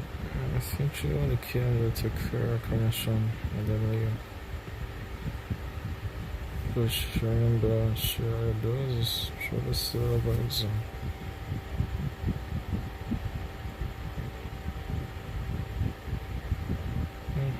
Show the silver. Okay, so.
got you covered! Fire it up!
From this world?